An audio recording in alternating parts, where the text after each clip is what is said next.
Good evening. Tonight, we're going to be continuing the story of Shadowbringers, and we're going into Rak'tika Great Woods. I believe it's Great Woods. The zone more commonly known for the legendary meme Lahi. And I see Tracy and Peter are here. I hope you're doing well. Let me just write up a question for the chat.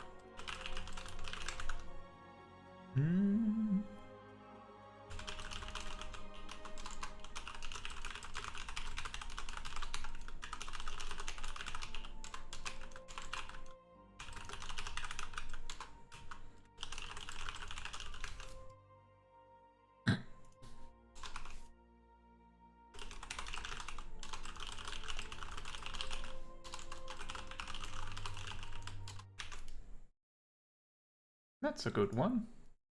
What is the weirdest job, in your opinion? Like, functionally or visually?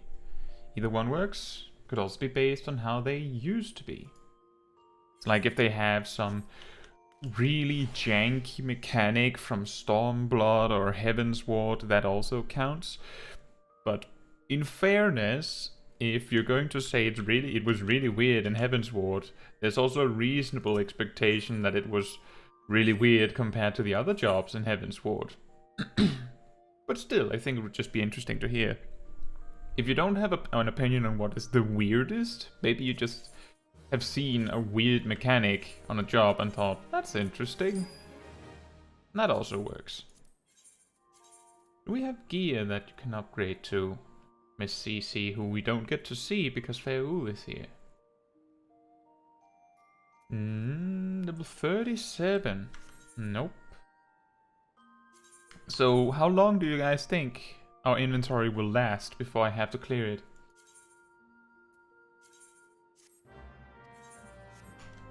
Have another cleaning session lined up so that we don't drown in items.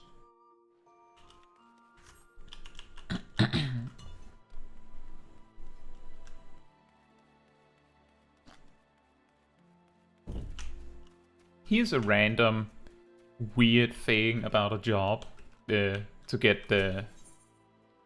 Sell the elegant coins. Oh, we'll get to that. I save the elegant coins. Actually, let's do that now, just for the learning experience. Let's do Aetheryte tickets for that. So, once you've completed most of Stormblood, the Doman Enclave will unlock here, and you do this quest over here. Like this NPC Kosakura will give you a quest. When you've completed that, this donation basket will appear. Now, what this means is that they will buy anything that you give them, anything. And they'll actually pay you 20% more for the item. Let me just demonstrate that. So I have a single elegant bronze piece here. So that's worth 100 if I sell it to a vendor.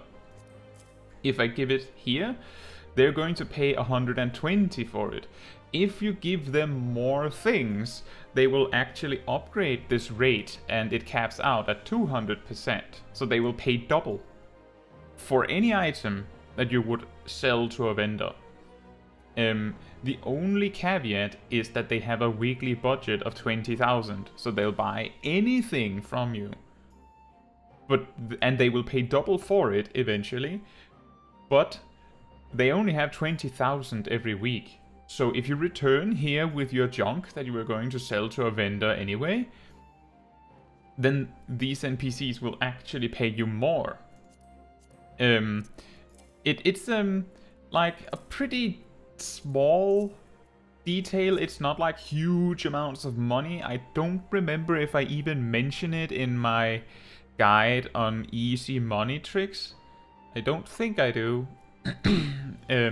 Because it's such a like minor detail in the grand scheme of things. But it's there. It's like you make 40,000 extra money every week, or 20,000 extra. They take any item that you can sell them.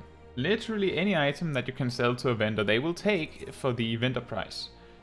If you plan around it, you can actually have stockpiled a lot of these Allergen pieces by the point you get to here in the game. It's not like it's worth so much that you should go out of your way to do that, but it's nice. It also helps putting some extra value in the if you send your retainers on the field exploration, the one that takes 18 hours, when they're really high level, they will typically come home with like 7 or 8 of 500 gil pieces, which is that's decent money, but if you can then double it, it suddenly starts to have at least a chance of competing with what the other options can come home with. It's not even close, but it's something. Thank you so much for your contribution. We pray you will favor us with your generosity in the future as well. We did not, in fact, give her enough things that we could progress this storyline, because, and this is an extra detail, this pay rate that they give you for your items is directly correlated with how much you progress the Doman Enclave, and the Doman Enclave is progressed by giving them items in the donation basket. I believe it used to be the case that this weekly budget would increase alongside the rate. I can't remember for certain. Hey Santo, how are you doing? For weirdest job, I'm going to go with Monk. Your one being strongest potency and your 1 to 3 is pretty weird. The fact that the Dragon Kick rotation is even close to the proper one is proof of Monk being really weird. That is an excellent point. I agree with that one. In Endwalker, having your step 1 combo being good enough that it could feasibly function as a rotation in its own right is ridiculous. There's an interesting detail that actually happened with I can't remember if it was 6.2 or 6.1. Which patch was it that they made it so that critical hit now increases the damage of your guaranteed critical hits? Was it 6.1 or 6.2? Or was it a minor? Can't remember. But that patch actually made it so that the Dragon Kick rotation is no longer so well, I know that they made the change for critical hit and direct hit in the same patch, so it must have been 6.2 then. Before this change, because Bootshine, so that is one of the step 1 combo pieces of Monk, it is guaranteed to critical hit if you are in the form given by using a step 3 combo piece. And then it also does more damage if you have previously used Dragon Kick in the correct form.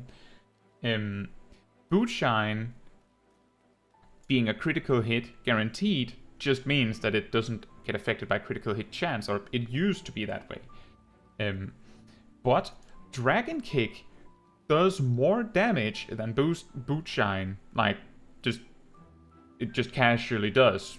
And it also does more damage than True Strike and Snap Punch, and it also does more damage than Twin Snakes and Demolish, so the only reason you would use anything other than Dragon Kick by this logic is if the side effect of this other attack makes it worth it. Twin Snakes is worth it because it makes your other attacks do more damage, which includes Dragon Kick, and Demolish is worth it because its dot makes it do like 2.5 times more damage than Dragon Kick over the duration of the debuff. Dragon Kick is better than Bootshine in the way that to get that Bootshine ready to actually do the damage it needs to do, you need to go through a 1, 2, 3 combo, do Dragon Kick, and then do another 1, 2, 3 combo, and then do Bootshine. And while one of those 1, 2, 3 combos you would do anyway for Twin Snakes and Demolish, The other 1-2-3 combo would be with True Strike and Snap Punch most of the time, and True Strike and Snap Punch are objectively worse than Dragon Kick. Like, there's... The side effect of using True Strike and Snap Punch is nothing. They don't do anything other than damage, and they also happen to do less damage than Dragon Kick, as Santu mentions. So by that logic, if the payoff of having a guaranteed critical hit boot shine is not actually worth it, because there's a input cost of doing the 2 and 3 steps that are actually worse than your step 1, that makes it a little awkward. I have a short that is now outdated because of this critical hit rework, but it's still interesting to talk about. Is that if you had, and this is before critical hit had this rework, if you had, I believe it was 78% crit chance, then Dragon Kick would on average do, like the Dragon Kick rotation would on average always do more damage than the actually correct rotation. If you had 78% crit chance, which requires so much critical hit that it is not feasibly possible. Like, you can get like a third of what you need or something like that. A third. So it was mostly a joke, right? But the fact that it was even remotely possible is interesting. Now that they've made it so that boot shine does more damage, like it scales better with critical hit, this is no longer a thing.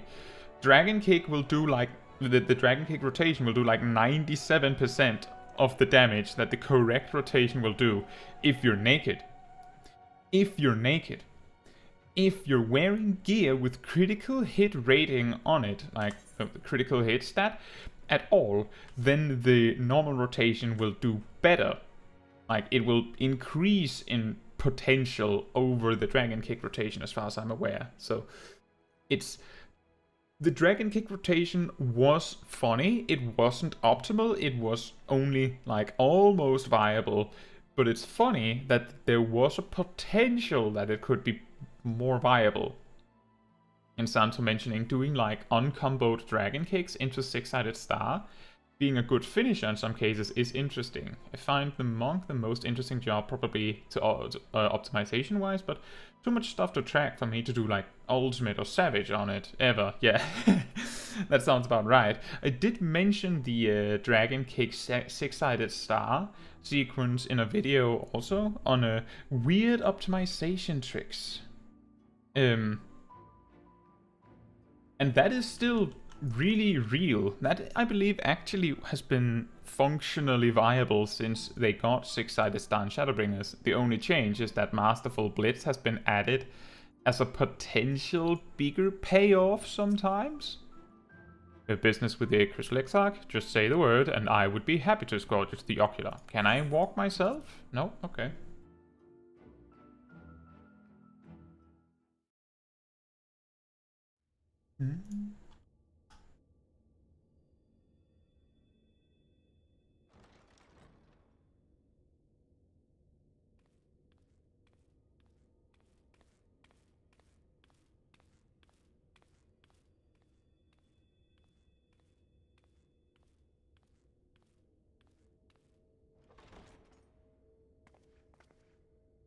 Ah, there you are. You're just in time to welcome our guest.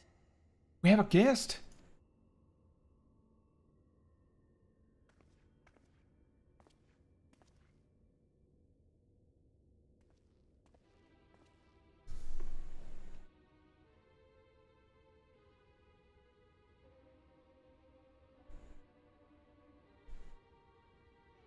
Please, did I not explicitly tell you that we would be meeting again soon? Lest you forget, I made you a promise. I have no intention of meddling with your mission. I come only to observe. Your Exarch friend in particular has piqued my curiosity. Summoning you all like that. Most impressive.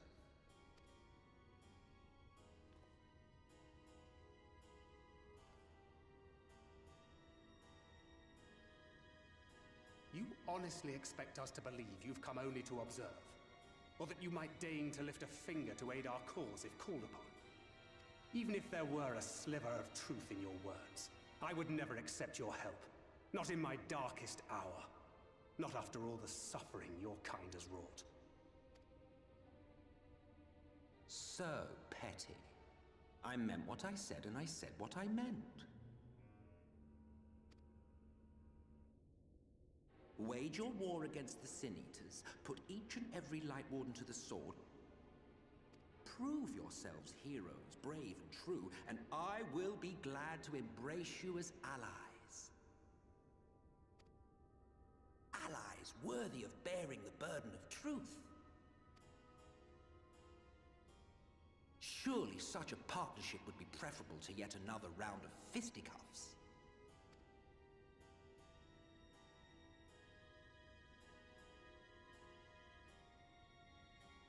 And thus did the olive branch wither and die. Pity. Well, let no man say I did not try, futile as it was. Though I suspect you will seek me out when you grow tired of making the same mistakes. Difficult decisions lie ahead of you. Decisions best made with the benefit of knowledge to which only the Eternal are privy.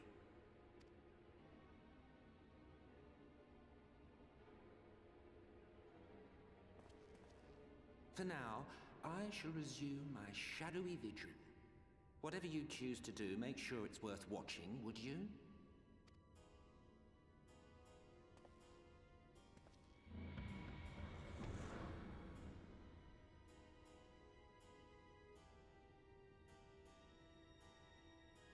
What was that all about? A vain attempt to make us doubt our chosen course, most like. As if we'd believe a word that passed his lips. Unless you think there is some truth in what he says. A kernel, perhaps?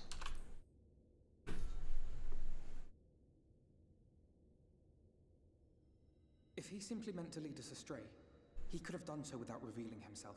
At least, not in the manner he did. It goes without saying that an alliance with the Ascians is out of the question. But since we have no way of knowing where they might be hiding, it seems only logical to press on with our mission, even if our enemy seems content for it to succeed.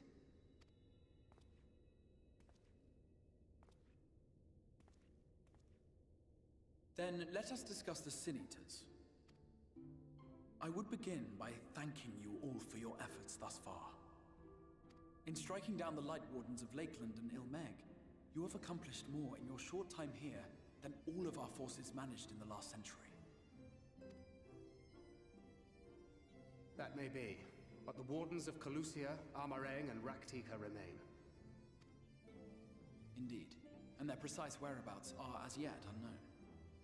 Which is why I propose we divide our forces and conduct a systematic survey of each region. Once we have found our quarry, we may then determine how best to proceed. I'll take Amareng in that case. I know the lie of the land well enough. If there are no objections, I will make for Calusia. I have connections there both in and around Yulmore that may prove useful. Then I would ask that you journey to Rak'tika. There you will find Y'shtola. With her assistance, I doubt the Warden will evade your grasp for long. Is Y'shtola the conjurer you and Urianger used to talk about? That's right. Though we haven't spoken much since she left for the forest. I fear I may be to blame for that. I had every intention of relaying the news of your arrival, but she is disinclined to speak with me. You have visited her, have you not? Might I trouble you to... 'Twould be no trouble. My thanks. While you are all out in the field, I shall be here attending to business. I had somewhat fancifully contemplated joining the search myself, but other matters demand my attention.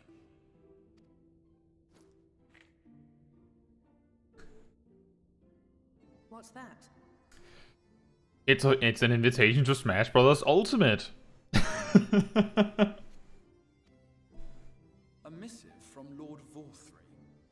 invites me to join him in Yulmore to discuss the recent conflict at Lida Luran. Oh, that's way more boring than what I had in mind, Crystal Exarch. And? Did he even bother to offer any bait? It's obviously a trap. I should be surprised if it were not. Nevertheless, I must seize this opportunity to speak with him, even if only a few words are exchanged. Though my power will be much diminished so far from the tower, it is a risk I am willing to take. Master Alphino, might I impose upon you to accompany me to Yulmore prior to beginning your reconnaissance? Of course. Then let us make ready. Safe travels to you all. Hey Vicels, how are you doing? Oh come on, don't you want to punch a deity in the face? Literally? Monk is the only one where that would work. The only job where you can say, hey, see that savage deity over there? I'll punch it in the face. That reminds me of a quest in World of Warcraft. A quest where you punch Deathwing in the face. I do think, while we're on the subject of Emmett Selk here extending his assistance, is that it's interesting. On one hand, Thancred and our group as a whole are practically declining Emmett Selk's proposal of allegiance because Emmett Selk's friends and the Guardians who he put into the world, you could say, are hostile and not good to work with. But Emmett Selk himself, like, I'm just saying that by that logic, we could argue that all of those Sharlians that left of the world to rot, as far as I know, they left. We found that out in Heavensward. They aren't good to be associated with, right? Technically, all of these people here, Alphino, Alizé, Urianger, and Thancred, are allied with Sharlian. I'm just saying that maybe we should give Emmett Selk a chance, you know? I'm just saying. On the other hand, Emmett Selk absolutely has every reason to act like he wants to support your cause to try and sway you. If the Asians, and we know the Asians' aim is to sow chaos enough to cause a calamity. We know that. That is a fact, and they all want to do that. Originally, the plan was to wipe out all darkness on the first, to the point that light would take over. And then it didn't. Oh, why did you remove your message, Vicels? Hello? I thought it was funny. The original plan was to make the first cause a calamity by overwhelming it with light, by killing off all the darkness. So, presumably, there were Asians pushing the heroes along to do that. Now the heroes are trying to fight the light, and suddenly Emmett Selk presents himself, offers his assistance. The best jump in conclusion we can make here is Emmett Selk has found a way to flip this to an advantage. Either he has found a way to cause a calamity by getting rid of all the Light Wardens, which means he wins. Or he's bluffing. And he wants us to think that if we get rid of all the Light Wardens, it will cause a calamity, so we don't do that. Which is genius. Which I think is the real reason why Thancred blankly just says, no, I don't care, Emmett Selk. We don't want your help, we don't care. because it's just easier to just act like he's not there. Just act like he isn't there. And Tracy says, Emet considers all of you as ants. That is correct. All of the Asians basically consider all these incomplete beings to be no more valuable than an ant. And Mycel says, don't you see that hair? Probably every Emmet body has that perfectly cared hair. They do. We have seen it. They all have that immaculate hair.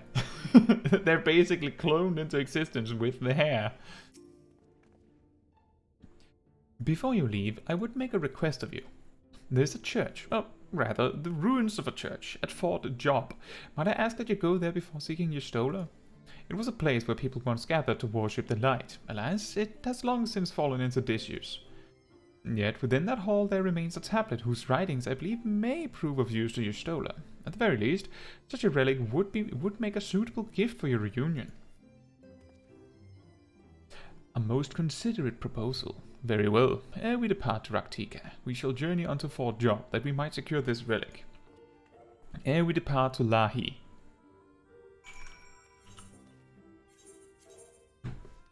Fort Job.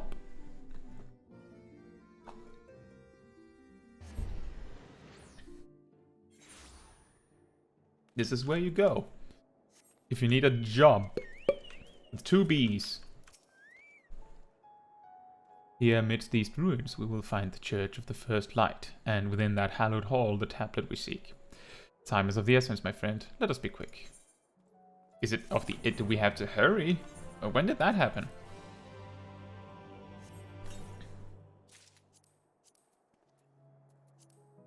Excellent. Oh, perfect. We could even dye it. Seems a little bit out of place with the rest of the outfit.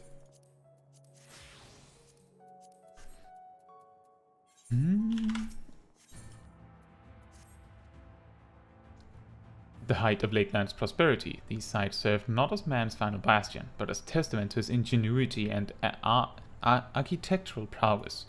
The Church of the First Light was responsible for many such marvels, building majestic chapels in every corner of the realm. Alas, the flood with its inexorable tides would drown nigh everyone, and did all but put an end to the religion as a whole. The creatures which then did rise from that fulgent deluge were seen as agents of divine punishment, sent to devour sin and sinner both, whence came the name of Zenita. The people were lost, seemingly forsaken by their god. Yet, where there is light, there hath ever been shade, and 'twas in the dark they sought solace. The most devout of these worshippers of shadow did then migrate to the Rak'tika Greatwood, but that is a tale for another time. For now, let us find what remaineth of the chapel here. What remains of it? It's certainly not called Church Job. We have to go down. Oh, hi, Rianjay.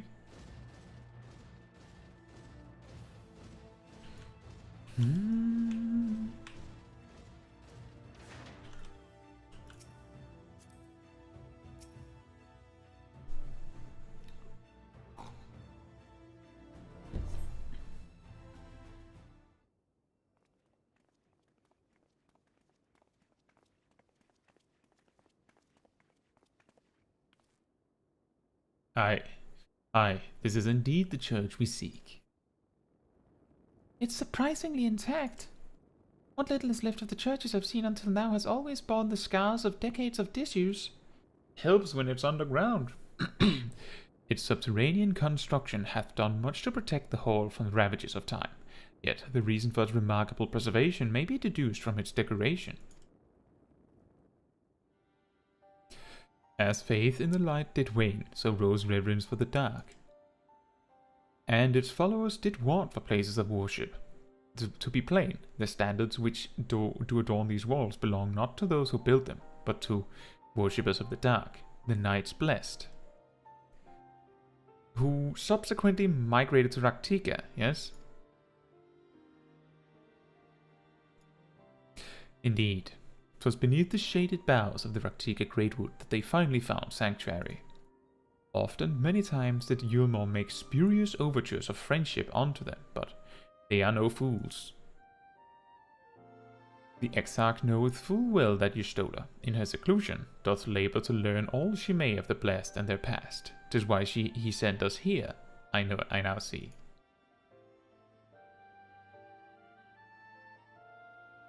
The tablet of which he spoke no doubt provideth a glimpse into the history that she so yearneth to comprehend. Well then, we'd better hurry up and find it. Indeed. I'll start by checking right next to where we stood. Search your surroundings for the tablet. You may move the camera as well as zoom in and out. Target an area and inspect it with left click.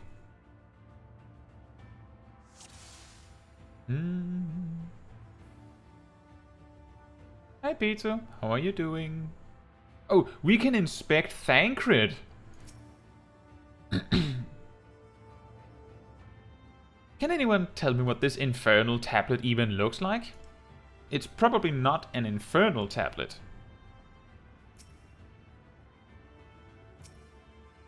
Were the tablet a fragment of Holy Scripture, 'twould most assuredly rest here on this altar. Yet, this would, I presume, also have been where the Blessed placed the font of seeing used in the practice of their faith. Whither, then, would they have set the tablet? Indeed. Aim and failure, what do you think? I can barely see my hand in front of my face. If only that torch were a little closer. That is extremely solvable. You can just... Okay, it might be stuck there. It might be stuck there. You could grab the candle.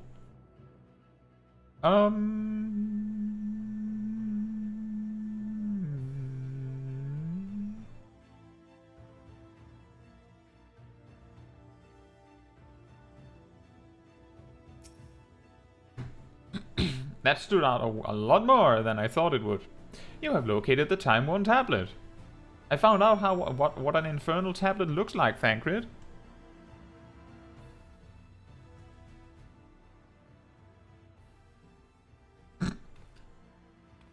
It's over there. The wind within the altar, thou sayest.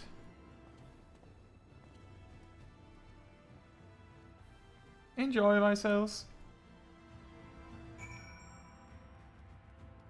I wonder why the character stood all the way there instead of just going over. Naught escapeth thine eye, it would seem. This is indeed the tablet we seek. Curious, these engravings predate the Knights Blessed. If I am not mistaken, they are writ in the script of the ancient empire of Ronka, whose capital once stood in the midst of what is now Rak'tika. Lahi? 'Twill be no small matter to decipher them. A fine gift for our seeker of truth. 'Tis plain the Exarch understandeth Y'shtola only too well. But come, let us quit this place and make ready for our journey into the woods. Why is it again that Y'shtola refuses to talk with the Crystal Exarch? Is it something that is covered? Or was that just because she's focused on her task? Ere we depart, there is a custom of the Knights Blessed which I feel compelled to elucidate. As one might expect, they deem light to be abhorrent, and everything it touches befouled. Thus do they take the utmost pains to protect all they can from its taint, including their very names.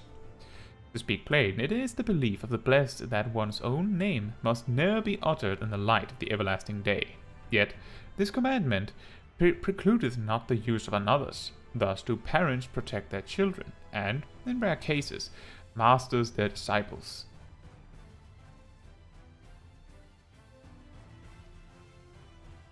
So it is that Y'shtola hath taken the name of Master Matoya. Lest we offend them, I bid you speak not her true name in the Blessed's presence. With that in mind, let us speak with the guard who keepeth vigil at the Great Wood's border. She's chosen the name Master Matoya, including the title. First name Master, last name Matoya. And Peter says strangest job would be Blue Mage, if it can be considered one. It's certainly weird. That is true. I feel like I think that one is like the freebie. I was mainly thinking of the all the other jobs, but no one else mentioned it, so you get points for that one, Peter. It is really weird. An interesting thing, if we're talking about how Blue Mage plays in practice, is that Blue Mage, I think it plays like some weird, like in actual combat, it tends to play like a mishmash between a healer, with how it just uses a lot of GCD casts, and Summoner. The reason why I say Summoner is because Summoner specifically has a decent amount of OGCDs that they weave specifically in between regular casts. More so in a way than Red Mage or Black Mage does. Like that is how Blue Mage ultimately ends up playing, but its entire toolkit is super strange. Santo mentioned Monk as really weird because its step 1 GCDs are stronger than its step 2 and 3, which is also super weird. In its own right. Typically, you ensure that players feel compelled to the full 1, 2, 3, 4, 5, if you have that, or at least 1, 2, 3 combo, by making sure that the biggest payoff is in the last step of your combo sequence. But Monk, weirdly, has the biggest payoff in its combo in step 1, primarily if you have done a step 3. So basically, if you start from nothing, then step 1 is like Boot Shine isn't that great. Dragon Kick is great. And then your step 2 and 3 are gradually stronger. And then you circle back around to Boot Shine, which is now better than Snap Punch on the second round. Quite funny. And Tracy mentions it does get covered. I'm guessing the Y'shtola thing and the Exarch. And Tracy says, I guess Reaper due to the pact with the Void Sent. Still like playing it though. I'm guessing you say it's weird? It is a bit... It is very unique. Yeah, it can be weird for visual reasons as well, as I said.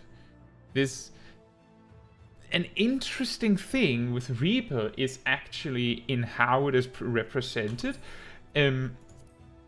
Let me just check over all the other jobs to make sure I haven't forgotten anything. Yeah, so Reaper is the only job amongst all of them, including Blue Mage, who has an attack or an action that replaces your outfit with something else. And not only does it replace your outfit, it replaces it with a specific outfit, which means that everyone will have the same outfit during this action, and that action is of course Enshroud. Which is very unique. The closest you get to that with other jobs is that some jobs have some visual aspect that is added that is a character of some sort that will look similar for everyone. I believe Dark Knight, when they summon their Living Shadow, it is always the same. So it's more like a spell that you cast as an attack than an entity you summon in a way. You could also argue that Summoner summons its primals and they're all the same, and Scholar summons its fairies and they're all the same. But Reaper specifically replaces yourself in a way, where it replaces your entire outfit, which is very unique.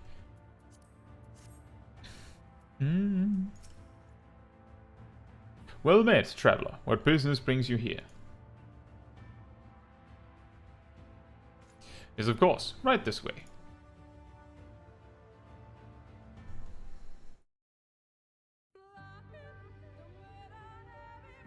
No matter how far he goes, man cannot resist looking back on the path he has walked.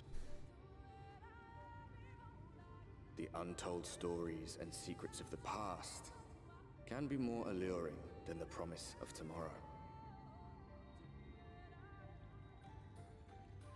So he braves the forests of Rak'tika in search of mystery and wonder. Of Ronka, to which all seekers of hidden truths are inevitably drawn.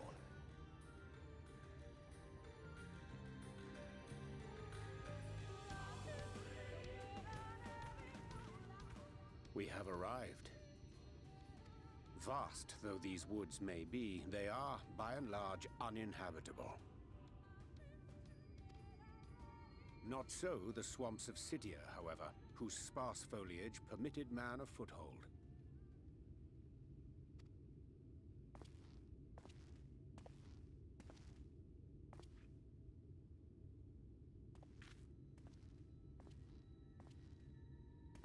No lands must remain beyond our grasp. Go forth, conquer, rule!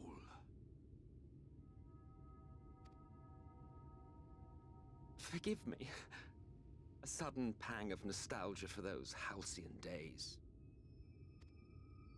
Exploring virgin territories, subjugating primitive peoples, all for the glory of Garlemald. If you've brought your ivory standard, I'll be happy to tell you where to stick it.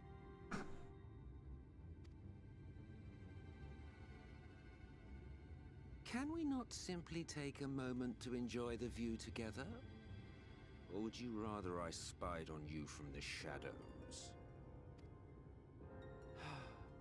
Much more of this, and I may very well begin to regret my show of good faith.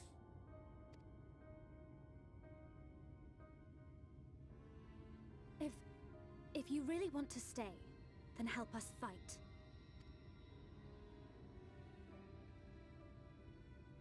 No, I think not. I am an observer, nothing more. Didn't he literally offer his assistance near the end of last week's stream? I'm pretty sure he did, didn't he? I'm like 99% certain that he literally said that he might be willing to help us. I'm pretty sure. Even shielded by the shadows of these boughs, I feel the light's presence most keenly. To accompany you is taxing enough.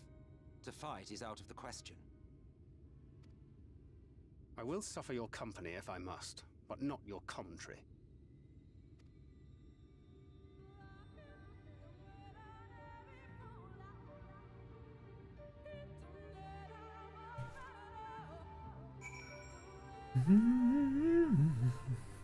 Do you know Lahi? Oh man, that was absolutely incredible. It was so good. Like that was like a legendary stream. I believe in that one stream we both had, well, in that specific digital fan fest, we both had Lahi and we had Meme Dance, a long fall with the developers dancing. And I think that was also the fan fest where Yoshi P himself was part of singing Under the Weight.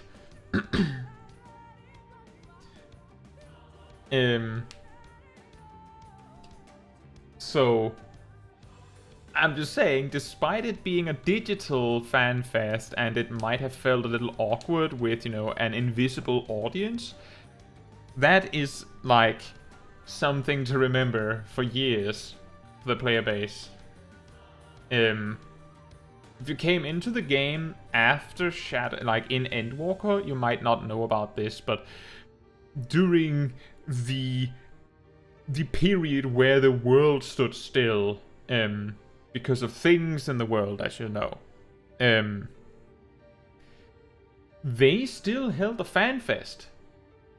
Like, there was a fan fest, and I do believe that you could watch it for free.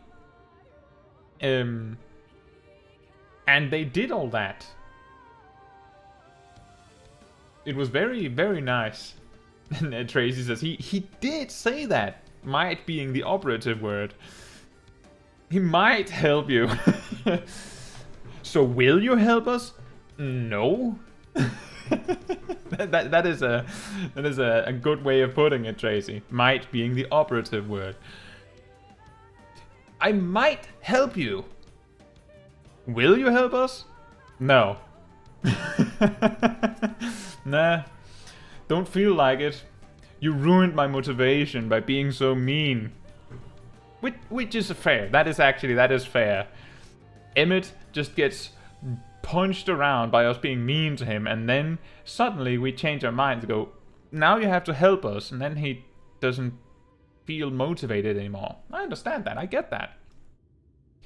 Displaying our Asian counterpart means to follow wheresoever we lead, where otherwise he would not suffer the overabundance of light in these woods.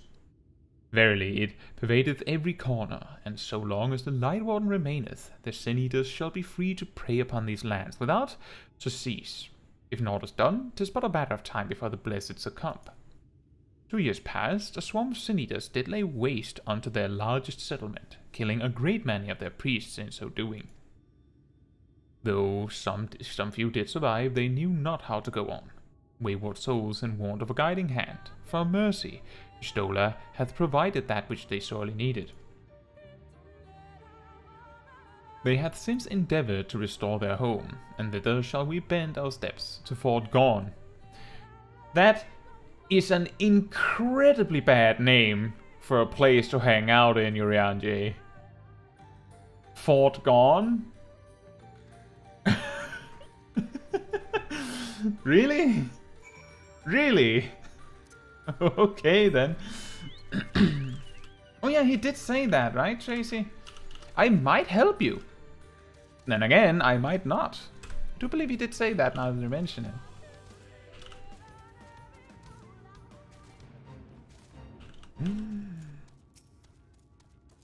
Oh dear. Cutting it a bit close there.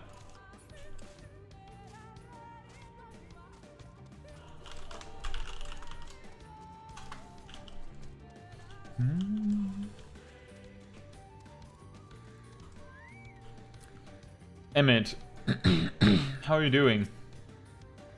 Oh, where's this friend of yours we've come to meet? Fair enough.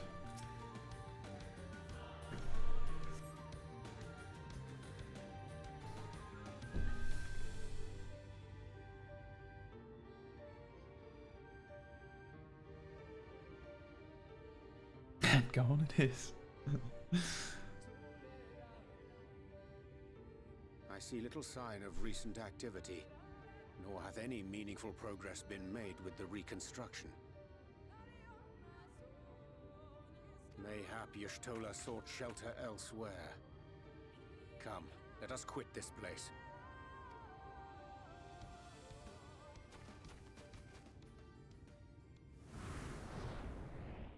Now! Surround them!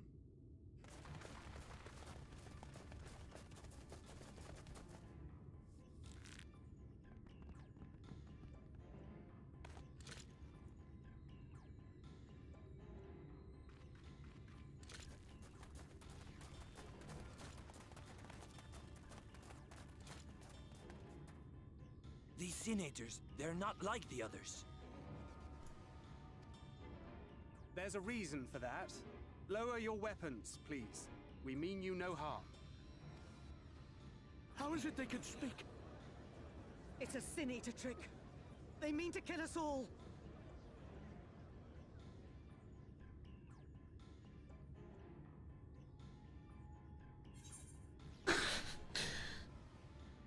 Well, there is only one right answer when offered these options.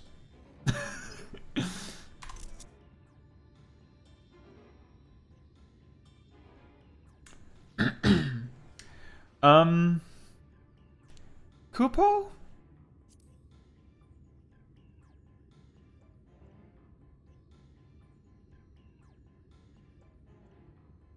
That will seem a lot less amusing when we are forced to kill them.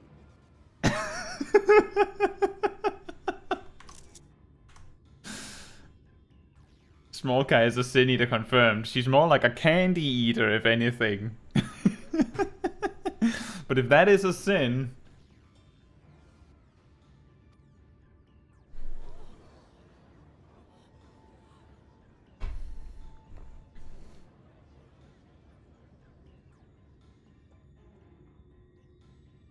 Oh, for the love of... I had hoped that by accompanying you, we might come to understand one another. But all I have come to understand is that you have a knack for inflaming the natives. You've committed the cardinal sin of boring me. And so, I retire to the shade. The cardinal sin of boring me.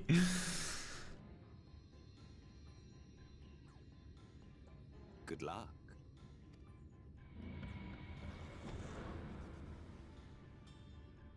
There! Did you see that one disappear?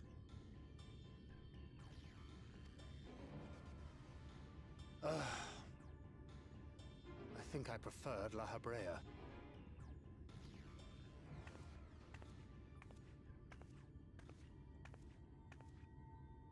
Enough. Runard, report. Master Matoya!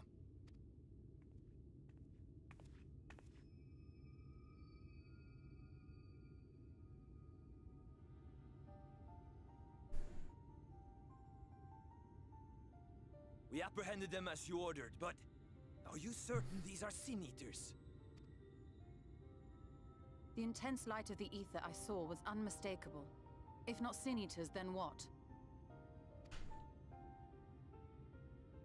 'Tis passing queer that Y'shtola should mistake us for the enemy, is it not?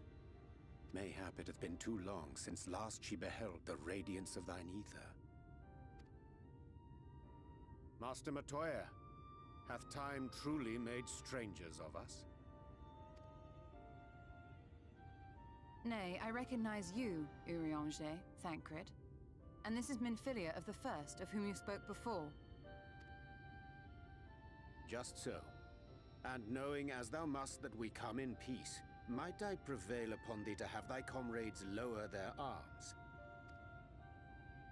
First explain this other presence in your company. The one I know not. There is but one manner of creature in this world whose ether is suffused with such an abundance of light. Mine apologies, Master Matoya, but thou art mistaken. Before thee standeth our dearest comrade, the truest hero among us. This is what we call, foreshadowing. Though she is but recently arrived here in the First, not one but 2 Light Wardens have already perished by her most puissant hand.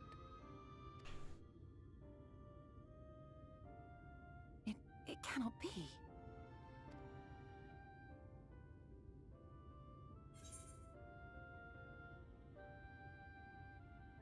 You truly thought me a sin eater. You know better than that, Y'shtola. You know I only eat a lot of candy.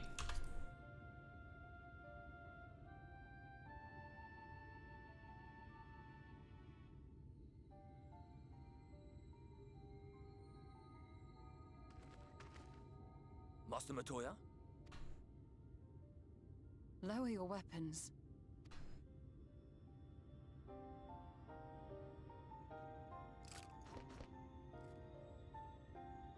Forgive us this hostile welcome. Come. I would give you a proper introduction to Rak'tika and its people.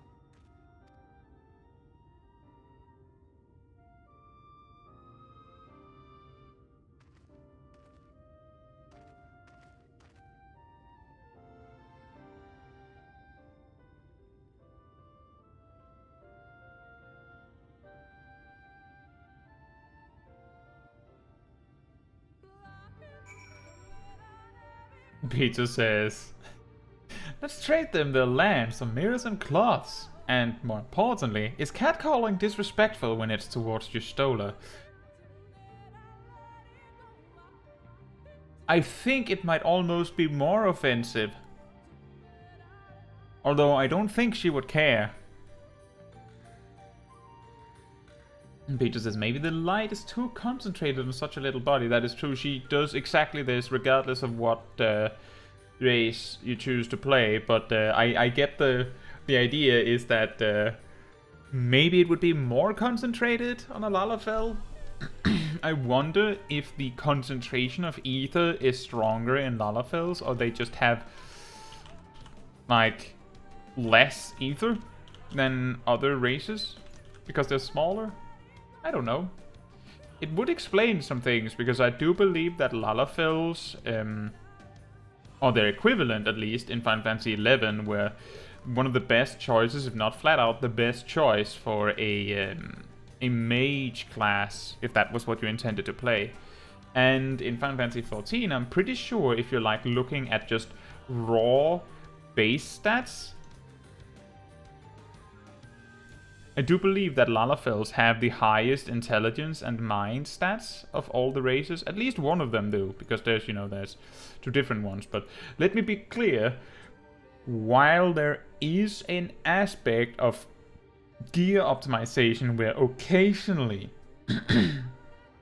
very rarely, at max level in Savage raiding, people find out that a specific race choice is better than others for getting the maximum damage output. It is such a minuscule optimization trick that you should never need to do that. We're talking, if you've ever seen like tricks for optimizing your gear, or like best in slot lists where they're like, you can also do this little thing and it makes you do slightly more damage, we're talking typically like 0.1% damage. Like, if you've heard me make fun of the fact that monks can optimize around their frame rate by having a specific GCD, this is something that accounts for less than 1% damage, but it is perpetuated in community discussions like it is a significant amount, like a very large amount that we're talking about, but it's not. A race change to get the best base stats is going to amount to like less than 0.1% more damage. The only reason why this can happen, though, is because of an interesting thing about breakpoints. For your secondary stats, so the offensive properties and the physical and mental properties like spell speed, skill speed, crit, det, and direct hit, the key thing is that you gain percentage value in them on like breakpoints. So you need a certain amount for your stats to amount to anything at all. Typically, one materia tends to be enough to reach a breakpoint, at least the grade 10s. Even if for spell speed and skill speed, it can be that what it amounted to was your auto attacks now do more damage. That is still non-zero. However, your attributes technically also have breakpoints. They actually have breakpoints. Plus 1 point of strength doesn't always equate to an actual DPS increase. However, the breakpoints on primary stat, or your attributes, are extremely close. And I believe they get closer as you level up. I know this from when I was testing, like actually testing on Blue Mage, who's level 70. How much of a difference your item level makes, because the key thing that item level grants is always more attributes, whereas if you are choosing between an item with more materia slots, which can happen, especially for Blue Mage, you might be choosing between gaining 10 item levels or gaining 3 materia slots, and suddenly becomes more complicated. Case in point, the best in slot gear set for Blue Mages, pretty much all Blue Mages, is the Elemental Armor set from Eureka, which is item level 390, but each of the armor pieces have 5 materia slots. Every single one. Which makes up for the 10 item level drop for Blue Mages. I can't remember if it's all Blue Mages or if it's only tanks and healers that may get this benefit, but the key thing here is that those 10 item levels hurt more because of the loss of intelligence than anything else. And I made this test actually testing in game by like adding single points of intelligence through specific gear pieces and stuff. and just doing a lot of attacks with exactly 100 potency and things like that to figure out this thing. And you actually only get a damage increase on a blue mage on like every second or third attribute point, if I remember correctly. And you have to remember that blue mages actually get more damage out of attributes than normal jobs to compensate for the fact that the blue mage scepters always do basically no weapon damage. So that's a little interesting side bit, which means that if you see that the best in slot setup for a job in Savage or Ultimate is like, oh yeah, and you have to be a male Mikote of this specific tribe or something like that, it's typically because you just barely tip over to get an extra breakpoint of strength or something. If you're that race.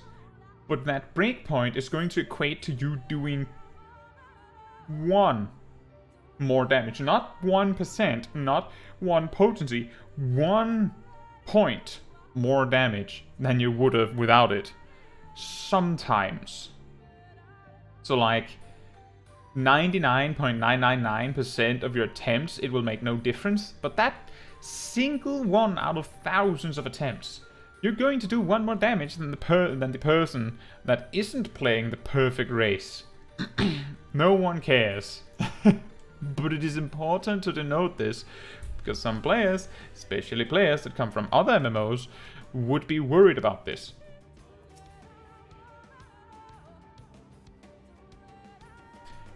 You have been busy since arriving in the first, I gather, but I would hear the tale of your travails in more suitable surroundings. With Fort gone, yet to be rebuilt. With Fort gone, the Knights Blessed have made their home in a settlement to the northeast. I will await you at its entrance. Follow the path through yonder gate and you will find me soon enough. They don't ever rebuild this, do they? And Peter says, your point of view is less obstructed on Lalas. That could be an advantage. That is an interesting point. It is even more so when you remember that you can just adjust your camera angle to have like a higher point of view if you feel like you're a little too low to the ground on a Lalafell.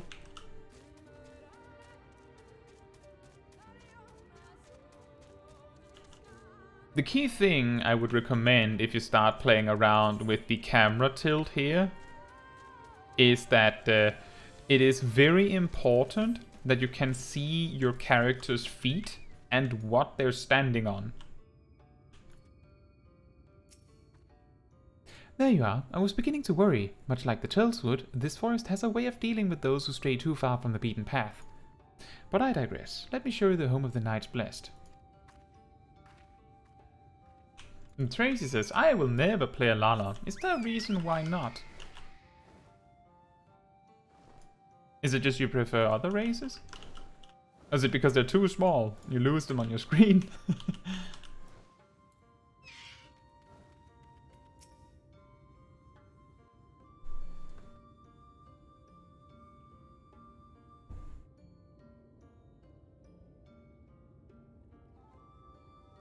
Slitherbow is the largest of the blessed settlements. They worship no gods, instead revering darkness itself. It is a curious kind of faith, but one which has granted them the strength to persevere in the wake of the flood.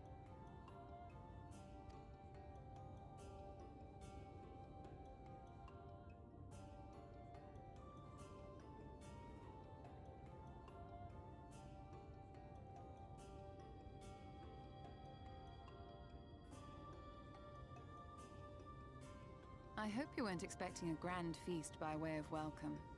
They are a simple people.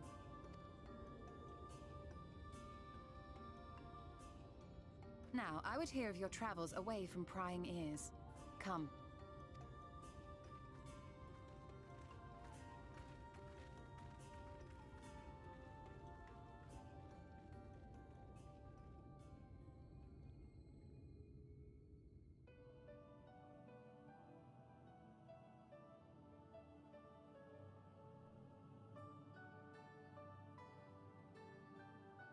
see. And now you seek the Light Warden of Rak'tika. In the days after I arrived in the First, I too relied upon the Crystal Exarch for guidance. But his penchant for secrecy and the telling of half-truths soon lost him my trust. And thus did I strike out on my own.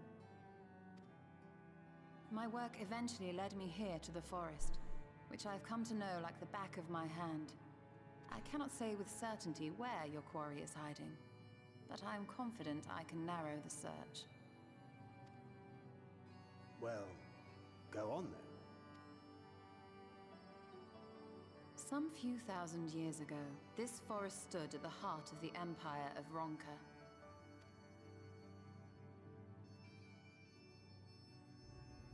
A great many relics of that civilization can still be found to the east in Ixmaya. Or rather, could be found, were the area not fiercely guarded. Ixmaya, you see, is home to a tribe of warriors whose lineage is said to date back to the time of the Empire. Any attempt to enter their territory is met with lethal force. They offer no warnings, and suffer no trespasser to escape. Needless to say, my every attempt to survey the area has been thwarted. Mayhap the Warden hideth there, full knowing none may approach it for fear of these protectors.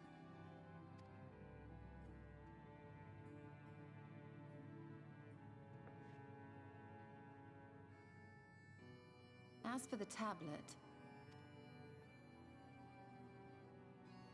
I find the timing of its discovery suspiciously convenient. If I did not know better, I would think someone was trying to curry favor with me. Regardless, it will take time to decipher these writings. Yet I would not be at all surprised if they somehow held the key to entering Ixmaya unmolested. The Exarch has a nose for serendipity. If there is aught I can do to assist thee in unraveling their secrets, thou needst only ask. Thank you, Urianger. I may well take you up on that offer. While we set to work, might I suggest you take a tour of the city? Should you be in any doubt as to the importance of your role as the Warrior of Darkness, the people here will surely cure you of it. I must say, Ishtola, while most of us have struggled to come to terms with our altered circumstances, you seem to have adapted rather well. Lest you forget, Master Matoya and I dedicated our lives to uncovering the truth which hides at the heart of our world. Though separate, the fate of this reflection is nevertheless bound to that of our home. That I would be daunted by such an invaluable opportunity is absurd. But what of you, Thancred? Could it be that you are still struggling to come to terms with the nature of your young companion?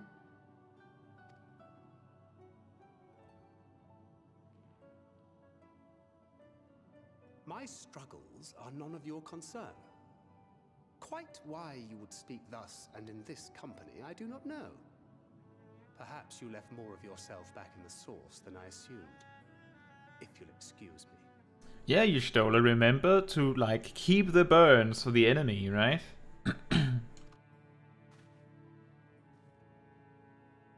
Oof.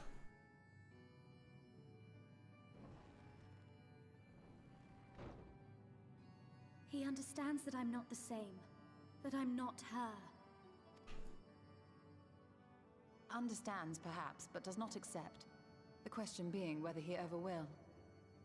And whether you will, more importantly.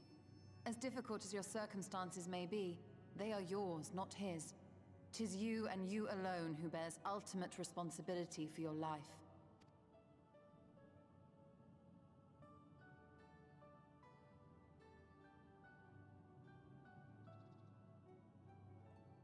But you need not make any hard choices now. Why not go and get some fresh air, clear your head?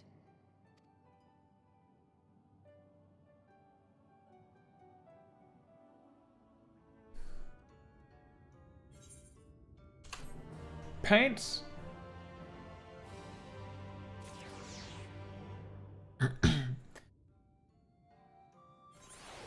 Tracy says in regards to the never wanting to play Lala. Don't like the aesthetic at all, no shoulders and fat legs. Their walking animation irks me also.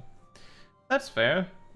Part of the reason why my main is an Aura and not a Lalafell is also because I find it extremely difficult to dress a Lalafell, because either the outfit looks very cute or it looks like cute in a like trying to be cool kind of way. Like nearly every single outfit you can put together for a Lalafell will look cute in some way, or it will look awkward.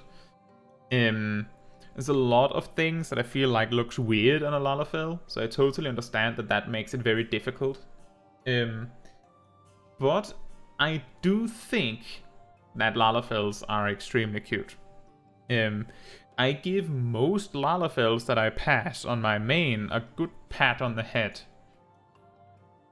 Because they're all very adorable. But I do understand that playing a Lalafell is definitely not for everyone. And that some people don't like how they look in general.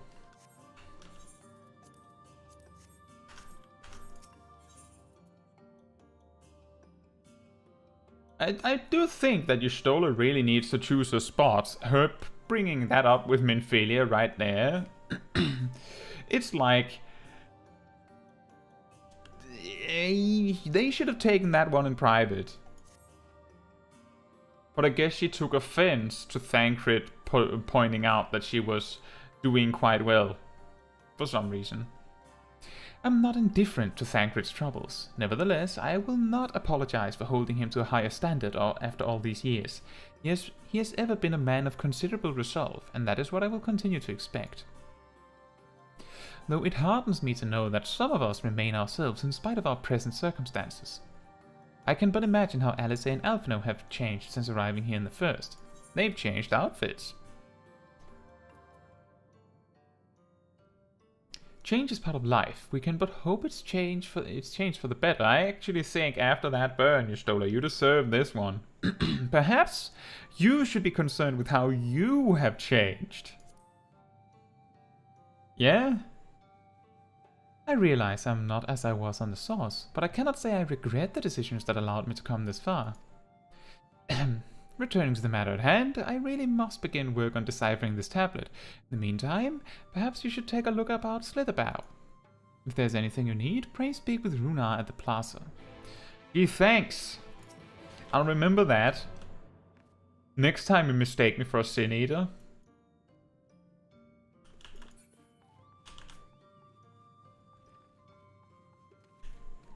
This is an interesting situation, because despite how well liked Y'shtola is as a character, she's put in an awkward spot here at the start of the Rak'tika story. She mistakes you for who you are, and then she burns Thancred unnecessarily. And she talks mean about the Exarch that we've come to like as well. She's not really playing her position very well.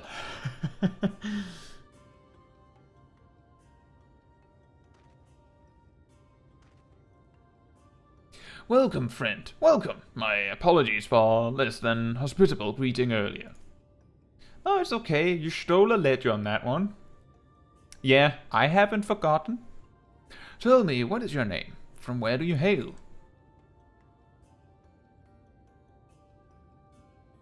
From the Crystarium, I see, and this tablet you've brought may help us find the Light Warden here in Rak'tika. Well, you're welcome to stay with us for as long as you need. Come, let me show you around.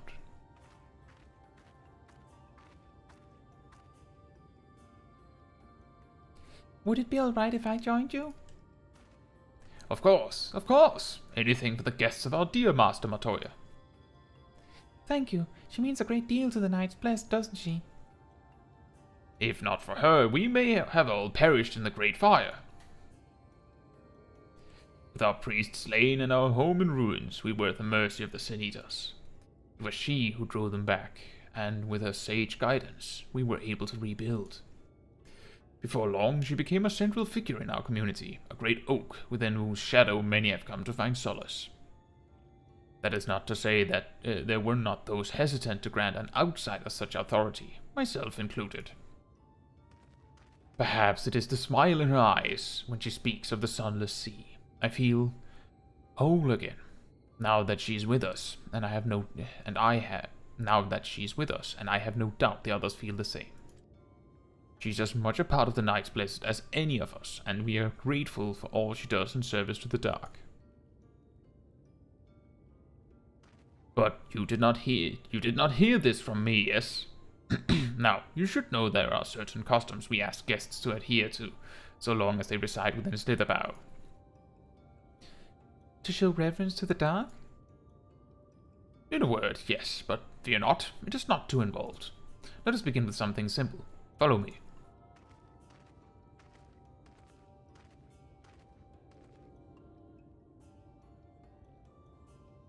Yes, it is safe to follow the beast man. It is okay. Oh, Aetheryte.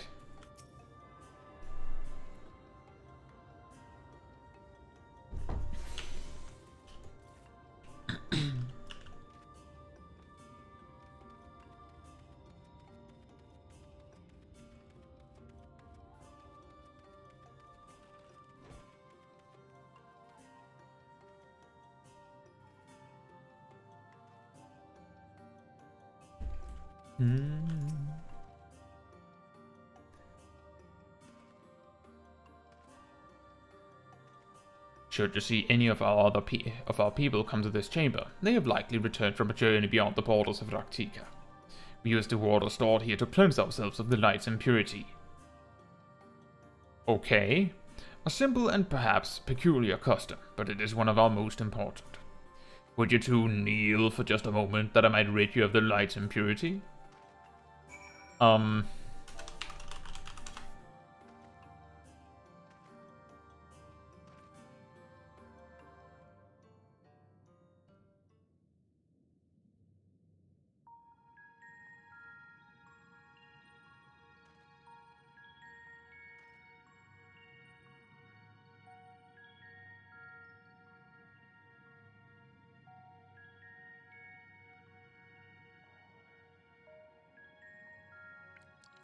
I know I'm only 2 feet high, 2 feet tall, but I think you'll need more water than that.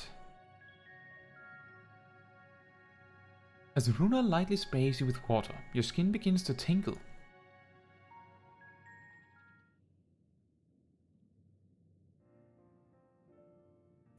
And with that, you have been cleansed of the light's blighted touch. How do you feel? I'm not sure, to be honest. Not refreshed exactly, but I do feel different. Has this water been treated in some way?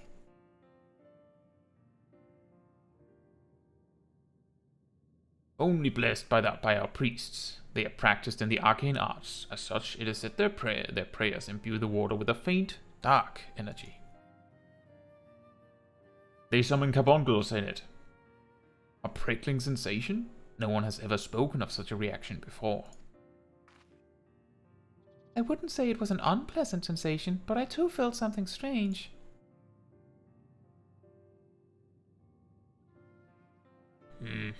The dark aspect of this water should have no discernible effect, unless... By the gods! Master Matoya was right. You are Sin Eaters!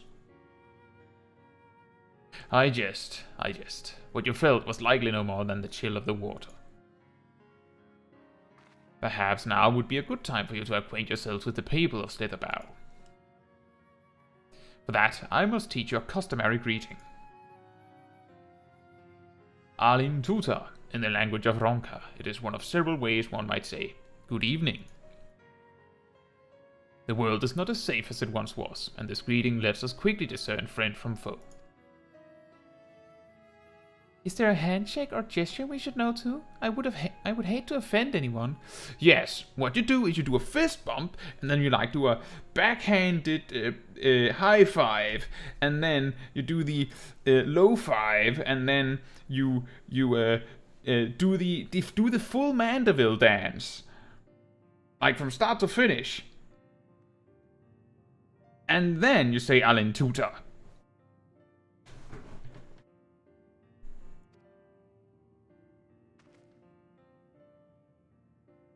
You need not worry. Merely speaking the words Alin Tuta, and they will know you as friends of the Blessed. I will await your return here. Now go. They are like to be heartened by your knowledge of her ways.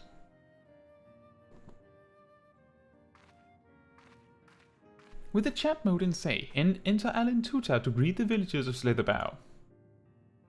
Oh boy. Correct!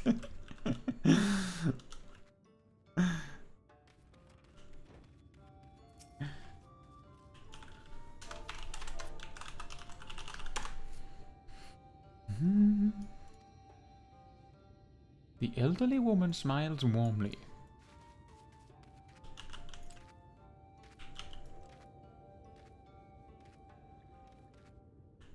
It would be really funny if there was like a random main quest where you had to do a specific emote that you unlock in an optional side quest. So you can't progress until you've learned that. And like, you take the quest, they say what to do, you try to do the emote, and the game just does, that doesn't exist because you haven't unlocked it yet. And the game doesn't tell you where the emote is, so you just have to go out and figure out how to do that emote. Like, oh, you don't know how to do that? Well, find someone to teach you, I guess. Oh right, I have to say the thing. Ah, a newly come traveller, Alin Chitsi, and welcome to Slitherbow. You must forgive us if we seem strangely reserved. We are a quiet and taciturn people. Silent and serene as the sunless sea, the quiet makes it easy to discern the presence of eaters and other dangers here in the woods. If you say so, I'm sure you know a lot about the sunless sea.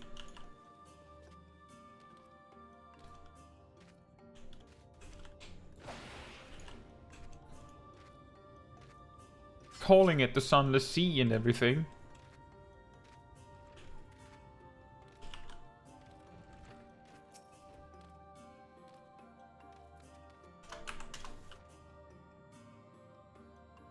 Alin Chitsi, welcome friend. I take it you will remain in these woods for some time, yes? Be wary of these woods. You will find poison in near everything you see, but fear not, our medicinal tea will keep you healthy. Ask and it is yours. Excellent. I will ride away on my Rak'tika bungle then.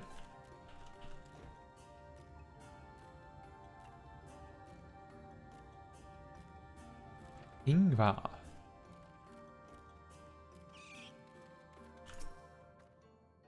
Everyone was so kind and gracious. I was nervous at first, but already I'm starting to feel at home. There's still much I have to learn about the Knights Blessed, but their faith and strength of will is nothing short of inspiring. I can see now how they built such a thriving community. If you say so. Fort Gone is still gone.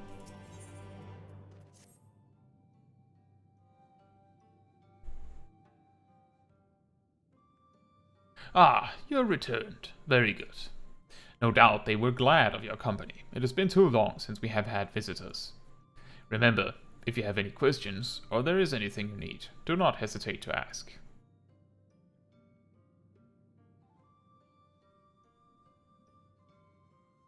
Speaking of which, we must arrange food and lodging for your stay. As friends of Master Matoya, we cannot ask for payment, but if you would be willing to lend a hand... I'd rather not. It would be my pleasure. We can't take your money, but manual labor on the other hand... We are fortunate indeed to play host to such generous souls. The task I have in mind is simple enough. All I ask is that you take a jug and water the crops in the square. May I help too? How will we carry one of these jugs, Minfilia? Of course, one of you can do the filling and the other the watering. How will we carry them, Runa? Speak with Ursabel when you have finished. She will be relieved to hear the crops have been tended to. While you take care of that, I will see to your room and a warm meal. All you need to do is grab this jug that is like 20 times your size and water the plants. Right then, I'll fill your water. Minfilia, I don't know if you realize the problem we have here. This was the only jug I could find which was small enough to lift, but I'm afraid there's a crack in the bottom. We'll need to hurry to the garden before all the water leaks out. Oh, so you have a specific jug for me? Take the jug of water to the sky before the contents leak out. You will have 45 seconds to complete the task. Should you fail, return to Minfilia and try again. Run!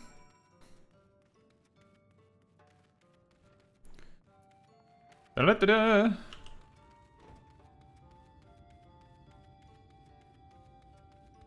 Just uncork the jug and just drop the water on a single plant. You watered half of the plot. Fetch another jug of water to take care of the rest. Da-da-da-da. Back again. I'm glad that there was a jug that I could carry. But I'm not entirely sure on the way that I carry it. Was there enough water for the plot?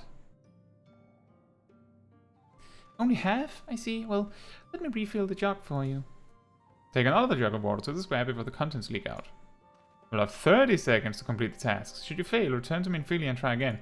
Why only 30? Did the jug break? Like more?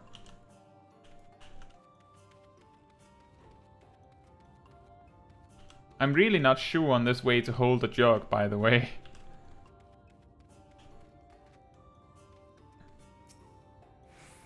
The whole plot has now been thoroughly watered. Do I have to say Alintuta to you as well?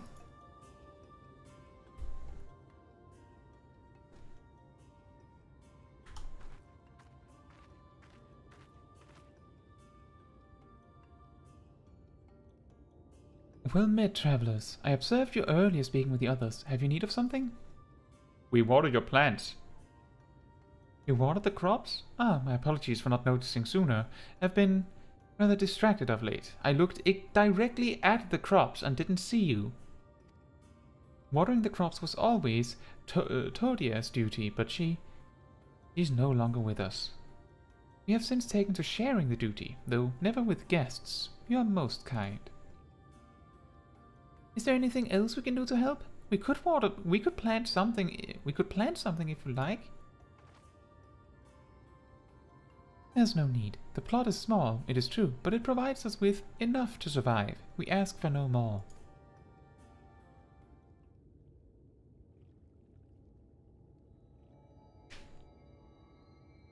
I don't know how you manage.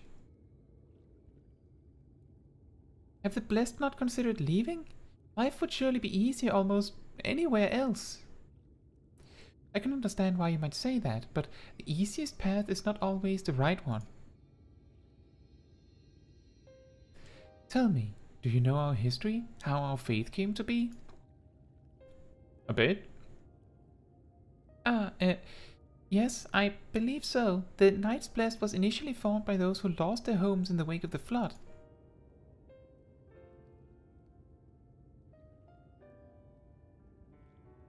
What began as an occasional gathering of survivors eventually grew into a community, which ultimately decided to strike out on its own in the Rak'tika Greatwood. I see you have read your history. But there is a history that is told, and one that is lived. Like so many in those times, the first of the Knights Blessed lost everything. Their homes, their loved ones, all they held dear. To make matters worse, none could say what became of the souls those lost to the flood. To make matters worse, none could say what became of the souls of those lost to the flood when their bodies were reborn as sin-eaters. The people were without answers, without hope, their gods having drowned along with everything else. It seemed that nothing was beyond the reach of the light. But soon they realized that where there is light, there must be darkness. And in that truth they found new faith. I believe that the souls of the departed could yet find peace beyond these burning skies, in the sunless sea above. That is why we pray for the safe passage of wayward souls unto that blessed black abyss, for the return of the night, that we might some day look upon the kingdom of heaven with our own eyes. We remain in these woods for the self-same reason our founders first chose them, that we may lead lives of simplicity, with the shade of these trees as a constant reminder of our faith. With so many seeking paradise in Yulmore, it's refreshing to find people who value a humbler existence. You are kind to say so. Many consider our way of life foolish, and so it must seem to those who yet cling to their worldly possessions. In times such as these, when everything can be taken away in an instant, it is all too easy to lose sight of why we fight to go on living. It is not to hold fast to material things, but to hold those who went before us in our hearts, to keep alive the legacy they have left us. This we must do for them, our children and generations yet unborn. To keep their legacy alive.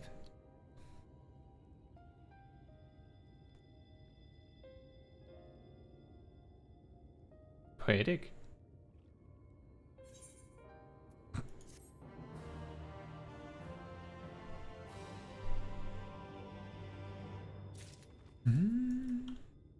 Oh, hey, Runa.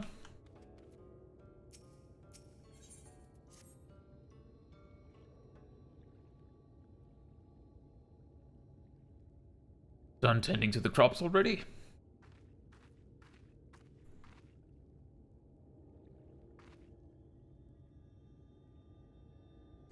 Very good. It should not be long before your room is ready. Runa!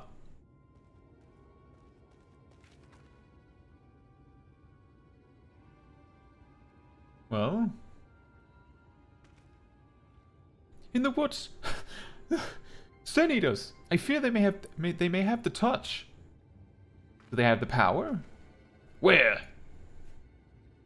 In the grove to the southwest. For mercy, they've yet to wander any closer to the Slitherbow.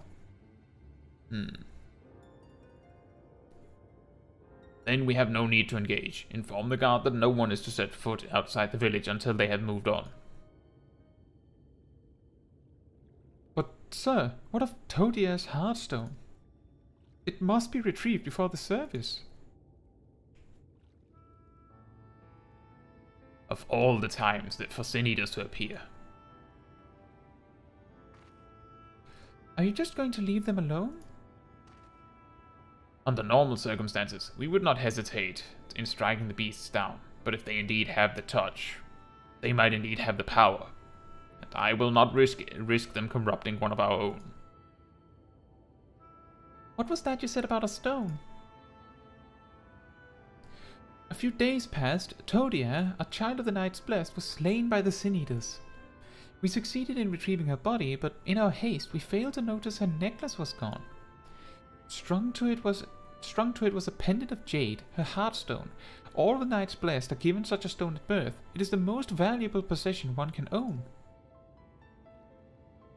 It is custom to present the heartstone of the deceased at their funeral as an offering to the heavens, but now?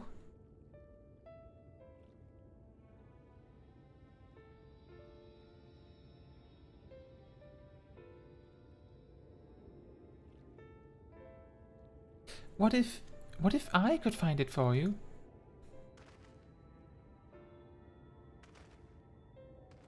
I have experience fighting Sin Eaters, and the light's corruption does not touch me like it does others.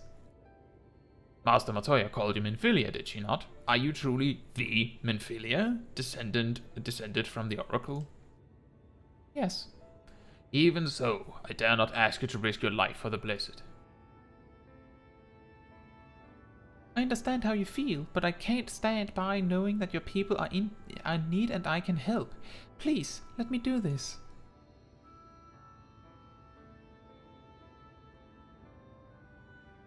Very well, but if the danger proves too great, you must retreat. I could never forgive myself if we were forced to hold a second service. It would be even more complicated because you don't even have a Hearthstone. I nearly forgot about Thancred. What if he returns before I do? Don't worry, I'll come with you. Now it's our problem.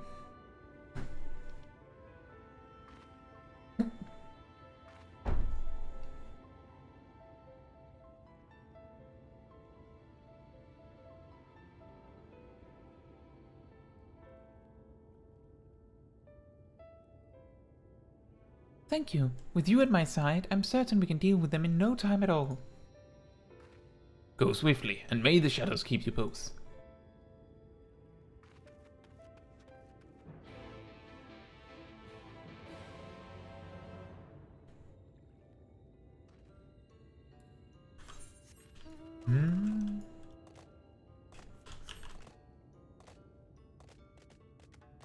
In relation to the question for the chat about the weirdest job, I looked a lot into Bard recently. And if you think that any job that you've played have gone through a lot of reworks or changes over the years, you'll be surprised to find that Bard has had a major overhaul to how it plays in Heavensward, in Stormblood, in Shadowbringers, and Endwalker. Every single expansion, it has had a significant change, with Heavensward introducing cast times to most of its attacks through Wanderer's Minuet, Stormblood reworking how all of their songs work, but incorporating it as a crit chance related effect, Shadowbringers removing that crit chance and replacing it with a fixed chance, and then Endwalker removing it from the dots outright. So probably with the job that has received the most overhauls in a way, I'd say. And that's just one of the reasons why I would say Bard is weird.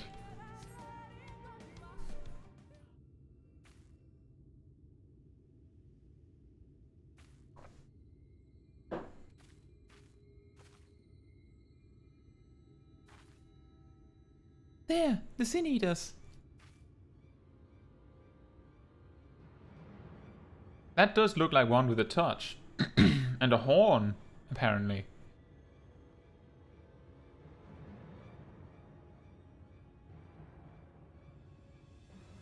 Just randomly hanging out. I was hoping there would only be one. There's no way we can search for the stone without dealing with them first. Let's get to it then.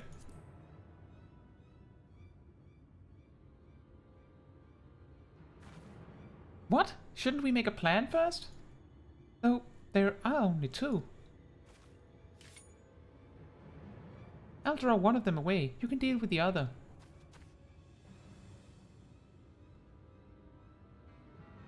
And Tracy says I'm main bard. Excellent. But it has changed a lot.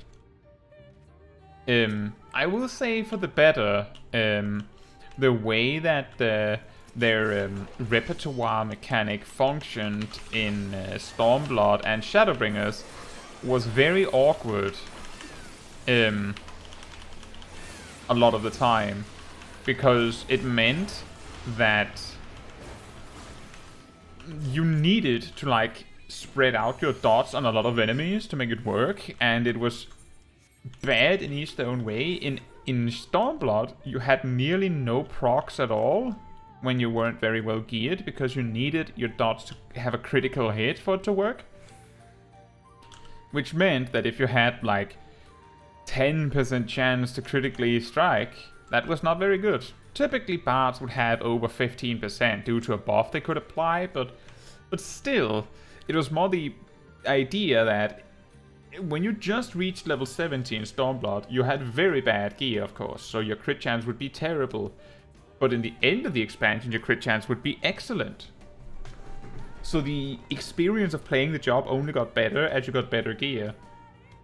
In Shadowbringers, they instead just incorporated it as your starter dots had 20% chance and your high level dots had 40%.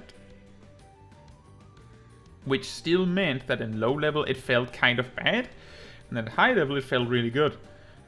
But it's still awkward to dot up everything. If you want a little bit of an insight to how complicated that could get, I dive a little bit into it in my low-level bard guide from Shadowbringers.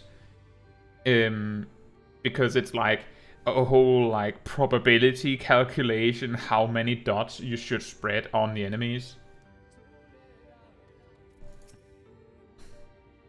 Caetsu! There you are. It's done, though I fear I was a bit careless. I'll do better next time, I promise.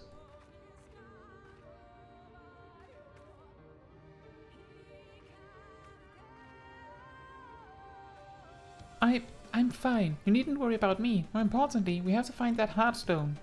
They said it was made of jade, right? I'll search over there in the brush. Oh, so is it green? Then I hope it didn't land in grass.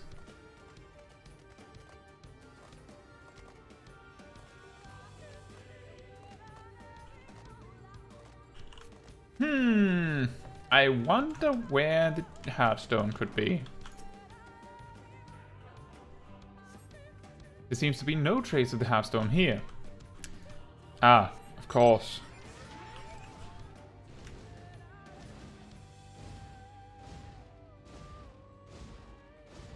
Ah yes, a glimmering pile of leaves. It glimmers because it is not what you're looking for.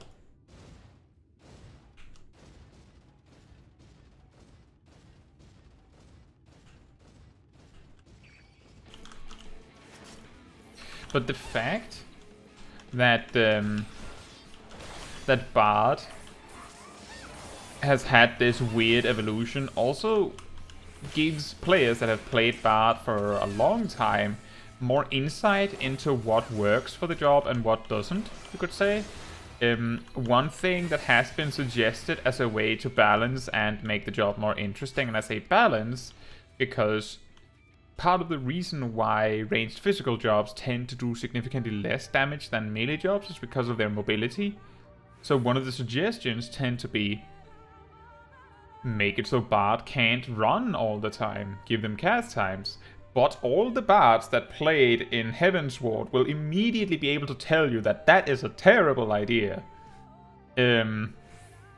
Because that was basically the life of the Bard back then. And Tracy says, I was glad when I got Iron Jaws. It's even funnier, apparently in A Realm Reborn, Venomous Bite, you know, your first dot, only lasted 9 seconds until like level 24. Then it lasted 18 seconds. 9-second dot.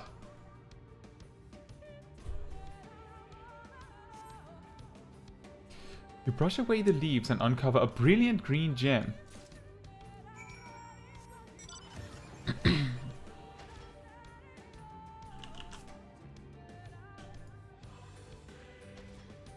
Like, in A Realm Reborn, Bard had, and they actually had this up to and including Stormblood, straight shot, in addition to having that effect where when you proc it, you get, you get to use it.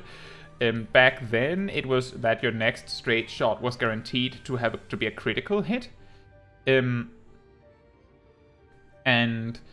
But back then, using straight shot gave you like 20 seconds of 10% more crit chance. Which meant that every 8th GCD had to be straight shots to keep that running. And then you had Venomous Bite that only lasted 9 seconds for the first 20 so levels. You had every 4th GCD be Venomous Bite and every 8th GCD be straight shot. That suddenly makes the whole like spamming heavy shot and later burst shot less problematic because there's more to manage.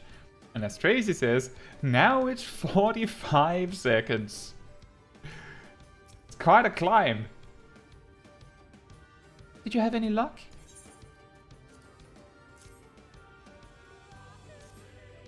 It's beautiful. This has to be it. You know, Thancred always said you were a woman of many talents, and I think I'm beginning to understand what he meant. I have much to learn if I'm to be even half the hero you are. The hero she was. I'm sorry, forget I said anything. We should hurry back to Slitherbow. Runa and the others are probably worried. And it procced about once an hour. The chance of getting the straighter shot effect was, I believe, 20%. But back then, I think that might have been less significant. Bard was really weird back then, just based on reading on it. The effect that Mage's Ballad has now, so the repertoire effect that reduces the cooldown of Bloodletter, was a trait that you learned at like level 40 something. I believe it was called River of Blood, and it gave your critical ticks of Venomous Bite and Wind Bite an effect that gave them, I believe it just made it so that when they ticked for critical damage, your Bloodletter would instantly reset. And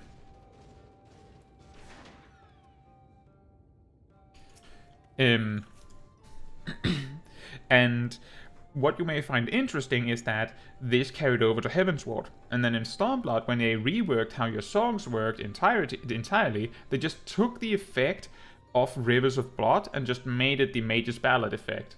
Just straight up took it as is and made it the Mage's Ballad effect. And yeah, Tracy, that is correct. It's a Venomous Bite and Wind Bite, and then at level 64 they turn into Caustic Bite and Storm Bite.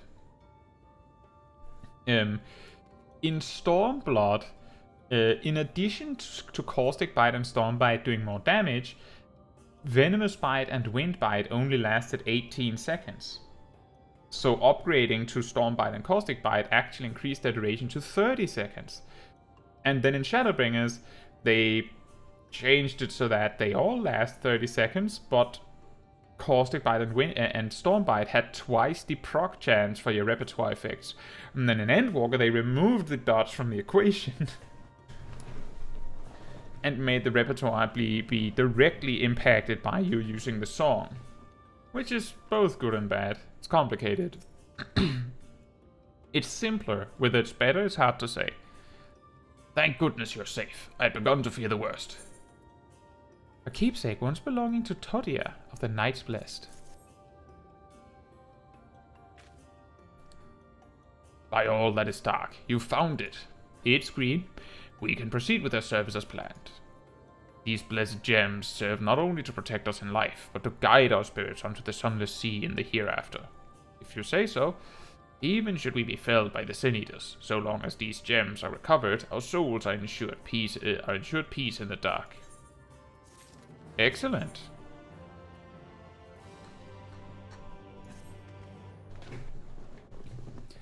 Words fail to express my gratitude for this kindness you have done for the blessed. I must insist you and your friends attend Todia's service as honored guests. There's still much we must do to prepare, but please go and inform the others it will be held in the Darker. When you arrive, there should be an attendant present to explain the proceedings. Peter says, the true gems are the friendships we make along the way. Indeed. Absolutely.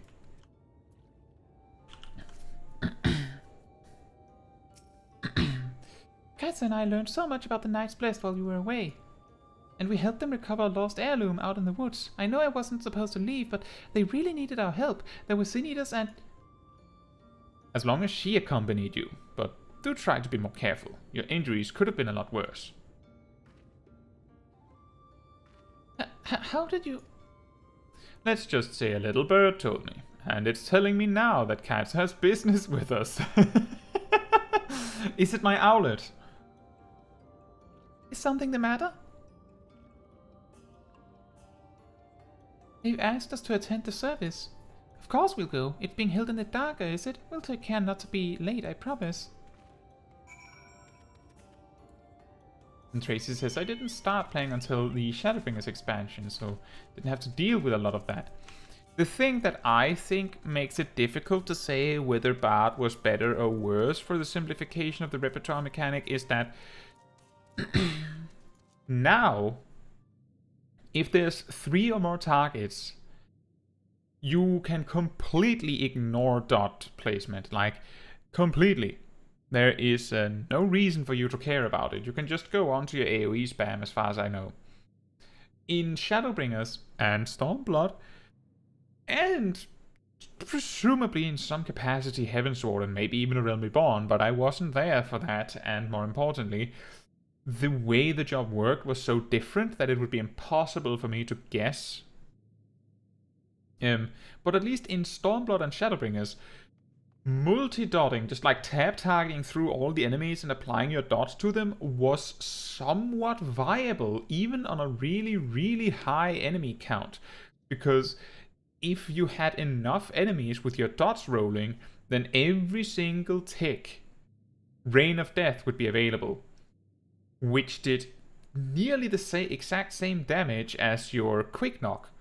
So you could choose between spamming Quick Knock, or you could apply dots and also use Rain of Death on top of it, as long as you had Mage's Ballad going. And even on few targets, multi-dotting everything to get the Wondrous Minuet procs, pitch perfect, up was viable. You could, every single GCD you might be able to weave a 3-stack pitch perfect. Army's Paeon was more dubious. You needed to get enough dots out that you got the 4 stacks on Army's Paeon, but the ones you had that, you didn't really have any motivation to use your dots. What I'm saying is that in Shadowbringers and Stormblood, the Bard AoE rotation was a lot more interesting in that way, but it was also a lot more demanding. And some players would say it's better for it, some players would say it's worse for it. I don't play Bard enough for my opinion to matter that much on that. But I think it is interesting. The elderly woman hands you a candle. She then points over at a nearby corner where you might place it. The elderly woman does not speak.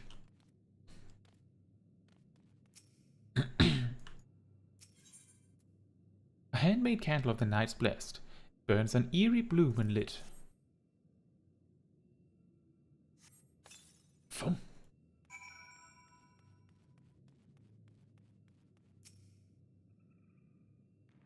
Exactly, Tracy. No reason to use your dots when you have repertoire and quick knock.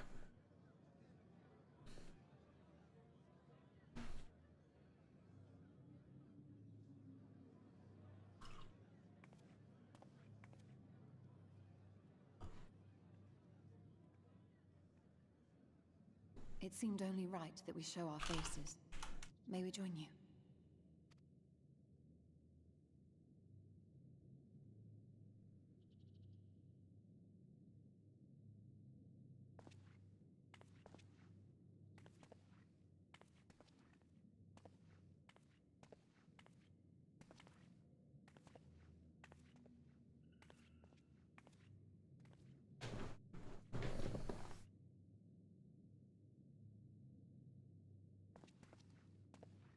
Let us begin.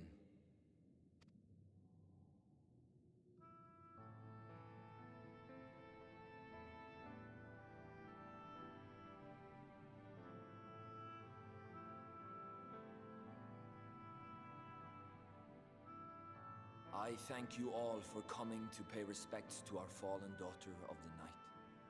In the light, she was known as Todia, but in the dark, we shall remember her always as Menine. Let us each take a moment to offer her our prayers.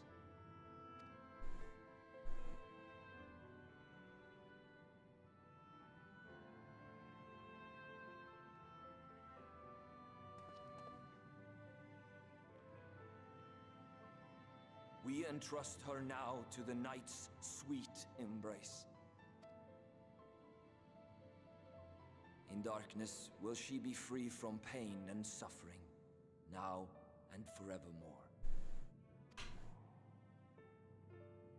May her soul find peace in the sunless sea of heaven, and in the love we bear for her in our hearts.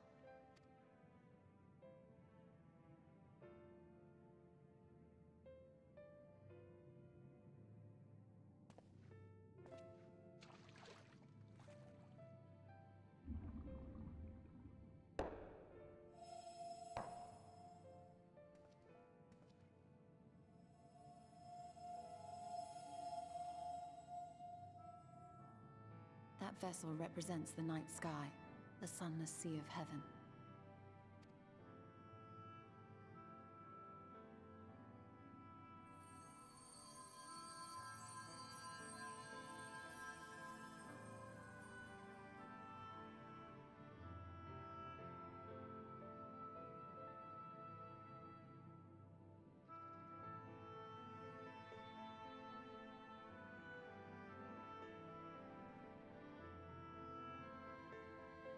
Call upon you now, O bringer of shadow, to lead this gentle soul onto the sea.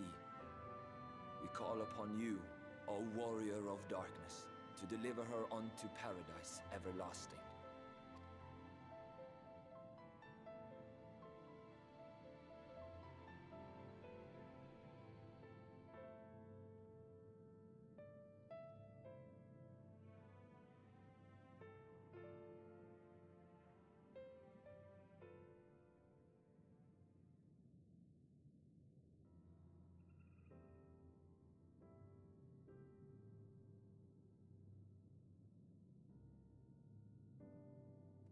I am told you assisted in the preparations for the service. On behalf of the Blessed, you have my sincerest thanks. The enduring legend of the Warrior of Darkness owes much to the traditions of these people. And none were more ardent in their faith than Todia. She would have been greatly moved by your presence.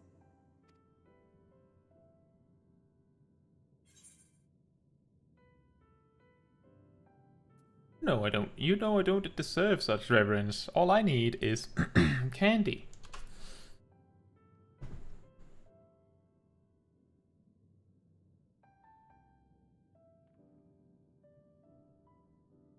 You might not deliver her to the heavens, but if you could deliver the night sky to her people, the real night sky, it would be the next best thing.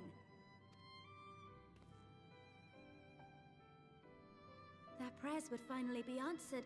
They could gaze up at the firmament and see their ancestors in every twinkle of the stars. We cannot allow their hopes and dreams to drown in the light. We have to bring back the dark. If we don't, who will?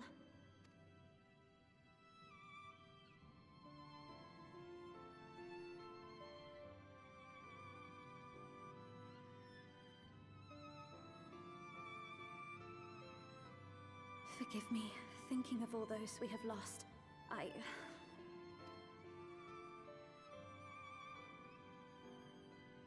No, it's all right. We will bring back the dark.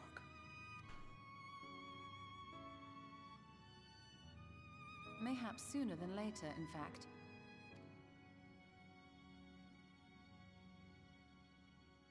Urianger and I have finished deciphering the tablet, and its contents were most illuminating.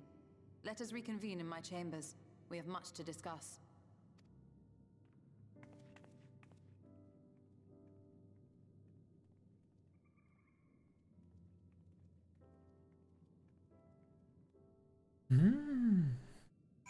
You know, an extra thing that is a little bit interesting with the concept of like multi-dotting enemies, like just in the concept, like in the conversation about barbs, is that I'm like pretty sure that when they extended the duration of the dots to 45 seconds, they also reduced the potency of the dot to compensate. So like it doesn't do too much damage per application over 45 seconds. The benefit of doing that is that you don't have to apply it as often. The downside of that is that by the functionality of dots, they have effectively like a pseudo cooldown. There's no reason for you to apply it before it runs out. But if it does too much damage, then it becomes a little overpowered. The problem with them having less potency per tick but lasting longer is, in the eyes of multi-dotting specifically, is that, and I go over this a little bit in my Sage guides actually. I talk about it like a little bit in passing because it's not that important. It's something that you typically won't think too much about in the heat of the moment, but generally speaking, when you're considering applying a dot, that action of applying your dot is taking a GCD you could have spent on something else. So for example, if you're a healer and you know that your dot's damage over time is such that it takes 5 ticks for it to beat your spammable attack, then the enemy needs to survive 15 seconds after you apply it for it to actually have been worth using. If I remember correctly, if there's 2 targets, you still need Wind Bite or Venomous Bite to last like 20 seconds or something to that effect for them to break even with Quick Knock. On 2 targets, I think. Can't remember it exactly off the top of my head, but I think it's something like that. And of course that only gets worse with 3 targets.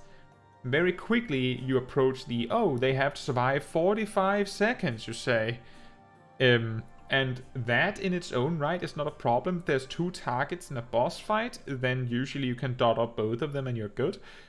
But if you're in any capacity of like an AoE encounter, most trash packs will not survive 45 seconds. So because the dots are so long, you have to actually take this into consideration. How much of the dot am I actually going to be benefiting from when I cast it? And these kinds of considerations are becoming more and more narrow because less and less jobs even have dots to begin with. Good, you're here. Thanks to the Exarch's gift, our next course of action is now clear. Here, have a pair of gloves.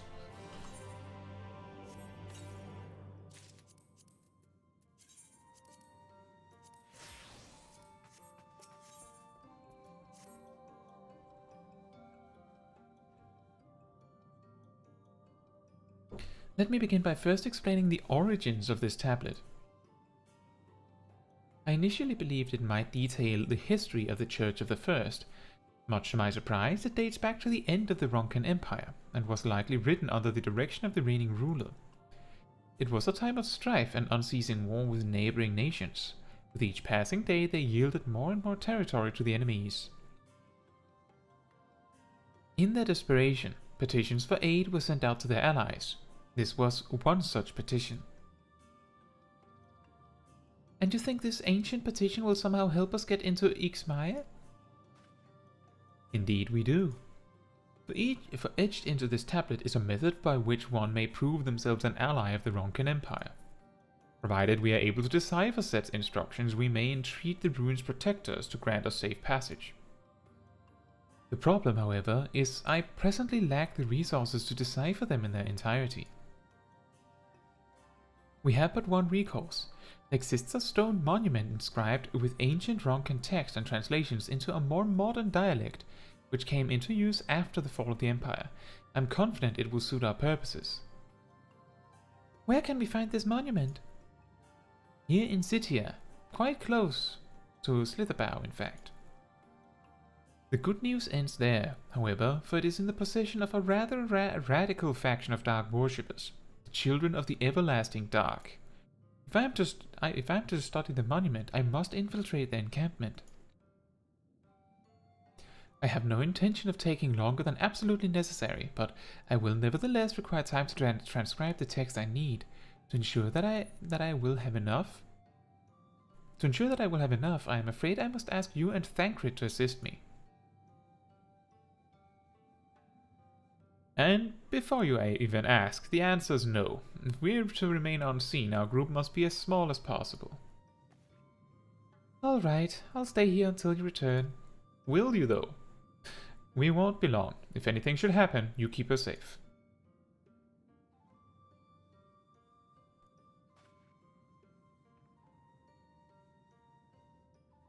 Then let us convene outside, to the west of Slitherbow, where the path diverges.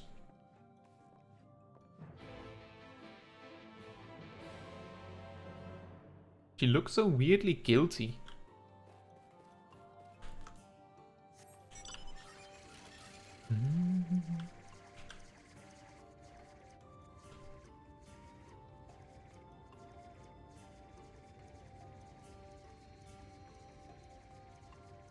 The Children of the Everlasting Dark. That sounds like a free company name.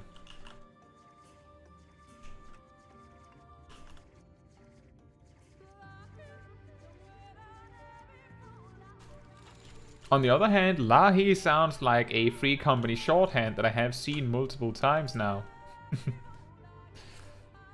The encampment we seek is to the north, but it would be foolish to simply rush in. A guard has been posted at Cleric to keep watch over the children. Perhaps he has aught to share of their recent activity. But we must tread carefully. There's a chance we may encounter them along the way. Stay close and stay alert. I would avoid a confrontation if possible. They rejoice in dealing death to others, claiming that in doing so they cleanse their victims of sin and usher them onto the sunless sea. I would rather not sully my hands defending myself against such madmen.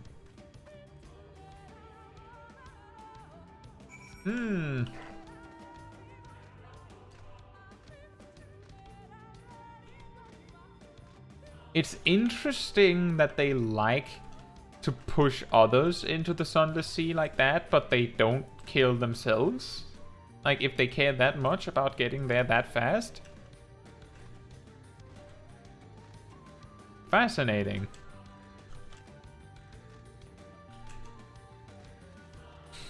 Do an ether current.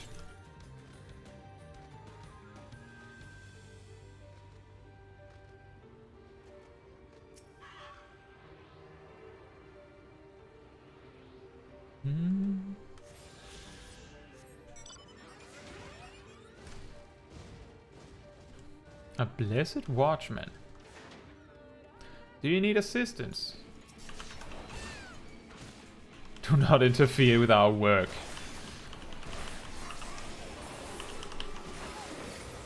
Well, that goes both ways, friend.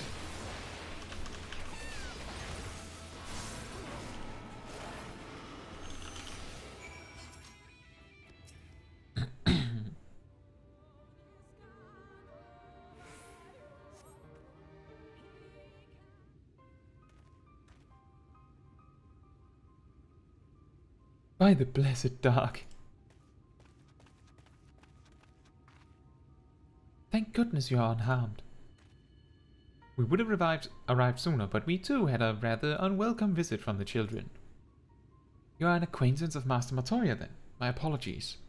The children have been acting strange of late, so I thought to take a closer look. I was careless. Strange? What have you seen? At first, there seemed to be nothing out of the ordinary, the usual gathering of ingredients for poisons from flora and fauna. But then I took notice of their venomous spiders. They've been breeding them in much greater numbers. It's as if they're preparing for something. Any ideas as to what?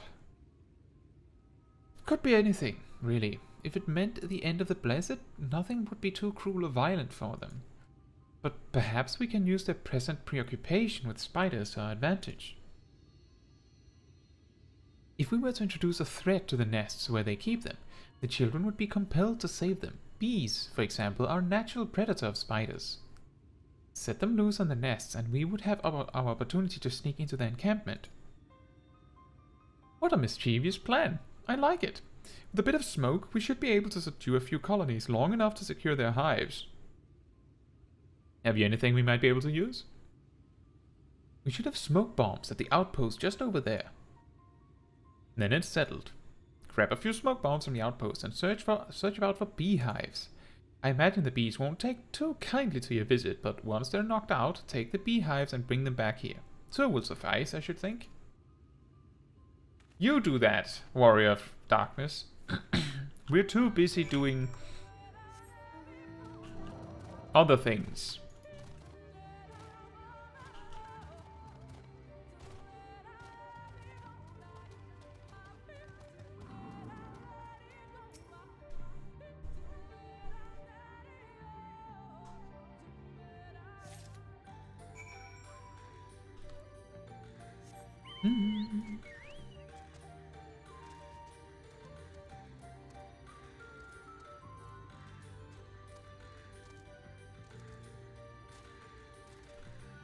Use a smoke bomb on the beehive.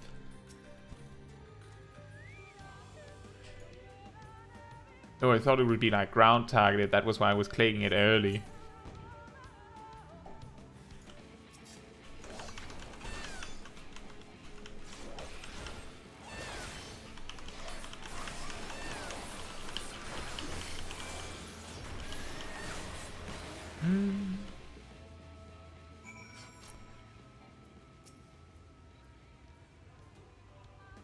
And grab the beehive. Why? I'm pretty sure I was closer to that beehive before we started, but I might be wrong.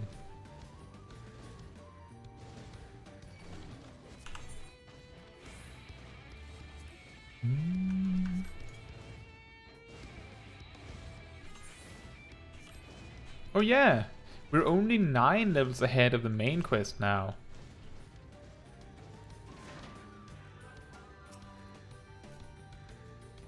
It's finally catching up to us.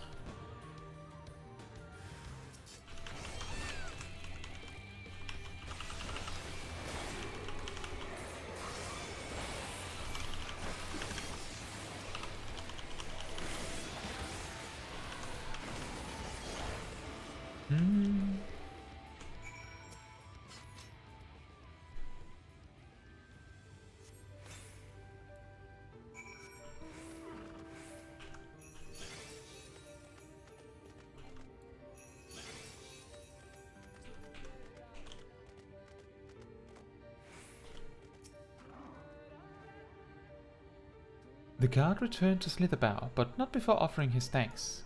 As for the beehives, Thancred and I were successful in acquiring what we need. How did you fare? Oh, I thought you said we needed 2 in total. I have 2. This is more than enough. The children are certain to be displeased. Let us hurry, before the bees begin to stir. The children's settlement is to the west, a place they call Woven Oath. According to the guard, there is an airway apart from the entrance which leads to the spider's nest. If the fates are kind, the way will be clear.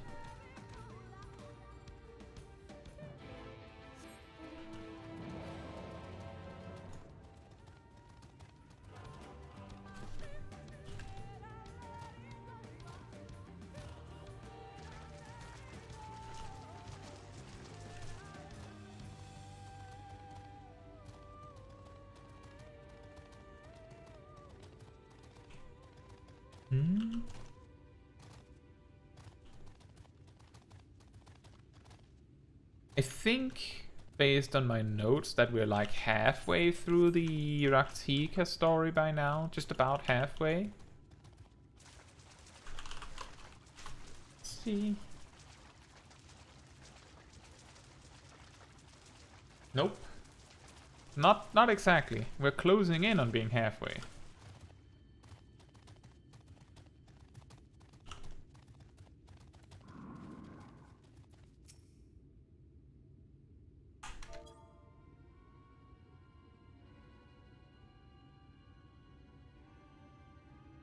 Up there is the airway. Do you see it? A bit far, perhaps, but we should be able to toss the bag through. Though we should probably loosen the ropes, keeping it closed. Enough that it falls open when it lands inside. May I do the honors?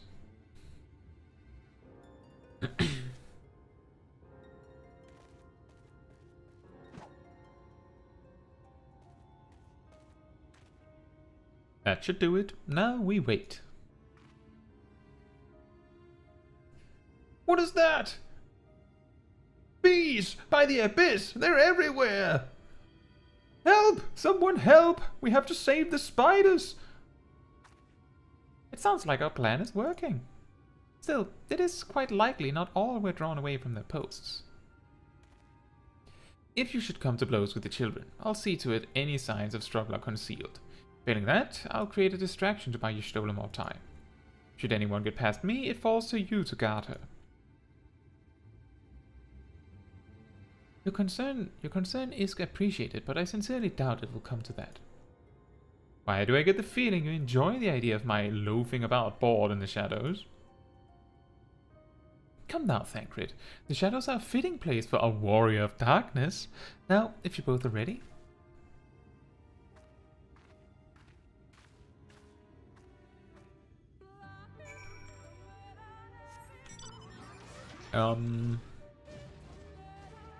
Right. So we need to use a different entrance if I remember correctly.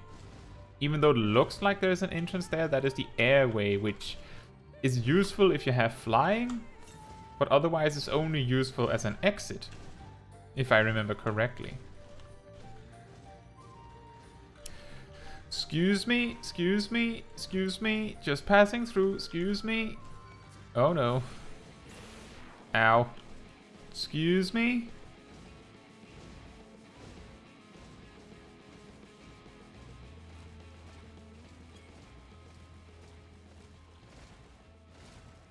No man, I remember I've been here a lot of times because the wood bats tend to be part of the hunting, the clan hunts in Shadowbringers, if I remember correctly. So you just park in like the little pond there, where there was none of these children of the dark, but there were wood bats.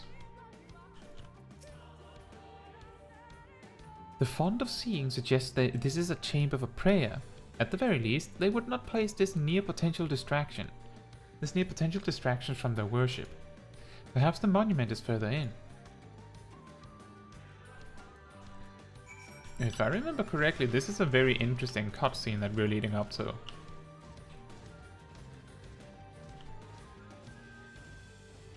Hello, Y'shtola.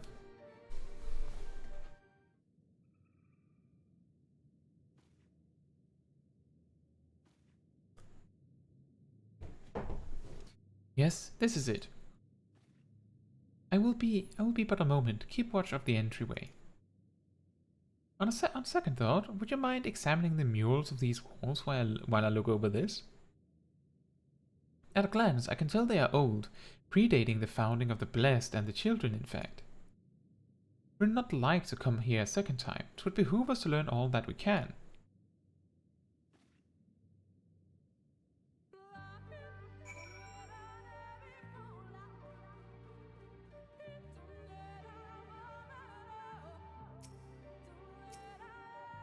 Examine the murals and take note of what events they may depict. You may move the camera as well as zoom in and out, target the mural and examine it with left click.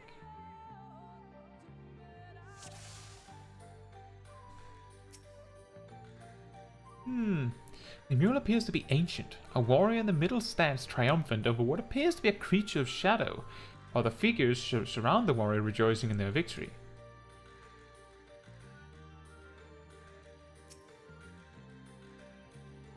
The mural appears to be very old. A ruler sits atop a throne, attended by their subjects.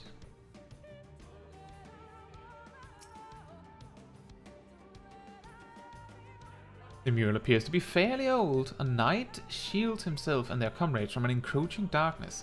The central figure is considerably faded.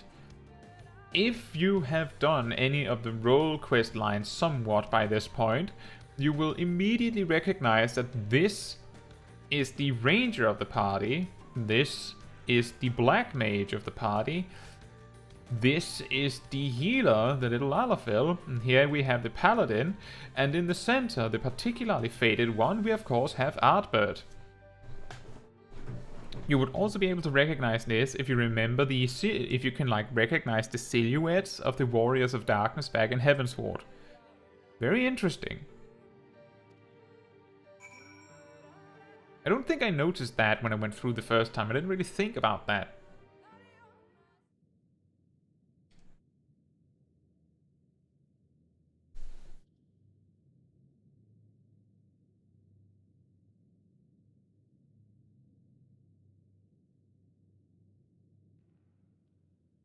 These paintings, they seem familiar.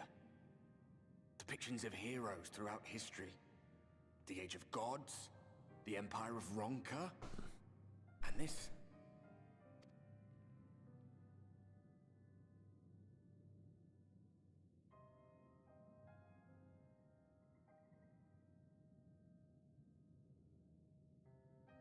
There was a man, A researcher who pored over these pieces. He offered us work when we needed it. Slaying beasts, delivering provisions. A funny old bugger he was. But he had a good heart.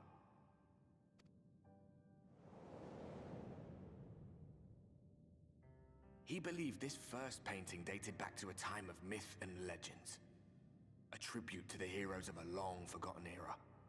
The story went that it was rediscovered by an explorer from Ronka, who was so struck by its majesty that a second painting was commissioned, commemorating the heroes of their day. One day you will all be here too, he said. Heroes immortalized forever. Maybe I'll paint you myself? I had a good laugh at that. We were only trying to make our way after all. Being heroes couldn't have been further from our minds.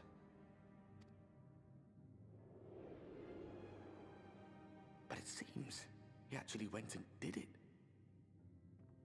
Before or after the flood, I wonder. Rather faded, isn't it, compared to the others? Or did someone try to scrape it off the wall?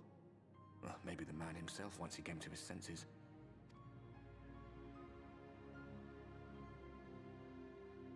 Do you suppose your deeds will warrant an addition to this collection? Or some other kind of monument?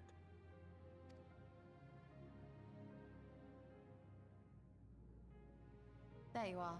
I have everything I need. Let us quit this place.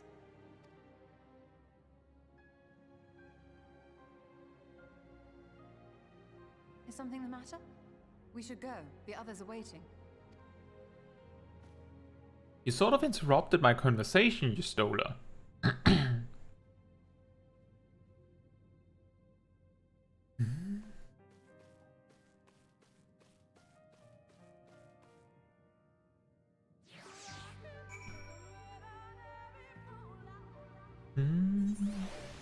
And here we are outside. I believe I now have everything needed to finish deciphering the tablet. Tell me, Caetsu, did the murals appear to be of any significance? Maybe. Depictions of heroes from the Age of Gods, the Ronkan Empire, and immediately before the flood. Very astute observations. Perhaps in another lifetime you could be a curator of antiquities. Thanks. I figured all this out myself. Totally. Though it has no bearing on the task at hand, perhaps that knowledge may prove to be of use in the future. Here you have some shoes. Let us hurry to Slitherbow. The others are waiting. After we return, the two of you should rest a while. No doubt Runa will be eager to have you sample his cooking. As soon as I discover anything of import, you will be the first to know.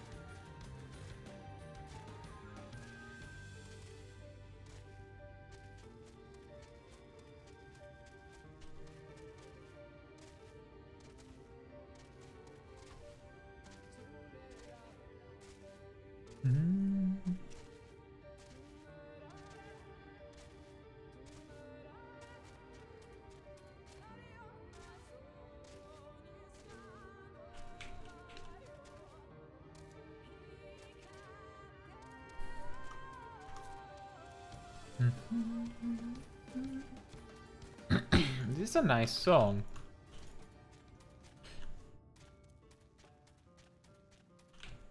I actually remember I discovered that you could turn off mount-specific music one day while I was doing stuff in Rak'tika Greatwoods, because I was too annoyed by the fact that I would mount up, the music would change, I would get to my destination, dismount, music would change, enter combat, music would change, leave combat, music would change, mount up, music would change. It was a little much. And that's when I discovered that you could, switch off the mount-specific music. I don't think I've had it on since, beyond, checking what the song is on a specific mount. Simply because I like to have the music of the area that I'm in play when I'm there. Caetsu, the guard told me you left with Master Matoya to wove an oath. And no sooner do you return than she locks herself away in her chambers without so much as a word. She knows how I worry when she leaves without telling me. But she's safe, and that is all that matters. You must be hungry after such a journey. Why not have a seat there by the fire? The stew will soon be ready. Oh boy, stew again.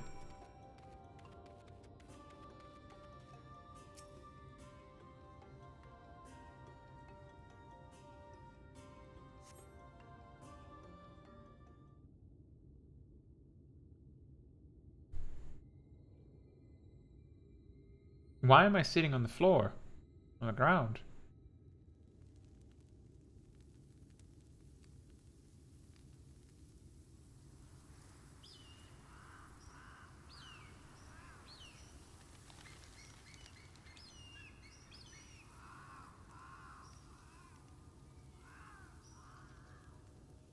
Strange. The others on patrol should have returned by now. Our food will be overcooked if we wait any longer. We will just have to start without them. Would you call Master Matoya and the others?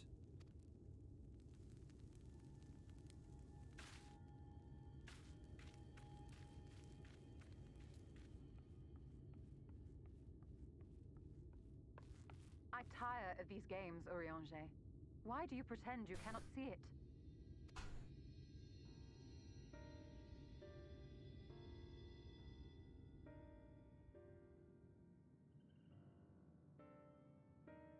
The blessing may spare her the fate of becoming a Light Warden. But you cannot be blind to the nascent corruption. She is not as she was in the Source.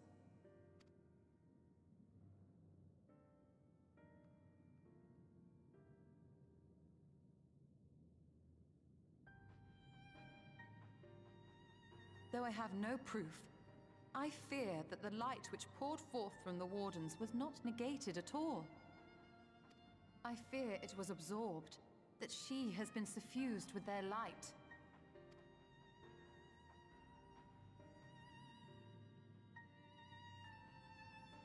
Though I have given thought to this possibility, I dare not speak until more is known.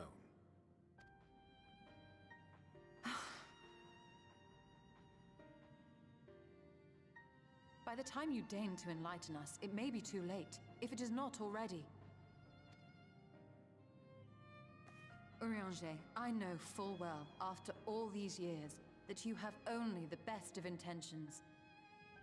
But that does not make it any easier to put my faith in a man so infatuated with secrecy. I have had my suspicions ever since the Exarch bade you speak that day. But now I must ask. The 8th Umbral Calamity and all that followed. Everything you claim to have seen. Did you?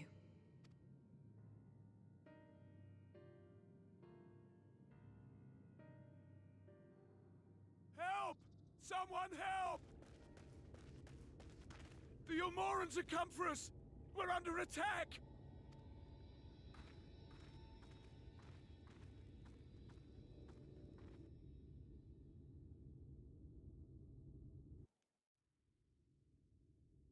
Meanwhile, in Yulmore.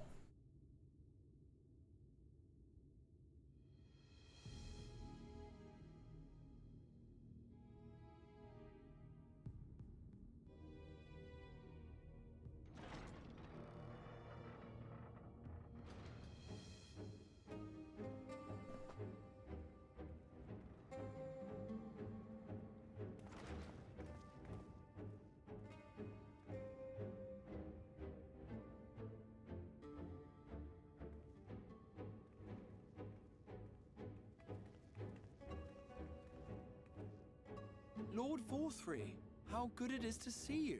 How long has it been? Not since your inauguration, unless I'm mistaken. Too long, at any rate. May I say how humbled I am to be invited not only into your city, but your home. You are as generous as ever. And you as disingenuous. let us dispense with the pleasantries. This merry band of dissidents people are calling Warriors of Darkness, they have slain Sin Eaters, and by all accounts the Crystarium is complicit in their villainy. And now I hear reports of your people obstructing my soldiers. So I must ask, what exactly do you think you are doing? I might ask you the same thing. It should be clear, even to you, that defeating the Light Wardens represents the world's only hope of survival. Even now, the people of Lakeland and Ilmeg rejoice in the return of night. For 100 years, they yearned for a means to fight back against the Sin Eaters, and at last they have found one. Yet you choose to stand idly by and do nothing. Why? Why? Because this hope you cling to is nothing more than a fever dream, an exercise in futility. Even should you slay the Sin Eaters, the world as we know it is beyond salvation. With what little land and resources remain, the people would be free only to starve. I don't know about that one. There's pretty decent amount of space left for the people that are left, you know? If you lost 90% of the world with the people in it, you also lost 90% of the people in it. So there's only 10% of the world left to house 10% of the people. I don't know what you're going for here, War 3. Before long, they would turn to violence, then to war, and ultimately usher themselves unto oblivion. They require a firm hand to shepherd them from the edge. The hand of a king. Nay, a god. I will see their dreams fulfilled, their wishes granted. I will give them peace, order, and they shall never want for bliss.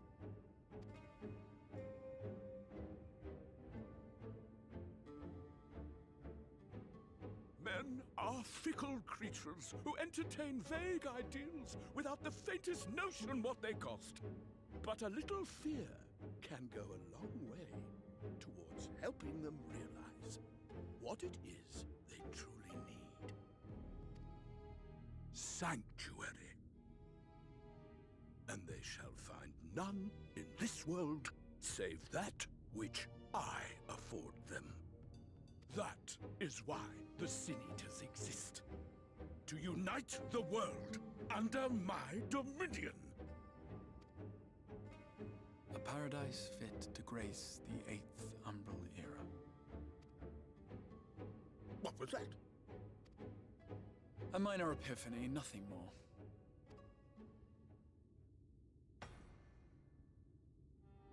You have always held sway over those around you. Those who defy you must submit or die. What sits before me is the inevitable result of bloated privilege and unchecked power. But man is more resilient than you think.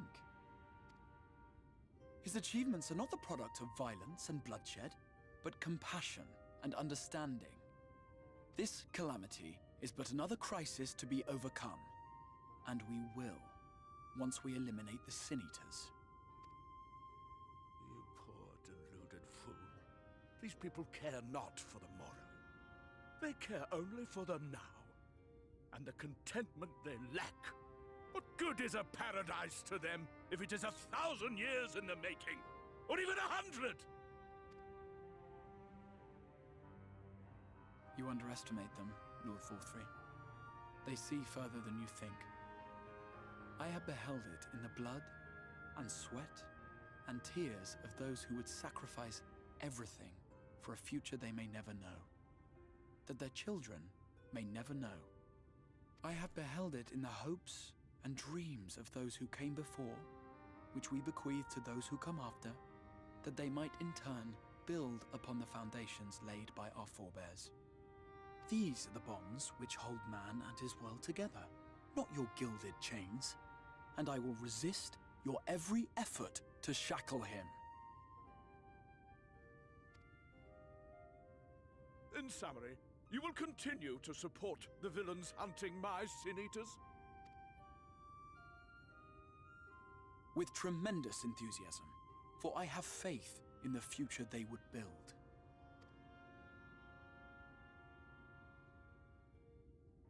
Why do I even bother? Fools, the lot of you! So naive! So painfully predictable! Did you imagine I did not know your mind? That I would wait until after this meeting to dispatch my forces? Even as we speak, they march to the Sin Eaters' defense. Insurrection will not be tolerated! The people of this world are mine to rule, mine to command. And you are no exception!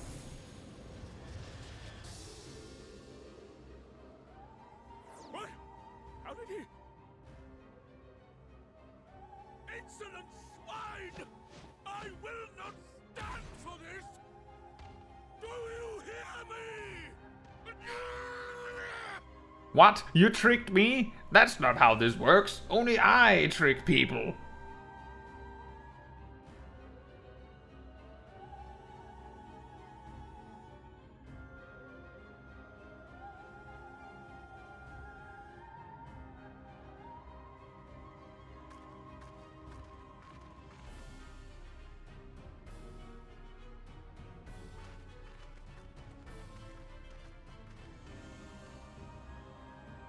You speak for the Knights Blessed?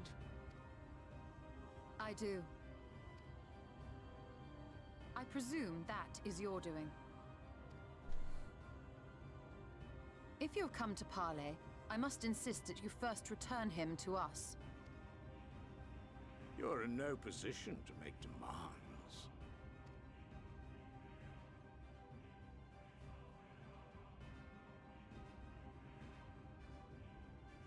By Lord Vorthry's decree, Rak'tika now falls under the governance of Yulmore. You will henceforth answer to us. Is that so? And the children of the Everlasting Dark have acquiesced to this madness? We have reached an accord, yes.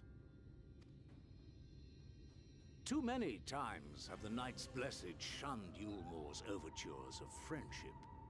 The risk that you harbor hostile intentions has grown too great to ignore.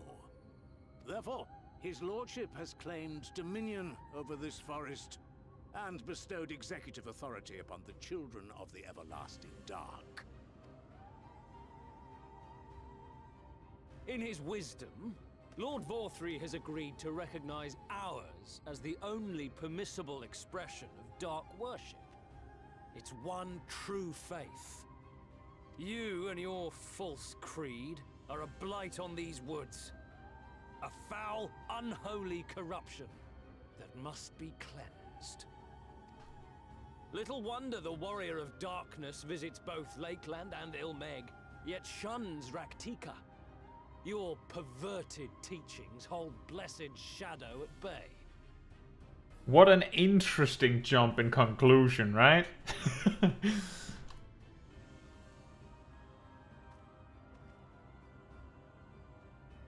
You have accepted the yoke of Yulmore to spite us, then? Fools. Darkness will never return to these skies while they hold sway. Those of you minded to obey his lordship are to make for Woven Oath with all haste. We will leave you, that you may have time to prepare. Woven Oath? Are you suggesting we abandon our fate to join those zealots? What has your faith afforded you thus far? Nothing! We will guide you along the righteous path. Actually, let's circle that around and say, what has your faith afforded you thus far? And should we refuse? Anyone found here upon our return will be considered a traitor to Yulmore and dealt with as such.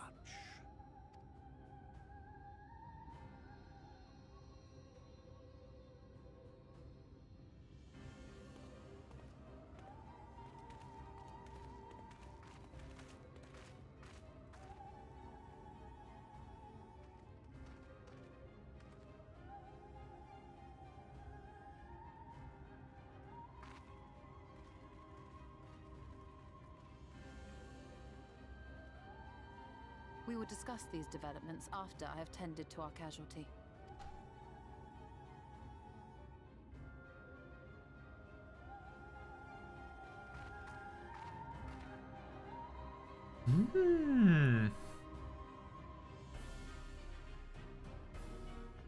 Not exactly, and I would say it's not exactly the most effective way to garner favor with people that you're trying to sway under your command by nearly killing one of their people before you speak with their leader or anything. Just oops. It's really good to make it very clear that you're basically choosing to enslave them, but not very clear to make them willingly go under your command.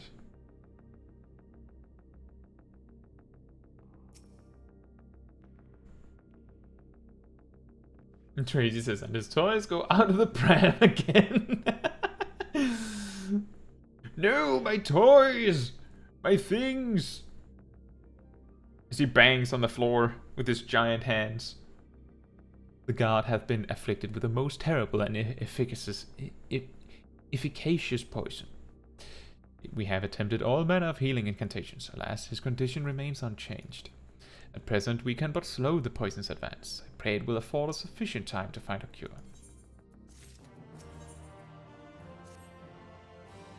A new weapon!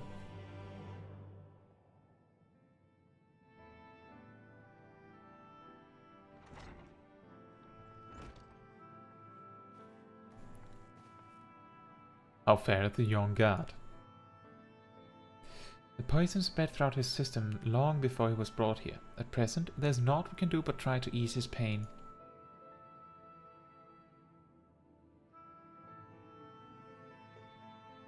Do not blame yourselves, my friends. All that can be done has been done. Even had we reached him sooner, it would have made little difference. The children employ countless poisons. Finding a suitable antidote is a nigh impossible task. What of the rest of the Blessed? How have they taken the news of Yulmor's generous proposition? With anger and dismay, we cannot hope to oppose both them and the children. I considered a convocation of all the Knights Blessed that we might consider their ultimatum, but I know how they will answer. Master Matoya, I am truly sorry. We will not, cannot abandon our faith. But there's no reason for you to suffer for our decision. Your work is not yet done, and you still have time to flee. Flee? I'm not wont to run from my troubles. In fact, with Caetsu's arrival, I am minded to take the offensive. Yulmoran's presence here plainly stems from our desire to protect the Light Warden. I say we seek it out and slay the creature before they return. Were darkness to fall over Rak'tika, they would have no cause to remain. All of which is rather easier said than done, unless, of course, you've finally deciphered that tablet. I have, as a matter of fact, and with it we can prepare everything we need to enter Ixmaya. What say you all? We will need to act quickly, but I believe it can be done. We cannot deny our fate, but one course lieth before us. Well, we are villains, are we not?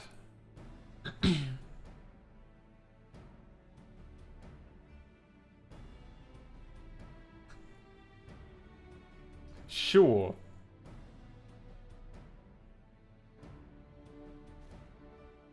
Good. I leave the Blessed in your capable hands, Runa. Very well. I see there's no changing your mind. By all that is dark, I swear to keep the Blessed safe. According to the tablet, we will first need to obtain a seal used to identify the allies of Ronkan in times past. One such seal should be waiting for us in a complex of underwater ruins not far from here. You have some experience with subaquatic excursions, do you not? Then this should prove a simple task for you. The ruins we seek are at the bottom of Lake Tusi, Mekta. While you see to that, Minfilia and I will remain here to help shore up Slitherbow's defenses. Your aid would be greatly appreciated. And thus we prepare for war again.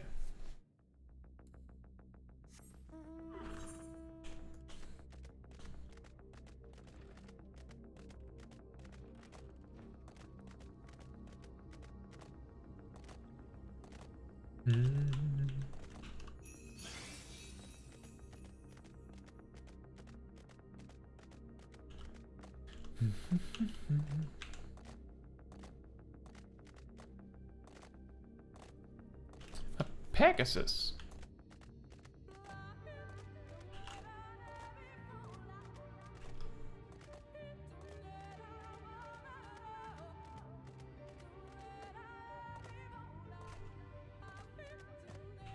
I was wondering when the Exarch said, "Hey Alphino, can you join me on the trip to Yulmore?" And then he doesn't even show up in the trip to Yulmore. I wonder why that is, but I guess it's because they were using the projection. There you are, ready for a swim? The seal we seek should be stored in a chamber somewhere inside the ruins, beneath the lake. However, the entrance is seemingly protected by a subtle locking mechanism rooted in the symbolism of Ronkan culture.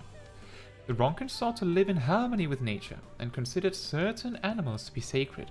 Foremost in their pantheon was the snake, portrayed as the protector of the wood, and arbiter of life and death. Below it were 4 others, each equal in rank: the squirrel, the colibri, the opo-opo, and the wolf. Characterized as the bringers of liberty, words, enlightenment, and harmony, respectively. To open the chamber containing the seal, the tablet states that one must pay due deference to 3 of these beasts by placing one's palm on monuments wrought in their image, and that this must be done in a specific sequence. If my interpretation is correct, the order can be discerned from the 3 commandments which follow. Give praise unto the snake, by its strength do our lands prosper. Be as the opo-opo, rival thy kin. As all parts seek betterment, so too does the whole. Be as the wolf, move as one. Peace comes to all who seek harmony with their kin. The tablet says naught of the placement, size, or appearance of the monuments, alas. Hopefully, all will become clear when you reach the bottom of the lake. Go safely. So, snake, opo-opo, and then wolf.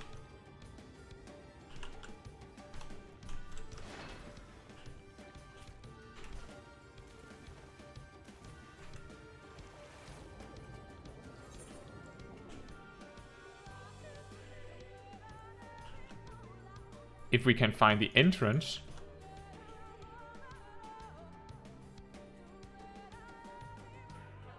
Oh. Well, that was easy. Serpent statue. That is a good start. You find a statue of a snake. You sense something stir elsewhere in the lake.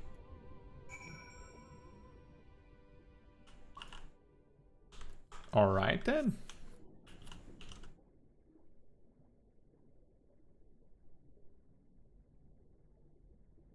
That is not the right one.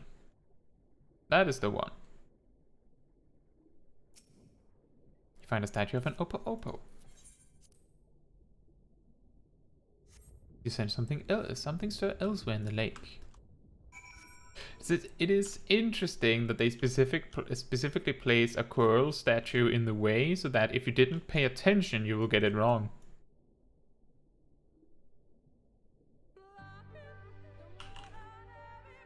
The only thing missing is that the wolf statue comes first in the last temple.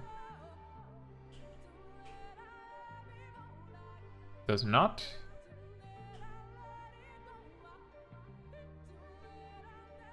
Well, not necessarily, at least.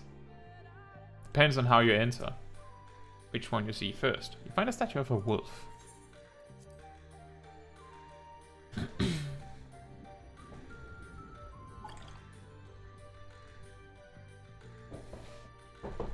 Once more, you sense something stir elsewhere in the lake. Perhaps the chamber containing the seal is open.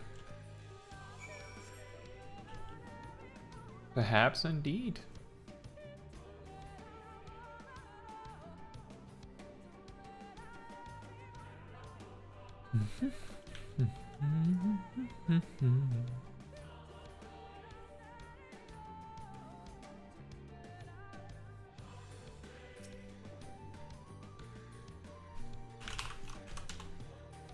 A door opens to reveal a pedestal upon which rests a medallion. You take it and secure it inside your clothing.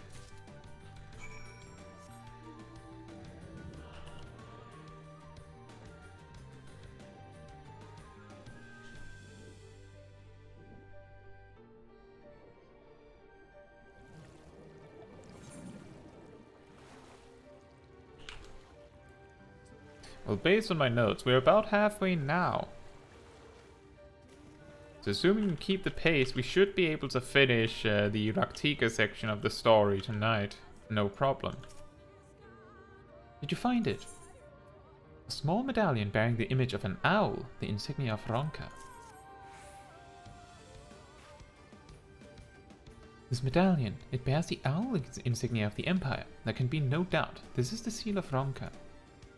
Well done, Caetsu. We can begin our preparations to enter Ixmaya in earnest. Bearing the seal, it should be possible to enter Ixmaya unmolested by its guardians. I'll go ahead to Slitherbow and inform the others. When you have recovered from your exertions, meet with us in the cavern leading east out of the village.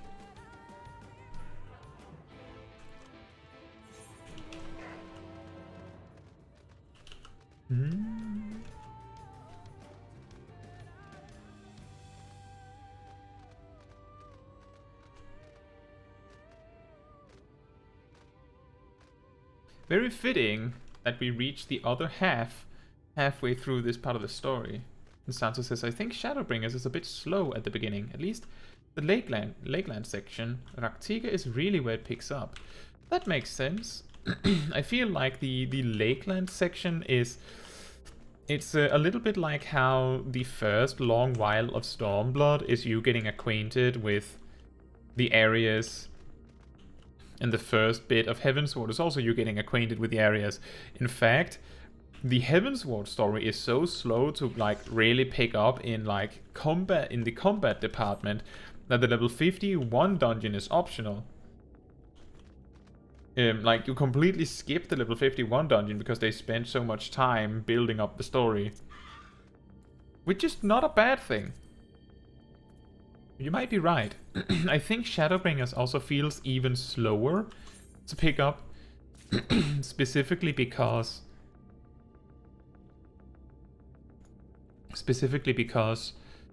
the amount of cutscenes, and especially voiced cutscenes, really slow it down. Like, it takes a lot longer for things to happen because of it. Which is not a bad thing. It just makes it feel even slower. If that makes sense, Santo. That's how I feel anyway. Good, you're here. Runa opened the gate for us but moments ago. Beyond lies Ixmaya and presumably the Light Warden. It did not take long for the Wood's protectors to find me when I last came here, and I expect them to fall upon us just as quickly this time. Though we carry the seal, that is no reason for us to let down our guard. See, Sansa says, yeah, when I started Heavensward, I took like over a month break, but once I got around 53 and 54, I did the rest of Heavensward plus patch content in like a weekend. I wasn't super invested in the story until around when you get Estinian or Ysayle. Yeah, that makes sense. Now, let us seek out the Warden and put an end to its reign over these woods. It's interesting that when people talked about the wall that is the post-game of A Realm Reborn, because I wasn't that invested in the story back then, as I recall it, I like sped through that story within a couple of days, if even that. But it isn't that surprising when I believe we got through the A Realm Reborn post-game in like 3 sessions in these streams. So often the fact that the post-game goes really slow in A Realm Reborn, and some players find it really boring, really makes it feel even slower.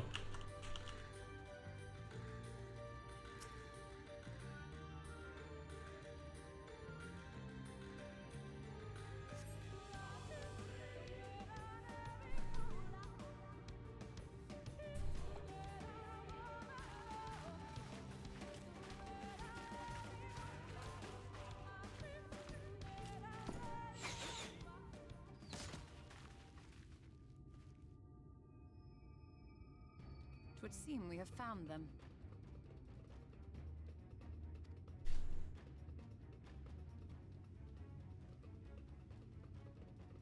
You trespass upon sacred ground. Be gone!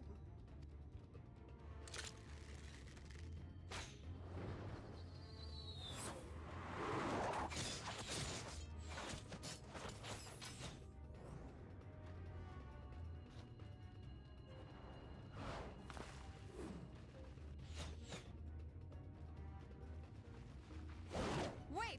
We did not come to!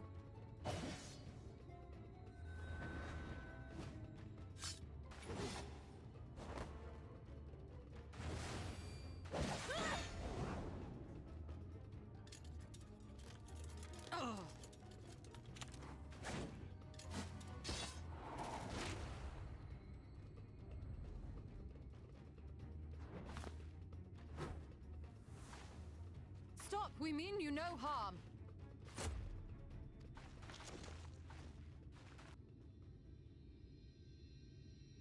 Sister, is that? Yeah, oops, huh? Maybe don't shoot on sight next time, yeah? Oops. We are allies of the Empire of Ronka. As is customary, we come bearing the seal of the Emperor.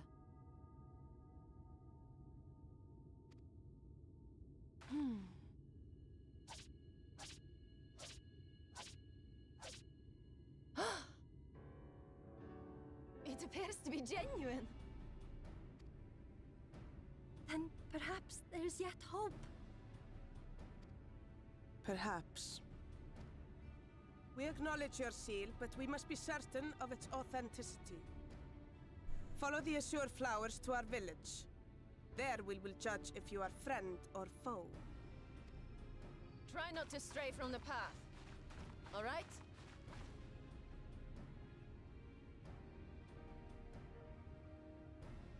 Follow the flowers. Would it kill them to escort us? But if it affords us an opportunity to investigate Ixmaya, fine.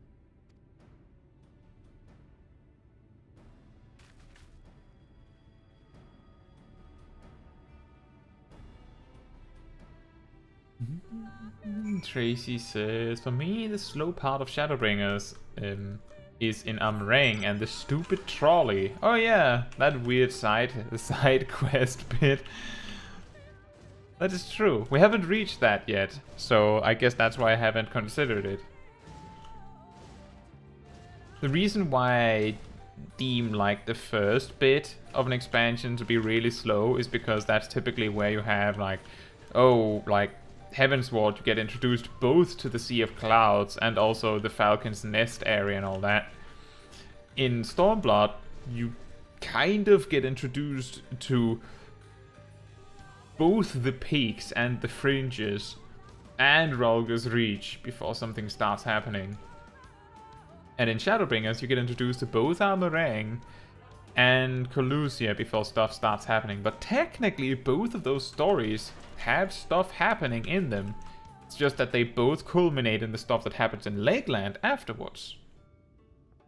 And Santa says, for me, I also took another 3-ish week break at the Heavensward post-game stuff when I needed to do Crystal Tower. I waited 20 minutes for queues that never popped. Yeah, post-game I mean, not Heavensward. I think it's neat that the Viera have Icelandic accents. It's not an accent you hear every day. That is very unique. I didn't know it was Icelandic.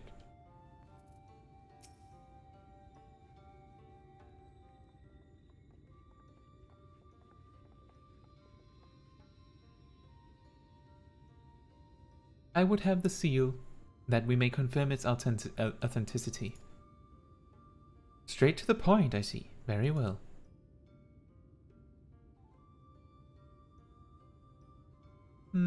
There's no mistaking the crest of the royal family. It is of proper size, and by its weight it is plain it was made from gold. The seal is indeed genuine. For 3,000 years we have waited for this moment, and now you are finally here. I bid you welcome, allies of Ronka. I am Almit, chieftainess of Fano. Uimit, a younger sister. Simit, a pleasure. We were beginning to lose hope that you would come. I beg your pardon? These are troubled times for my people, though I can but imagine what has compelled you to venture into our woods. You must be tired after your journey. Come, take your ease. If you'd like, I will show you about the village, though I must warn you, it is a long way down to the forest floor, so do watch your step.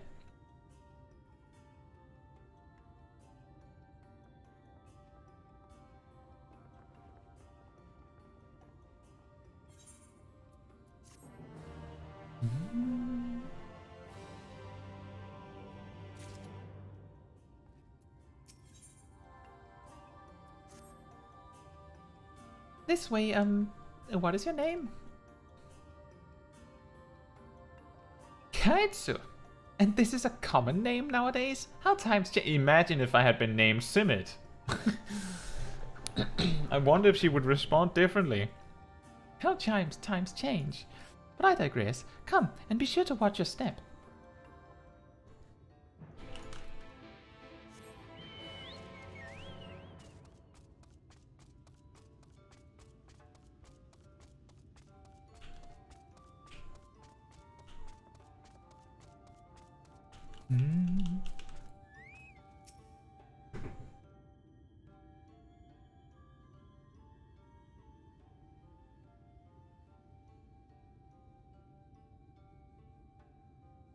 As bearers of the seal, you have a right to know what became of the Empire, and my people's purpose here. We are descendants of the Palace Guard, which served under the last Emperor, and to this day we carry on the duty of our forebears, the final decree of His Eminence before Ronka's fall. By the wisdom of our people was Ronka made to thrive. Such knowledge must never be forgotten, nor may it be suffered to fall into the hands of the wicked. Keep it secret, keep it safe, and look to the coming of our allies. Unto them you shall bequeath our all, and thus will Ronka live on. By his command we have remained in the Rak'tika Greatwood, guardians of Ronka's ruins, the wisdom held within. I hope thou wilt not think the question impertinent, but did thy people's famed longevity perchance play a part in the Emperor's decision to entrust this mission unto thee and thine? That was one reason, yes. We Vais would easily live to see 3 of your elven lifetimes. We were also the fiercest fighters, though none more fit than us to stand watch over the remains of Ronka. But our duty has grown ever more perilous in the wake of the flood. Settlements such as this one were plentiful before the light claimed dominion over the land, but now Fanov is all that remains. Our numbers dwindle year by year. For long there will be no one left to honor the Emperor's wishes. And you believe we are the allies for whom you have waited? You have the seal, do you not? After 3 millennia of waiting, that alone is nothing short of a miracle. Truth be told, I had begun to think you would never come. Sister! Oops. We are glad of your presence here in the Great Wood. The wisdom of Ronka is yours should you wish it. You need only ask. All right then, asking has been done, I suppose.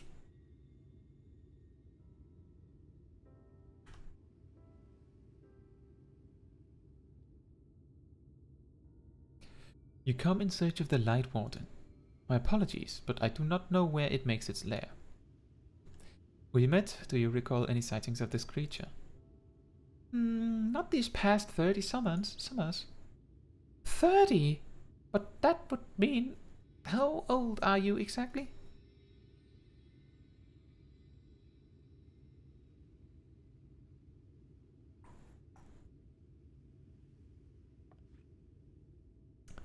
Young enough to remember! With age comes knowledge. There may yet be one among us who has seen or heard of the abomination you seek. We have leave to speak with the other Vais, then? But of course. Then we should split up and inquire individually. If someone knows something, I would hear it while there is yet time to act.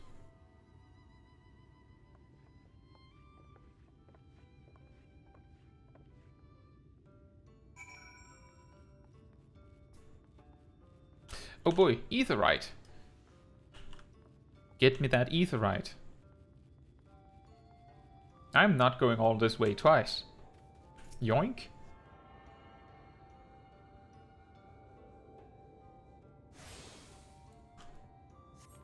But I do think that giving different races like specific unique accents really helps to make them stand out. It does, however, also make my job of trying to give them a fitting voice extremely difficult, but I try my best. You search for the Light Warden. I cannot say I have ever laid eyes on it. Our duty is to protect the ruins, nothing more. We have no need to strike out in search of such a foe. I mean, what if the Light Warden radiates evil towards you? Then technically seeking out this enemy would effectively be like protecting the ruins, just indirectly. Have you considered that?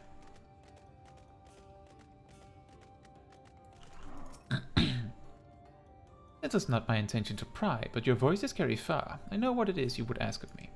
Unfortunately, the answer is no. I have not seen the Light Warden. I patrol the ruins perimeter regularly, and if it were hiding nearby, I would know about it.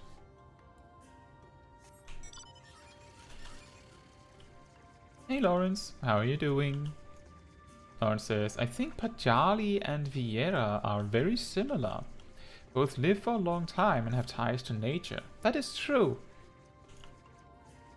I think the difference is just that I believe the Vieira are just like that's pretty much just a race that just are like that, while the Pajali are like specifically blessed by the elements or something to that effect. It is funny that the Vieira sort of rely on living such a long time, given that very few of them appear to be male, right? We have fewer and fewer with each generation. I wonder how, with each passing year, I wonder how that works. How many men live in our village? 0, you say? So no children live here, you say? Curious. What a coincidence. I wonder if there is mayhaps a connection there. Probably not.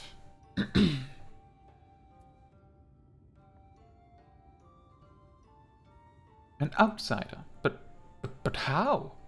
By the gods, allies of the Empire, my sincerest apologies for failing to note your arrival. It was the warden you wished to know about, yes? My mother, may she rest in peace, told me once of its appearance in these woods.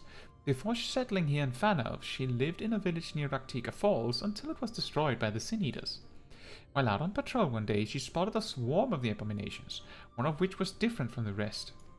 It was larger for one thing, but what struck her was the way its fellows seemed to revere it. She was convinced that what she had seen was the Light Warden. Your exchange with Korile has taught you something about the Light Warden's possible whereabouts. Lawrence says, I think the oldest Pajal was 270 years old. That is an interesting specific detail. Is the oldest one the one that is the White Mage teacher?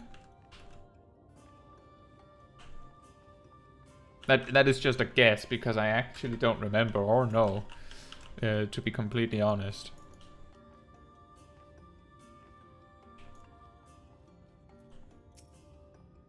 The Light Warden? No, I have not seen it. But I have witnessed the horrors of the Lesser Eaters, how they are wont to hunt in packs and carry off their victims rather than consuming them on the spot. I suspect the Warden is a grotesque, corpulent thing, waiting patiently for its minions to bring its next meal. Are you describing War3?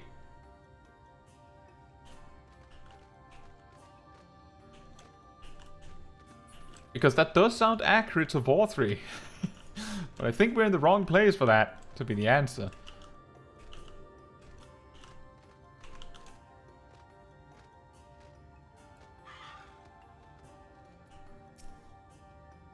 I pray the others were able to provide what I could not. An account of sightings of a particular Sin Eater some would claim to be a Light Warden.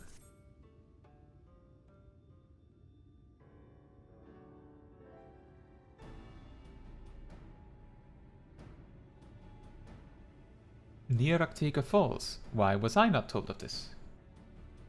I see now why it has never been spotted on our patrols.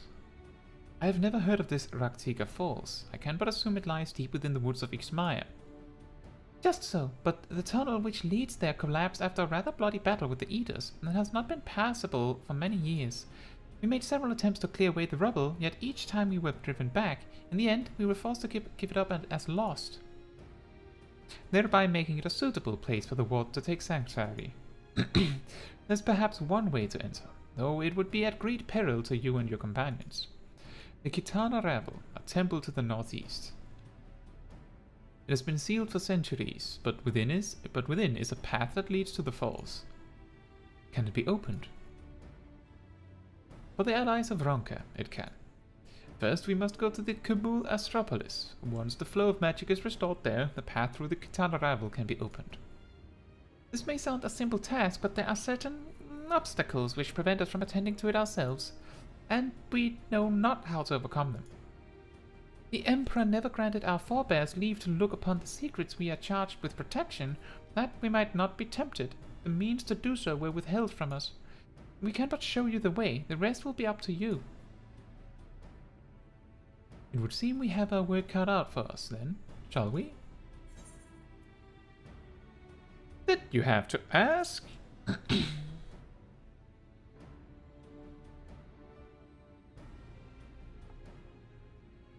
Let us be about it, then. If that is your wish, it is my duty to escort you. While we attend to matters at the Kamul Astropolis, I would ask that your sisters accompany Urianger and Thancred, and share with them all they can of these woods. While we have every intention of investigating Rak'tika Falls, it is yet possible the Light Warden dwells elsewhere. With that in mind, it would behoove us to prepare an alternative course of action.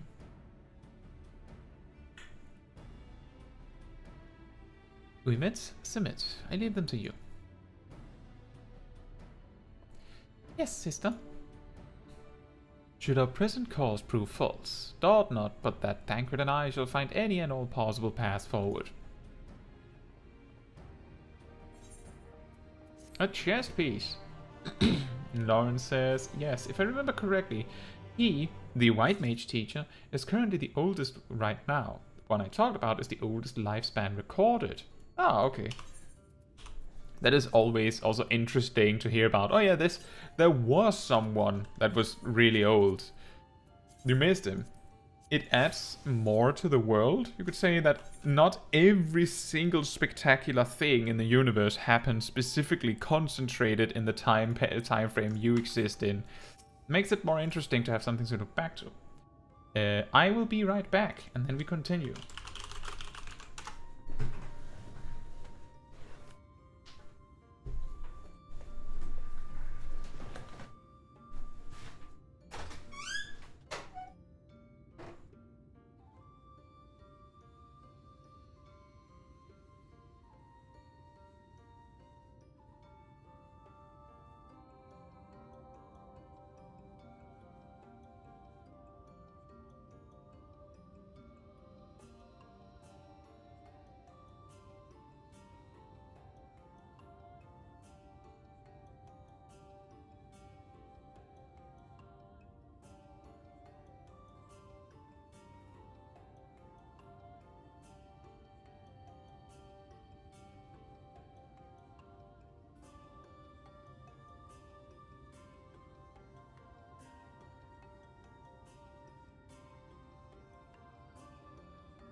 Alright, I'm back. Lawrence says, Izumi-yan, the Conjurer's Guild Master, is over 230 years old. Currently the oldest among the Pajal. And Tracy says, I always wondered why he's not the Elder Seed Seer. Well, the master teacher of conjuring might not necessarily be a great leader. He might be a great teacher, but not a great leader. He might not be the correct one to lead Gridania. Or more importantly, if I remember correctly, the Elder Seed Seer is something that is decided by the elements, isn't it? And I suppose the elements decided that what's her name is a better choice. And again, that adds like a more interesting flair to the story, because if it's just, oh yeah, the oldest of the Pajal are of course the White Mage teacher and the leader of the region, like they're the super master of everything, that makes the the nuances a little bit less. I think it's interesting that there is this. It's actually, you learn a lot about the leader of Gridania. Kanisena. There it was. You learn some more personal stuff about her at some point in Endwalker, I believe. Supposedly, her life as a leader of Gridania has forced her to be a lot more serious, and she's actually the kind of person to do a lot of silly stuff normally, and just mess around in her life, but because she has to be a leader, she has to do what she does. So why would she become the leader? Possibly because the element said so. What you seek lies in the heart of the Kamul Astropolis. Unfortunately, it too was sealed shut by order of His Eminence. If we are to open it, we must first look to the morning stars. Come, I will show you the way.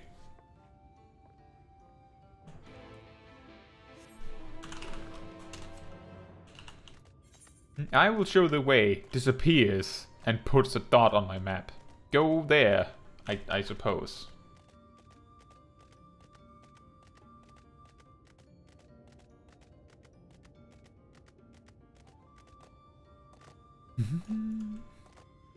But sometimes it makes a world in a story more natural. It makes it feel like things make a little bit more sense in a way, or makes it more...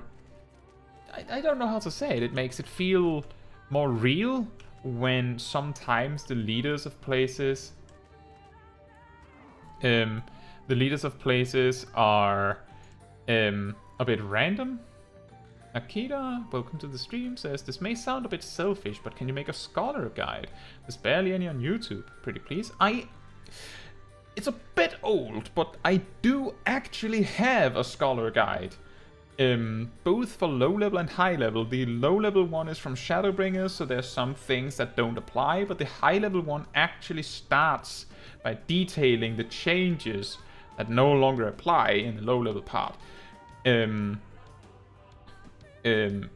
then goes on to explain the high level part. But I do have one, and it even goes into detail, like how to use your, like how to move your pet around and stuff like that.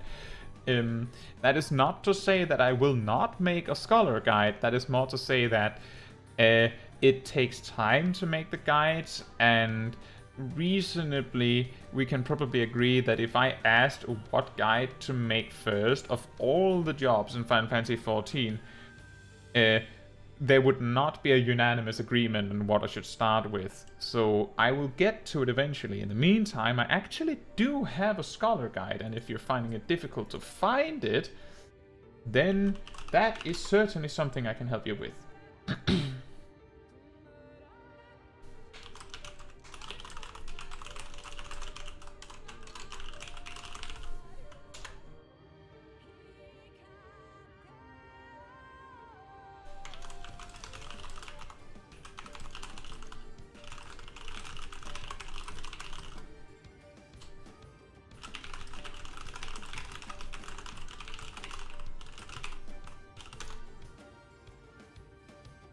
I hope you'll find them helpful, Akira, and I totally understand that it can be difficult if there isn't a guide that like lives up to expectations.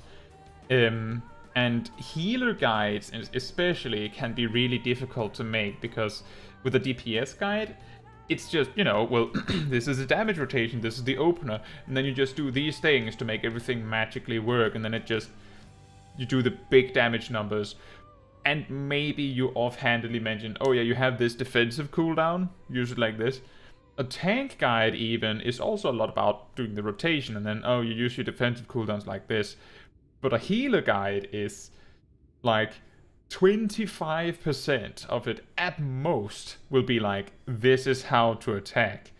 The rest of it is a lot of like, well, you can use this defensive cooldown like this, or this, or this, or this, or this. And Akira says, most guides that I find just explain what the skills do, but I can figure that out by just reading the tooltip. It doesn't really help at all. Let me take a moment to pour over my manuscript for the high-level guide. I know the low-level guide spends a significant amount of time talking about how to manage your pet as a scholar. Some of those things are less significant given the absurd range the pet has, but it should be stated that if you don't place your pet, she will act slower in combat because she will follow you to where you are before she will use the action. If you place her somewhere, she will be a lot more responsive.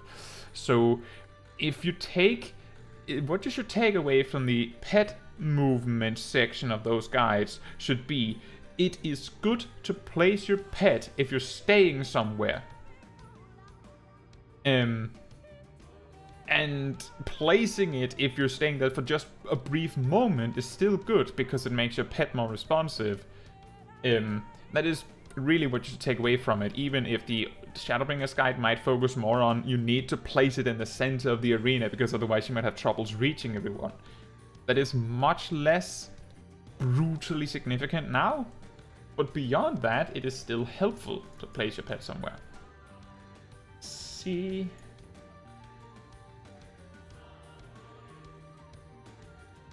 Oh yeah, I have a point in my manuscript from the high-level scholar guide where I go over in. And I spend around over a minute probably talking about the recitation ability and what you can use it for and what I recommend you use it for. So I do certainly go into detail with explaining. In my opinion at least, the best I can. I just want to reiterate that me referring you to my old guide is not to say that I won't remake the Scholar Guide. It's just that if you need a Scholar Guide today, then me saying that I'll make it in 2 months or in 1 month or whatever long it takes me to get to it doesn't help you today. But if you need a guide for any job, actually, then if you go to my channel page and go to the playlists section, there is a, let's see, there is a playlist called class/job level 1 to 50 guides and primers for all jobs. And there's also one that is class/job level 50, 60, 70 to 90 guides for all jobs. And they contain all of my old guides. Specifically, I'm making a new playlist with all of the new guides. So my recommendation, if you're looking for a guide for a specific job, is check the new playlist, which is just called Endwalker, Job Starter and Advanced Guides. And it should have the How to Red Mage level 50 starter guide in the thumbnail.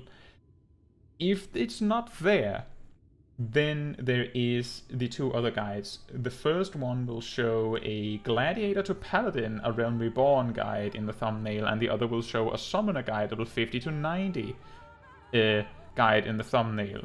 I can send you the links for those if you'd find that helpful. Actually, that is probably a lot more helpful than me just talking about and being like, oh, you can find them.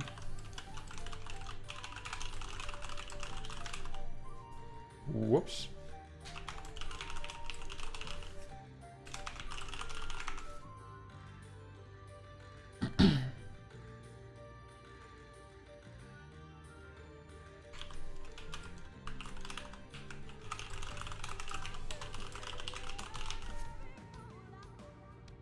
So if there is a job that you need a guide for and my new guides don't like include it, then there's a very high chance that they are on the old list. You'll notice that if they're particularly old, that they sound very different, or the style that I make the guide in is very different. That comes with experience. That's why I'm making my way through remaking them. Some of the guides are 100% re-applicable today. And I will still remake them because I've gotten better at making guides. Just to circle back to what we were talking about, Lauren says, I really like Kanisena. Gridania is where I started my journey. I can't wait to learn more about her life. And Lauren says, your guides are great. Thank you for making them. Thank you for watching them. And then Akira goes on to say, and I think I touched on this very briefly, most guides that I find just explain what the skills do, but I can figure that out by just reading the tooltip. It doesn't really help at all. Part of the reason why a lot of guides start with just explaining what the action does is because some players don't, either A, don't read the tooltip, or B, don't understand the tooltip. So to get past that, to make sure everyone's on the same page, you have to start by explaining what the action actually does in case someone doesn't know what the action does. It also sometimes adds some detail that isn't obvious from the tooltip. And Akira then goes on to say, your guides actually tell us how to use the skills and when it's recommended to use them or hold them. That always makes me happy, that my guides are appreciated. And it isn't enough to tell people what an action does, that just leaves them saying, alright, so what do I do with it? I'm glad that that part is appreciated. Right, that was a big side step. I hope you will find my old scholar guides helpful, Akira. In the meantime, at least. I don't think I might change much about them. I do think I do cover some of the... Let me just check to be sure before I say anything on that.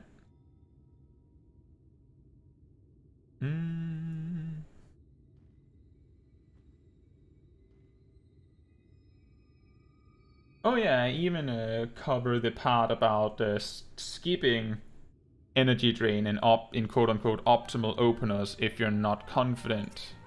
So I don't think there's very much I would need to change if I remade it.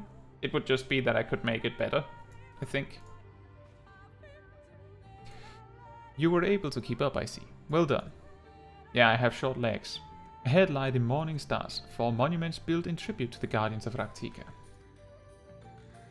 Beyond them is the Great Pyramid of Uxner, where the flow of magic must be restored.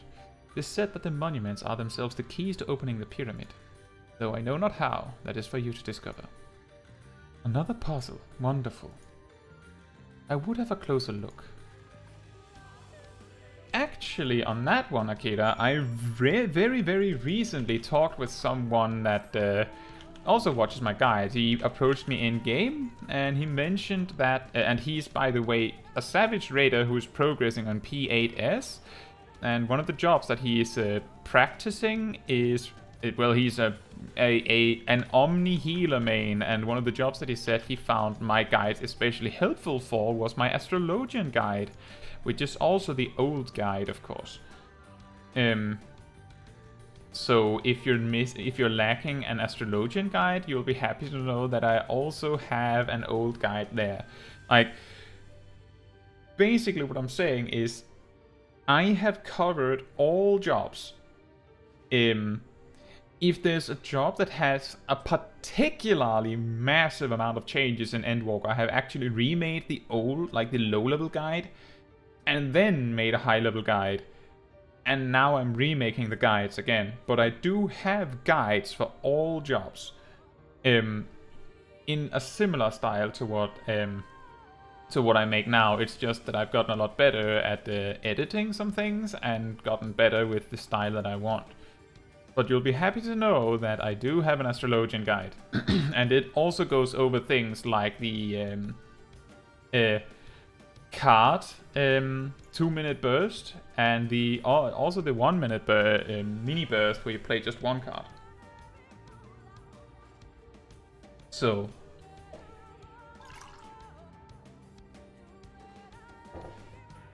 I have covered all of the jobs. I covered every single job before I started really moving over to making content on other stuff. Because I felt that was a great starting point. It is a good place to point back to when I'm making other content. Because if I make a video about what jobs are easy to play, or what jobs are hard to play, or what jobs are funny to play, or whatever, being able to say, and also I have a guide on it if you're interested, is very helpful. Especially a guide that I can stand by. It is indeed another puzzle, but for a blessing, it appears to be similar to the one we encountered at the lake. These statues are all depictions of the divine beasts mentioned on the tablet. No doubt they will open the way into the pyramid in like manner. We have but to discern the correct order. Let's split up and search the area for clues. These ruins are covered in ancient inscriptions, but the answer may well be hiding among them. Indeed, it may be best to transcribe them if they are as numerous as you say. Better that than risk overlooking something. Though transcription would prove impractical for you, not being versed in Ronkan script, no matter, you will employ a different approach. Impressions. Here, I had thought to use these clay tablets to record any significant imagery we discovered.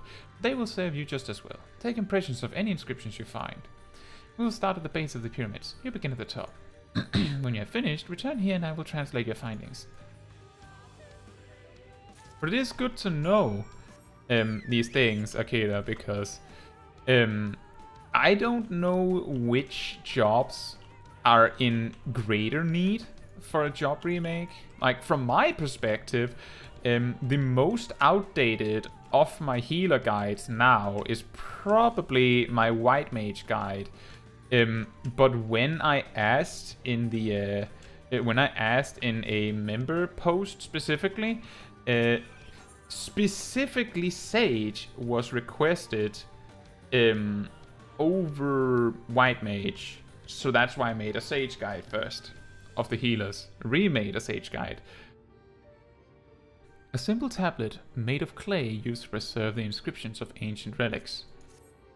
That is just to say that I could do any order. But knowing that the community is hurting for scholar and astrologian guides, it's also nice to know. You take an impression of the writing inscribed on the monument. But it is funny that scholar and astrologian would be the ones hurting for a guide when they are the harder of the healers to play.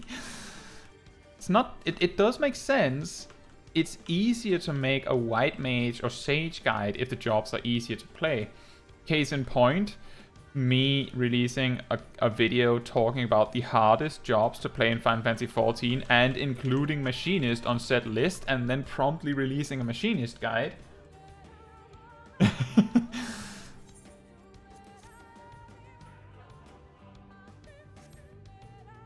You take an impression of the writing inscribed on the monument. But it makes sense. If someone is making a job guide, more so to make a job guide than to teach something difficult, then it's way easier to make a guide on a job that is easier to play than it is to make a guide on a job that is harder to play.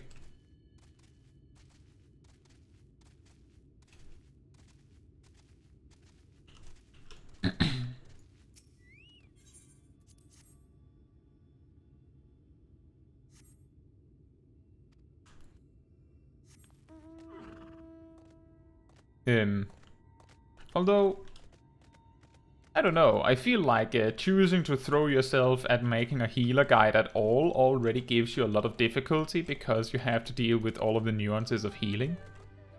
And that, just the only difference between making an astrologian guide and making a... Good job! Nice! And making... the big difference between making an astrologian guide and making a white mage guide is that the white mage guide has to consider optimization of using lilies or some such, while the astrologian guide has to think about how card management works. But if you're not super well acquainted with the astrologian job, it might be very difficult to demonstrate things, whereas with white mage, because there's no teamwork involved in your attack rotation, it might be easier to demonstrate that part. I trust you've made good use of those clay tablets.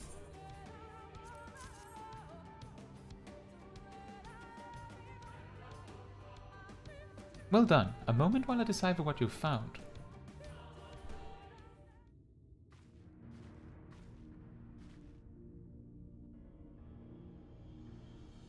Apologies for the delay. Nothing we saw at the base of the pyramids gave any hint as to the solution of the puzzle. Focusing instead on how to proceed having solved it. Your findings, on the other hand, appear to form a riddle. Once assembled, it reads as follows. Come together, share despair. Go thy ways, dread burdens bear. Mark the crown, heed its call. Avert thy gaze, forever fall. I had assumed that the puzzle would involve a sequence, but from what Almed and I were able to gather, it is but a matter of suffusing one of the statues with ether.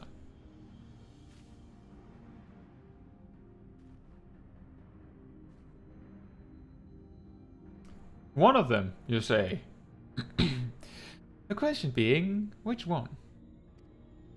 Have you any thoughts?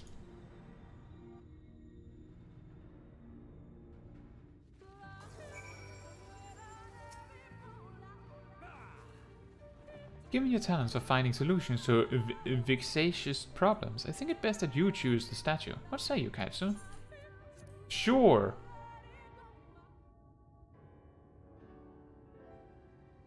Right then, after you have selected a statue, I will imbue it with the required ether. Should it prove to be a trap, I am more than capable of warding off any malign magics it may contain. Now, which statue will it be? The serpent statue. Wait, actually, let me hear the riddle one more time. Bear?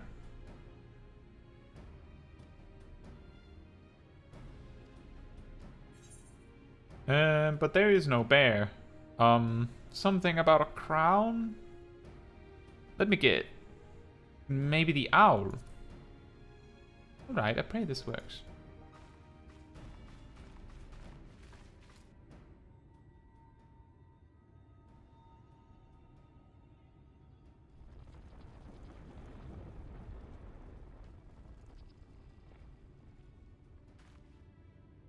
The ether has been absorbed. You really do have a talent for these things.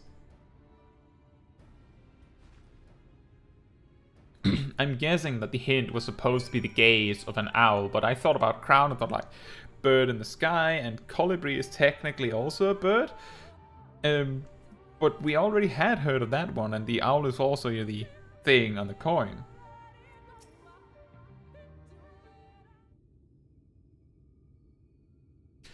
The way should be clear now. Come, let us.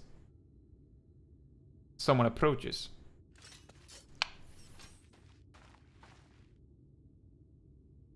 Sister!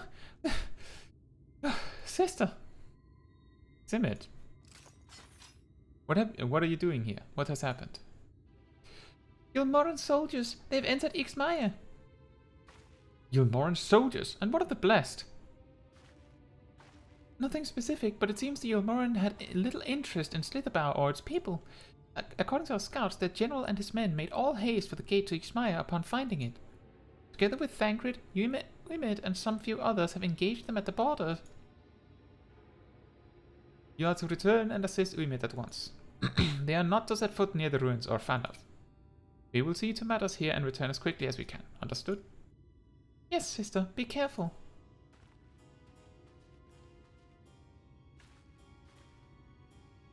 Well, time is ticking. Though I knew time was short, I did not expect the Yulmorans to move so swiftly. we have come too far to turn back now. Hey Kwasari, how are you doing? Hey Kwasari, if you want to join, then you're very welcome. So you just have to be ready to tell me that you want to join when we're reaching it. And then just come over to Alpha Light. And Akira says, Astra is my favorite healer because I always have something to do, but it can get clunky when people are dying and I have to heal a lot, while still keeping up my damage. But because some of Astra's heals are delayed, I can plan around those times where I have to heal a lot and focus on my damage more. Astrologian is super interesting for a player that likes to plan ahead. And it is super interesting for one that likes to manage buffs. I like those aspects. The problem for me is that it can get very overwhelming when the going gets tough. And simply put, when it gets difficult, I find all other 3 healers easier to play. So if I were to play like difficult content, I would probably never choose Astrologian. But it is very fortunate that there are other players that like to play Astrologian. That would prefer it. And that is of course where the advice that I can teach a job really well doesn't mean necessarily that I'm a master of the job. But I'm very good at doing research and learning the details and optimizations of a job and teaching them. I've at least been told that I am on many occasions. Because Sadi says, sadly, I have raids at the moment. More P8S progging. I hope you're enjoying it, and good luck, as Akira says. Hopefully you get it. And imagine you not only get the kill, but you get a weapon drop. Now that would be awesome. Time is against us, friend. Quickly into the pyramid.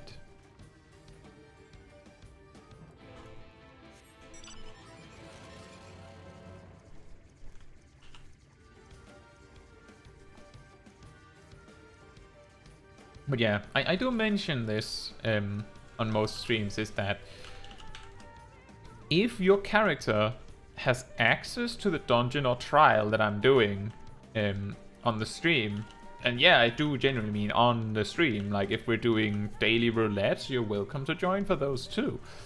But if you can join and you would like to join and there's space, then you are very welcome to. You just have to let me know before I start that you would like to join. Which, that is to say that it would be beneficial, like if you're not busy doing anything else in game, for example, and you would like to join for Kitana Ravel, it might be helpful for you to do the data center travel or world visit preemptively, so you don't have to do a lot of queue stuff in the very last moment. Like, that is just a tip to make it easier for yourself. And I'm also saying that because you might be like, I want to join, but now I have to take like 5 minutes to move over, and I don't want to delay Kai. I feel bad about that. And simply to save you from that worry, do it preemptively, then we can get on faster. I don't mind waiting those minutes. When we did Titania last week, I waited a few minutes for people to get there. And Akira says, this might be cope, but I hope for the next expansion that the healers get more DPS things to do, because in casual content I'm falling asleep after reaching the skill ceiling for healing, and Yoshi's saying, just play Ultimate or Savage, just doesn't really help. I feel like it would help a lot if healers had more reasons to use their hard-casted heals, like that damage actually was to a point where you couldn't just deal with it with OGCDs. The best way is to do this. The best way to do this is to either remove OGCD options from healers, like reduce the amount of tools they have so that they have to rely on GCDs more, give them more GCD options so that those are better, they could even add more DPS benefits to their heals, like for example how White Mage uses lilies and then get the Blood Lily as a reward for using it. Things like that could help to spice it up. Or, alternatively, add more damage buttons to make it more interesting, as Akira suggests. Rosati says, it is a lot of fun. I'm getting closer to the clear, but before that my static has to do... oh yeah, HC2 correctly, which is the last mechanic before soft enrage. Well, once you have reached the enrage, then you know that it is just about perfecting it. And Tracy says, do we know the gear level? I'm guessing you mean for Kitana Ravel? What was it for the previous dungeon?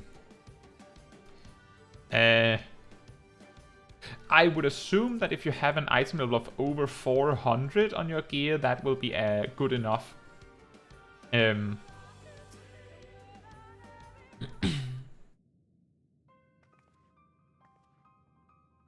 But we'll see when we get closer. If we need to be super specific. The switch should be through these doors. In the confessional of Tupasa the Elder. But why is it not open? Magic appears to be flowing through the walls, but it's being obstructed as it approaches the door. Is it not strange that only one of these pedestals bears an owl statue?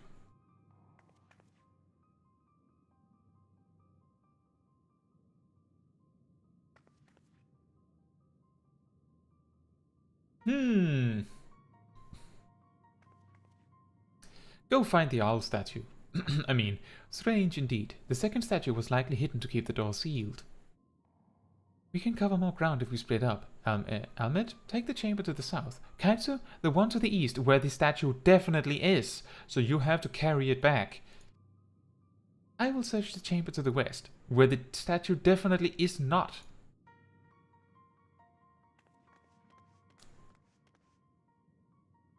They give me credit for being so insightful.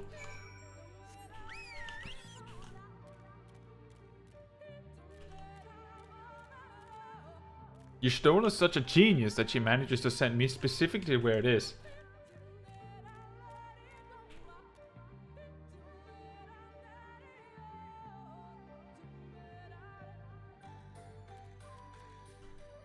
Now Kira says, your hardest job video actually helped me with my gameplay for Black Mage when you said that Black Mage's potency is so high that it is more about keeping up your damage than holding the burst windows.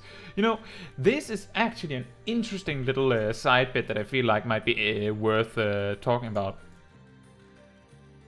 Who was it that said that? Let me just find it.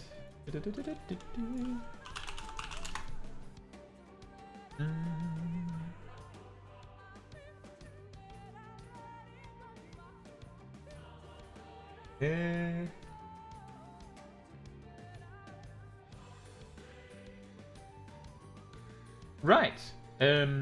Raziel Louise asked a while ago at this point about 2-minute bursts, which prompted me to dive. They asked about it specifically on my high-level Black Mage guide, which then prompted me to dive deep into the subject to figure out what the correct answer is. Not necessarily my answer, but what people that have looked into it think. And that is how I discovered that not only do Black Mage do an enormous amount of damage just at all times, but that they care more about uptime.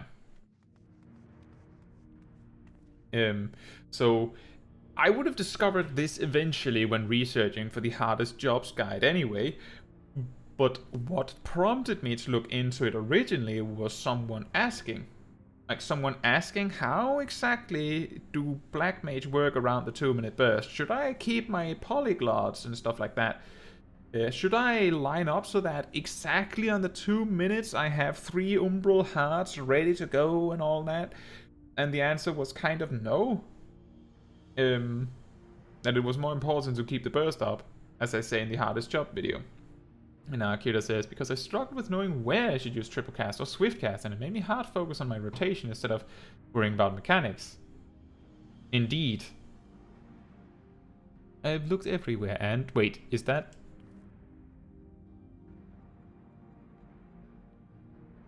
The statue. You found it. It looks light enough. You need but return it to the other altar, no? One might assume so, but nothing about these ruins has ever been quite so simple. I sensed a strange energy emanating from the eyes of the statues in the corridors of this place. Should this figure be moved, it would not surprise me for them to suddenly stir to life. A trap, then. For the unsuspecting as they attempt to return this to its rightful place. Precisely. Caution would serve us well here. Which is why I would ask you to deliver this statue to the main chamber. Thanks. An abundance of magic yet courses through these walls, but my eyes distractingly so. I believe yours, on the other hand, would more aptly perceive the traps for what they are. Alright then, we will meet you at the door to the confessional of Tupasa the Elder. Deliver the owl statue to the altar at the entrance of the confessional of Tupasa the Elder. You will have 2 minutes to complete the task. Should you fail, return to the starting location and begin anew. Wary of attacks from enemies, which will sap your strength.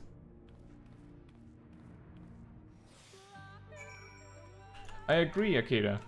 Akira says, a lot of Black Mage guides are vague, and I can't really blame them because it heavily varies from fight to fight, which is why I think fundamentals are more important for Black Mage more than any other job. I agree. It is definitely one of the jobs that are especially about just getting the basic rotation perfect, and then you can build on it afterwards. As someone else said on my hardest jobs, might have been you, can't remember. Someone said that it could have been you. Someone said that to me talking about transpose lines that they experienced that they kind of fell flat trying to do them when doing hard content, so they focused on just doing the basic rotation just right,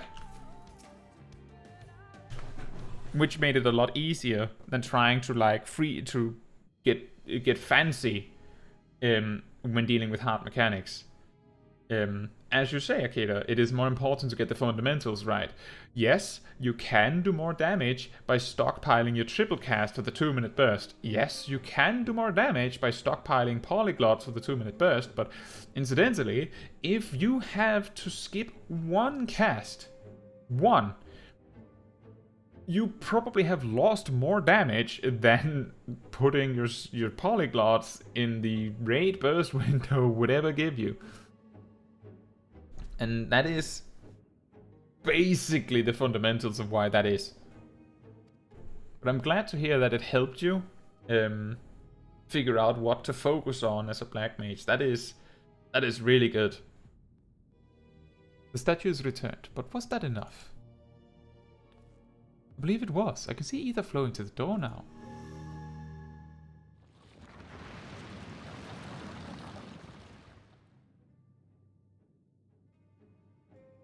I pray this means an end to the tricks and traps of these ruins. Well done.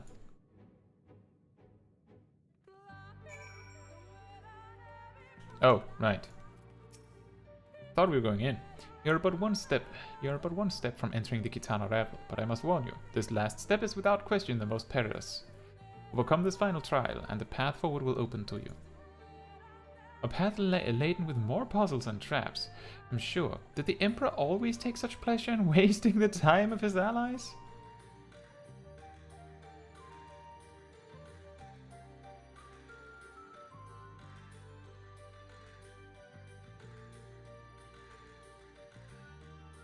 Oh right, you were the one that was asking about the Reaper burst. That is also something that I would need to readdress when I remake my Reaper guide. Because when I made the Reaper high level guide, the concept of the Dublin Shroud wasn't entirely set in stone yet, I believe. People hadn't really decided on that one yet, I believe.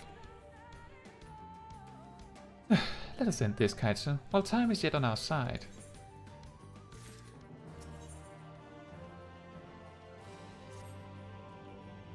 Before we enter, I will tell you of the trial that awaits you.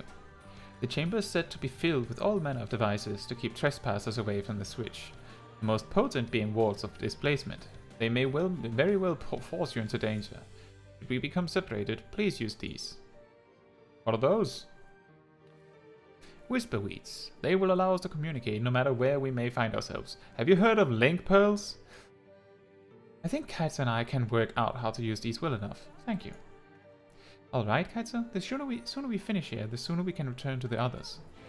I also want to point out regarding the Dublin Shroud thing is that someone else also asked about that, I believe. But the fact that people ask these kinds of questions adds more detail to the answer. And not only does getting these questions teach me what things to really focus on when I teach these things later, when I talk about these things later, it also adds more detail to the answer if others are seeking the answer to the same question and dive down into the comment section. So that's why I really value when people ask good questions. And remember, there are no dumb questions. There are silly questions, but even silly questions require a proper answer. And that adds more detail to things. So never be scared to ask a question if there's something you didn't get. Especially if you watch my older guides and feel like something is off, and you feel like you're not sure what the answer is now because the answer might be outdated, you can always ask, and then I will give you the updated, newest answer, if there is one.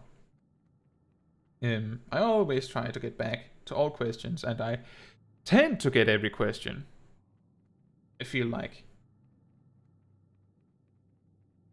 But yeah, just feel like I wanted to mention that because some people feel like they're scared of asking the content creator or something. And Kosadi says, speaking of that video, the Dragoon Burst window is so hectic. So many OGSDs with nearly half of them being animation logs makes it difficult to do certain phases. Yeah, I can see that. I can imagine that. The reason why... So that is an interesting thing. Is that most of the time, what job is the most complicated can vary from fight to fight, with very few exceptions. Like, for example, maybe a fight has just enough downtime that a Reaper has a hard time preparing the Dublin Shroud, and not only that, there is something janky leading up to the burst, so you can't properly plan it, and things like that, which can make it difficult to play Reaper. Even Reaper, which I would say, I think a lot of people agree is the easiest of the melee DPS, could be difficult if the fight is constructed just right, so that it is not easy. But Dragoon has its own aspects that makes it difficult. It's a lot about... It's very reminiscent of Machinist, actually, in the way that you use all of your cooldowns in a certain order, and then they just magically land in the right spot as you do your rotation, but when you find randomly that there's downtime for 1 second on the wrong spot in your rotation, and suddenly Guy's Goggle is displaced from jump, and suddenly your rotation is messed up. So Dragoon is certainly not easy. That is something I want to point out, is that for many of the roles, I'm like, Monk is the hardest to me of the melee DPS, but Ninja and Dragoon are pretty high up there too, for me, for each different reasons.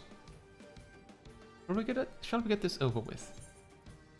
Item level 406 is the upper limit.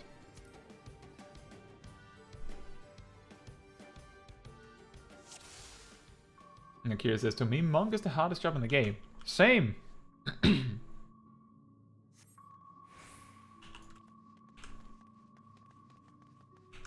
Besides this, I'm looking at you, latest trial.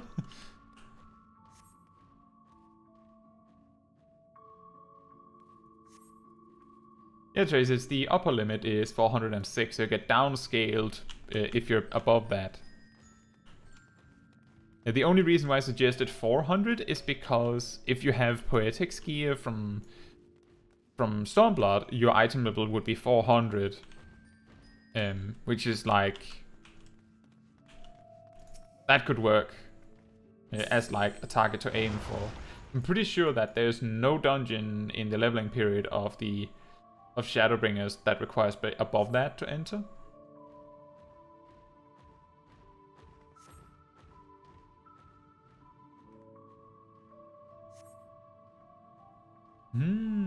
Two soldiers made it past. Gee, I wonder if one of them is Ranchit.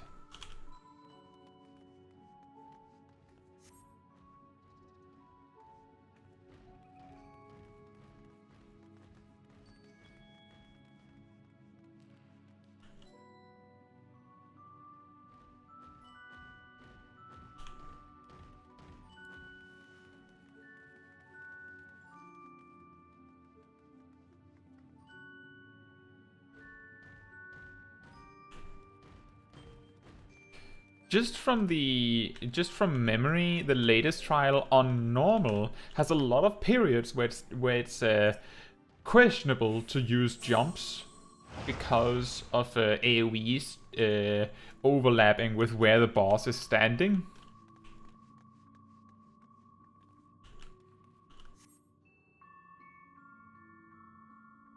So I would guess that it is related to that, Kasadi.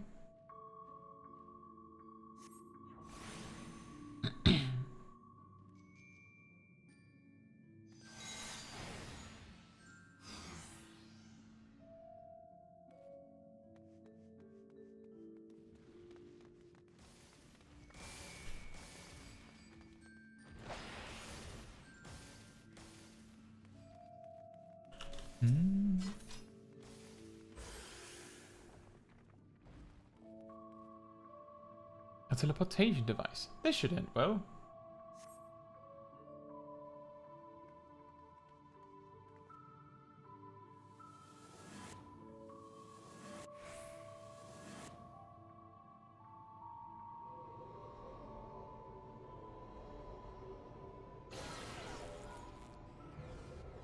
Just remember, Tracy, that if your gear is better than item level 406, then that will just automatically adjust. You don't have to manually change your item level down. That is entirely unnecessary.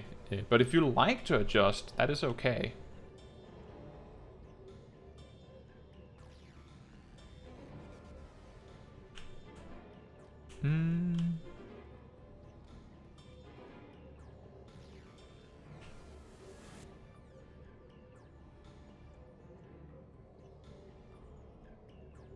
The bound status. Oh. Oh dear.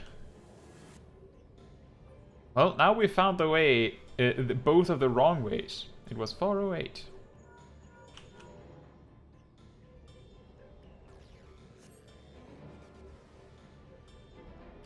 What? I'm not sure what I'm supposed to do here, because all ways point away. I think... Oh, wait. I think I figured it out. There it is.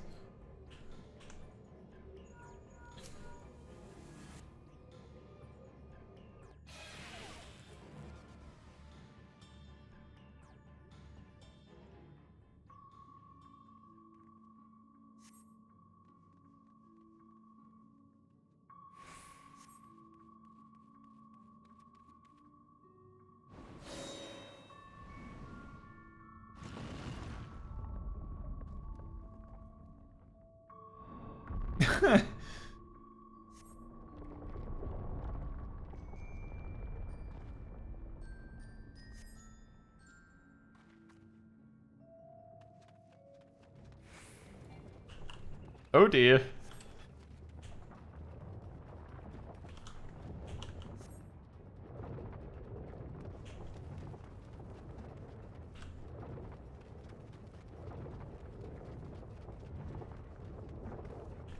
This is ridiculous. The Indiana Jones bit, yeah. Nah, nah, nah, nah. Why are there so many boulders? Where are they getting all these boulders from?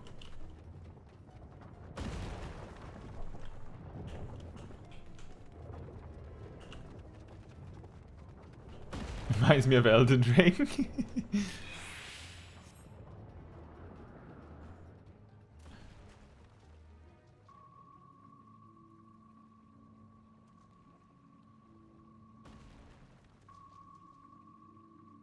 Yeah, you don't say, Almed.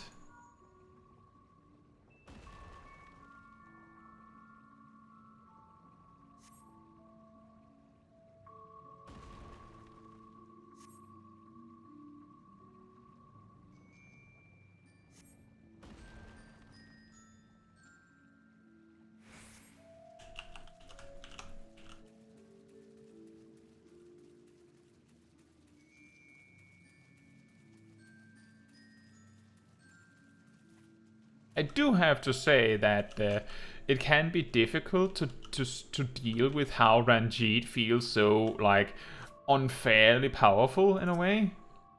Like, he always knows where to go, somehow. And he's super fast, like this. But obviously, he knows where to go, probably because I would guess that Vorthri just flat out told him where to go.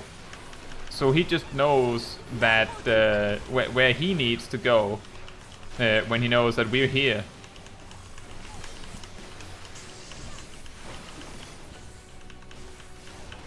But it does feel, if you're not aware of those details, it does feel a little bit annoying that he just somehow always knows just where to go, right?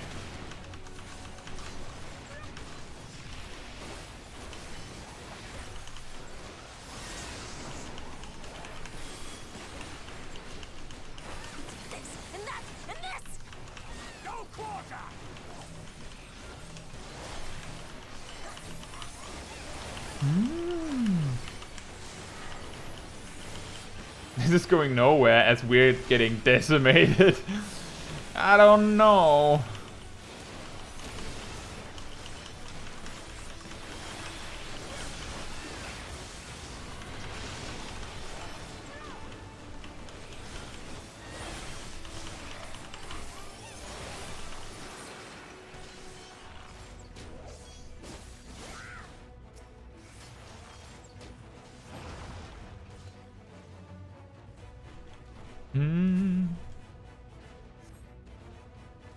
Yeah, exactly, Tracy. You probably just are told where they are by Vorthri beforehand.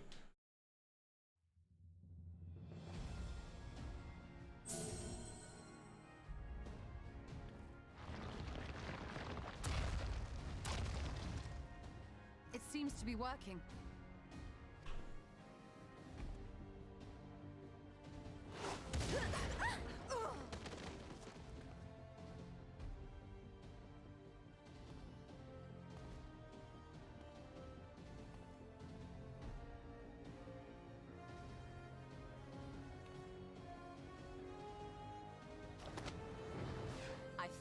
Not.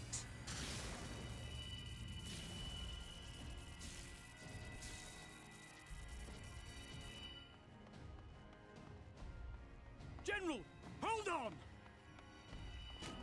Uh-oh.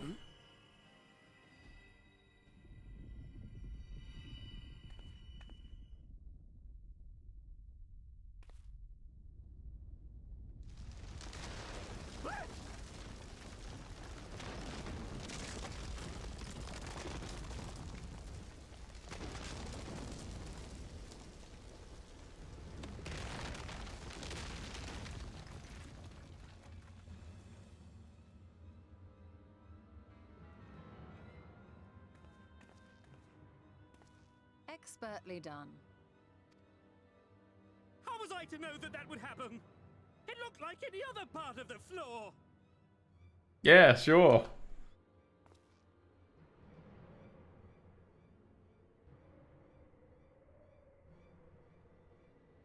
Might now be an opportune time to strike a bargain? We poisoned a number of villagers in Slitherbough with a toxin brewed for us by the children. This is the antidote. I dare say you know how potent their concoctions are, and the futility of trying to counteract their effects. Now. Try anything here, and we're all likely to fall. Eventually someone will come to our rescue. Or yours. Promise us safe passage, and we'll give you the antidote. Do we have a deal? We do not negotiate with the enemy. The villagers' lives are forfeit, as is yours.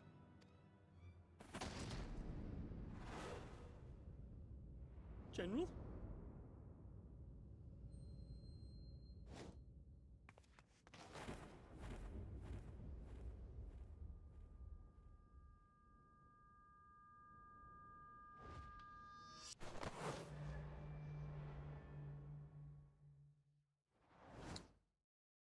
Do not fail.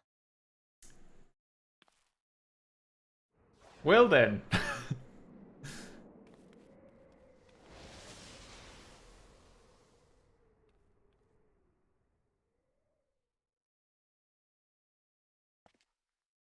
How noble and pointless.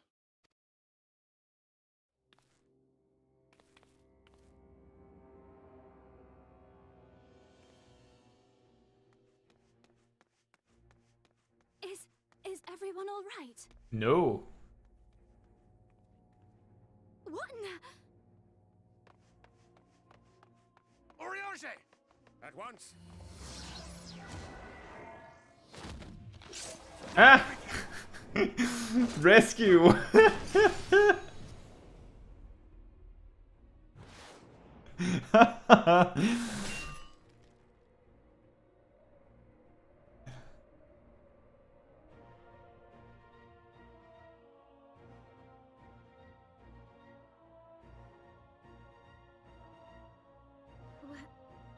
Where is Y'shtola?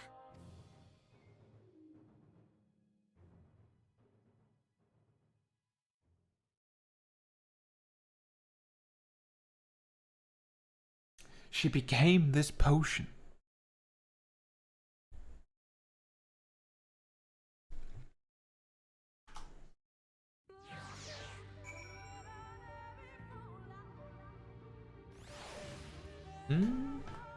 Akita says, I think Gunbreaker is the hardest tank currently. Before I thought it was Paladin because of how rigid its rotation was. Dark Knight is hard too, but after the burst it's fairly tame. Gunbreaker is extremely restrictive and you have to be more proactive with mitigation than the other tanks, because continuation prevents you from double weaving cooldowns. Well, during the burst of Dark Knight, the 2-minute burst, you also have so many OGCDs you need to work with that it is arguably possible that you don't have the OGCDs to weave defensive cooldowns that you might need. The only difference is that Gunbreaker has an extremely strict burst that just has to be done just right, whereas Dark Knight has more space to freestyle it a little bit. That doesn't change the fact that everything needs to happen during the raid buffs for both jobs to do it perfectly.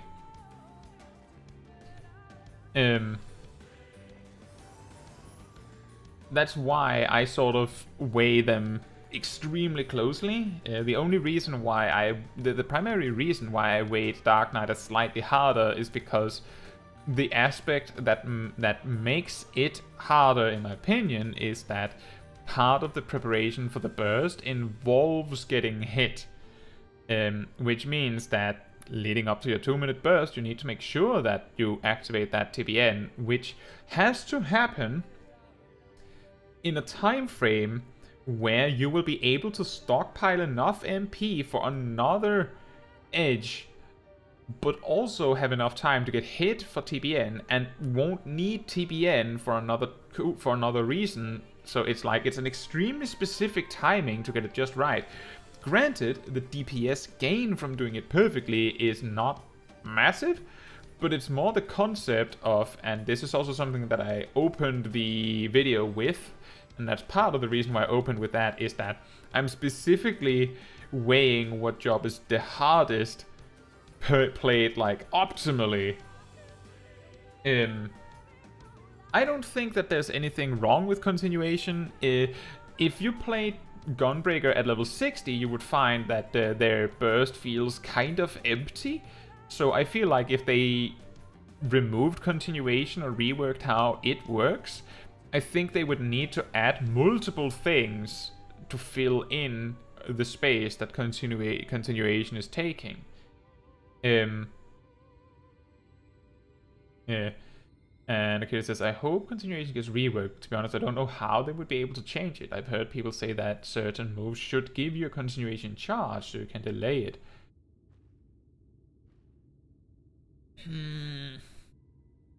I don't feel that's necessary. The key thing, I think, that is very important is that continuation takes one weave when you use certain actions. And the Gnashing Fang combo is actually quite open. The reason why Gunbreakers build themselves into a corner is because your burst starts with Gnashing Fang. Like, you always start with Gnashing Fang so that the cooldown begins, and then you use Double Down and Sonic Break. Maybe a Burst Strike even. But you basically use everything else immediately after Gnashing Fang to get those things on cooldown. But if you need that extra OGCD window, there's nothing preventing you from going Gnashing Fang continuation, Savage Claw continuation, and then Double Down so that you can use Heart of Corundum and Rough Divide or something. Like, you can freestyle it a bit, but people can often get very focused on this is the optimal burst. Dark Knight also has an optimal sequence to do its burst in, but you can freestyle it. The difference is that Dark Knight is taught more like, well, you need to use everything on cooldown, and then things just land where they need to. Gunbreaker has, you know, the No Mercy window, which constructs the box where things need to go. But there's nothing preventing you from adjusting the order if you need an OGCD somewhere. The difficult part is learning to do that. That is the difficult part, and that is also something that I touch on with Dark Knight in the Hardest Jobs Guide, is that if you're really good, you can manage to both use your Dark Arts in your burst, and also use TBN again during your burst. And also spend that Dark Arts if you need to. I don't think there's anything wrong with continuation, and I feel that Gunbreaker would be weird without it. In fact, if they removed continuation, then Summoner would be kind of strange, because their Titan phase is almost designed to mimic the continuation mechanic, and if Gunbreaker stops having the continuation mechanic, then it means that Summoner is now the purveyor of the continuation mechanic rather than Gunbreaker, which is a little strange in retrospect. Titan is just continuation. Exactly.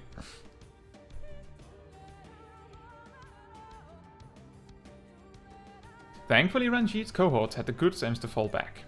Uimet should be here soon with word from Fanov. We should hold our position here until she arrives.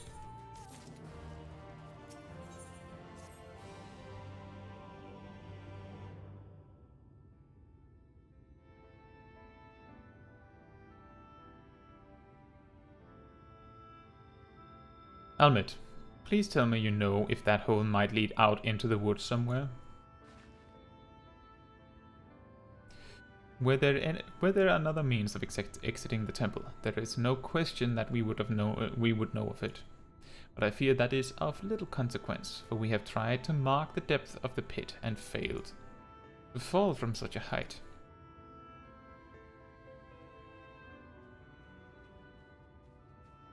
Sister, I come bearing news. News. Yulmorn soldiers and the children have fled Ixmaya. They abandoned Slitherbow as well, though they yet remain in the swamps near Lakeland. Unfortunately, a number of the blessed were poisoned while fending off the soldiers. One we believe to be of their order was found lost in Ixmaya, feverish and badly wounded. He was taken to Fanov for treatment, but I fear there is little we can do for him. He and the other blessed will not last long without an antidote. Well, then we must act quickly. If you've a spare vial, Minfilia and I can deliver it to the blessed at Slitherbow. You and Urianger should return to Fanov and tend to the wounded villager there.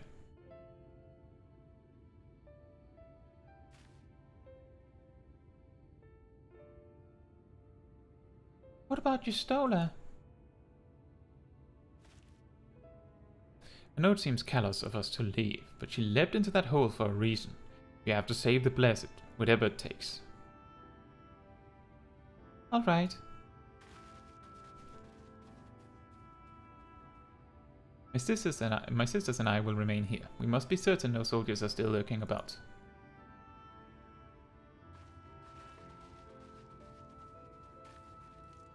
Come, Caetsu. let not Y'shtola's sacrifice be in vain. To fun of.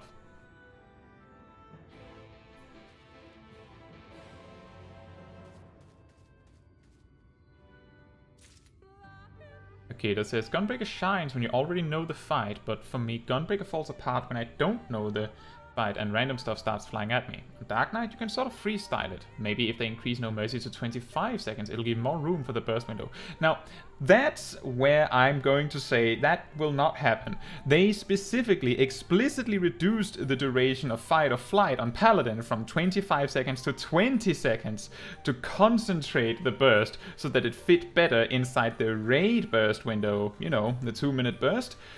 So they would absolutely not increase No Mercy's duration to 25 seconds. It would be completely reverse to their aim. This is also the reason why I say that I find Dark Knight harder to play than Gunbreaker, because Gunbreaker, if they use No Mercy on cooldown, then they will automatically have a personal damage cooldown that overlaps with all of the raid cooldowns in a Savage raid, for example. Well, in a coordinated Savage raid that uses the cooldowns at the correct time. So that automatically makes a box for you to place all of your cooldowns in. Dark Knight, at best, can mark that with Living Shadow. But that means that 20-second window that Living Shadow lasts in is sort of the Dark Knight burst window like No Mercy is. But the key thing here is that it doesn't matter if they increase the duration of No Mercy, because the point of the 2-minute burst as a mechanic is that everyone is bursting as hard as they can in a 15 to 20 second window. You having 20 seconds is more like a little bit of leeway to get started or end on, so that you can fit it a little more easily if someone is slow. But they will probably not increase the duration further, and if they do, it'll probably come with a nerf to the power of No Mercy. I don't think Gunbreaker will benefit from having a 25-second No Mercy. But that's my opinion. Similar to how Dark Knight wouldn't benefit from having a bigger burst necessarily. I hope that makes sense, Rak'tika. It's a lot less obvious, these kinds of aspects, if you don't play in like a coordinated raid team that overlaps their raid buffs. It sounds silly to have this, but basically Gunbreaker starts their burst when the raid cooldowns come out, when played optimally. So you'll use No Mercy as the other raid cooldowns come out, optimally anyway. Approximately around there. Dark Knight does the same. The only difference is that Dark Knight does not have a damage buff of their own that they need to use on cooldown. They just have their dark side that is active at all times. But let me put it like this. And I actually do have a video on this subject about why optimized openers are a bit delayed. Like, they delay your cooldowns a bit. If, let's say you are a samurai, you have no damage cooldowns. What incentive do you have to delay your cooldowns? Well, pretty much all raid buffs go out around 7 seconds into the fight. The optimized samurai opener uses Midare Setsugeka 7 seconds into the fight, like 7.5 or so. They even apply Kasha late, like as the second GCD instead of the first, to delay it a little bit. And because they do that, that means, let's say you had a red mage in the raid, then you do 5% more damage from Embolden. You have an astrologian playing a card on you, that's 6% if it is a melee card, and those things stack. And divination, that's another 6%. And you happen to have a scholar as your barrier healer, so you have 10% extra crit chance. And the dancer is giving you technical finish, standard finish, and devilment. That's 20% crit chance and direct hit chance. And you also have, I don't know, a dragoon using dragon sight on you, and battle litany. All of these things stack multiplicatively.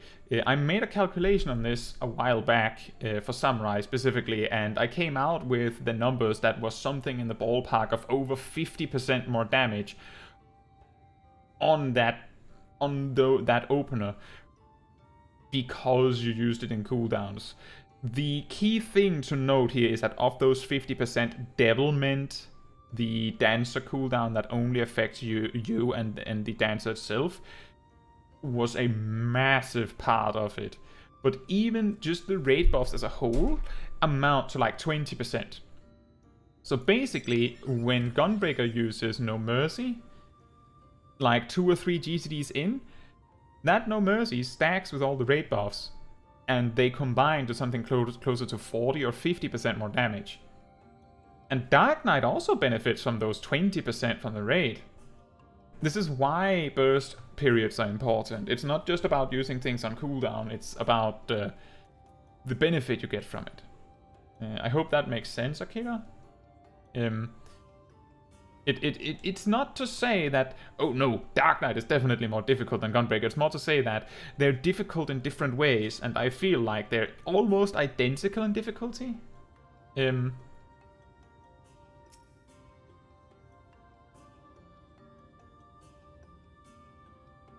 Heavens forfend, Runa. 'Twas he who forestalled the Eon Moran's procession, and in so doing afforded thee time to traverse the temple. Quickly, the antidote. Special restorative uniquely crafted to cure poisons concocted by the children of the everlasting dark.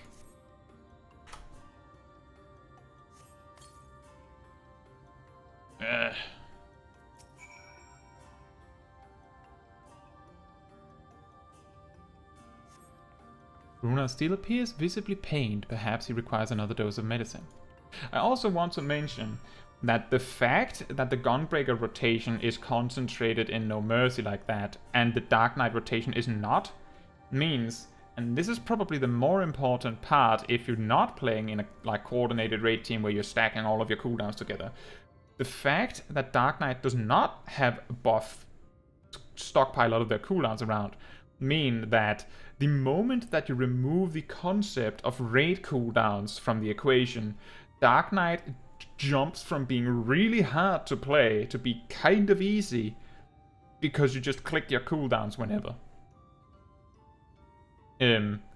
As you say, Akira, on Dark Knight you can sort of freestyle it.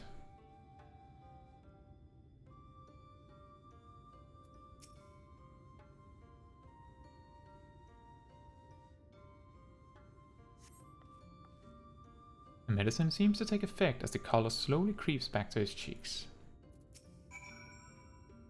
It would appear the worst hath passed, though his wounds yet want for mending. I shall minister to him forthwith. Money, please. Rest, Caetsu, I prithee. I shall attend to Runa's ministrations. Your new quest. Sleep.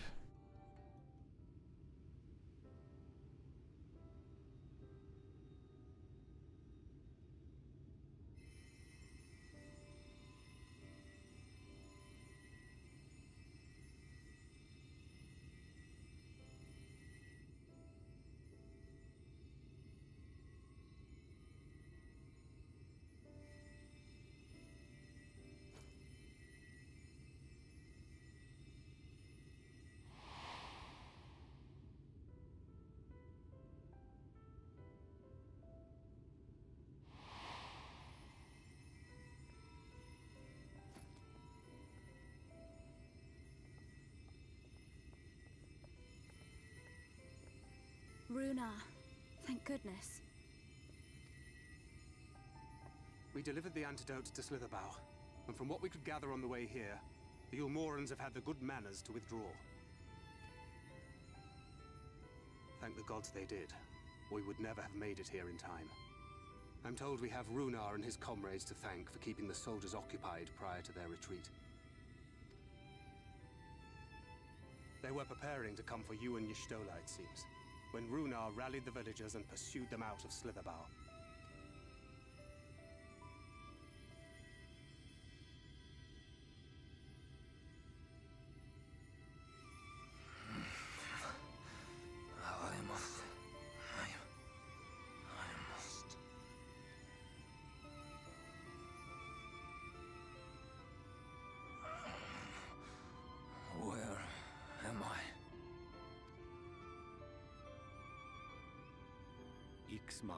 In the care of the Vis. Thou art safe now, friend. Pray, rest thee a while longer. No. No, I am all right. Somewhat heavy of limb, perhaps, but otherwise well, I assure you. I am glad to see you are all safe.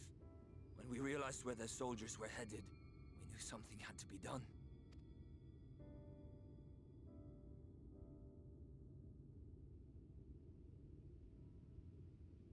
I do not see Master Matoya. She was with you, yes? What happened to her?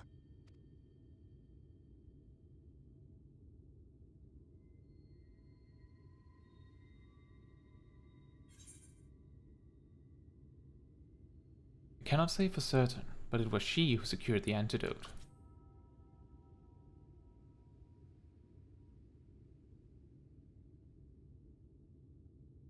Spare me your riddles and speak plain.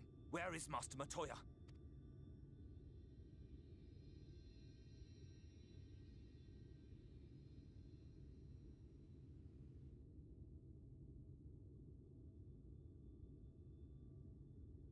No. No. No, that cannot be. Why would she do such a thing?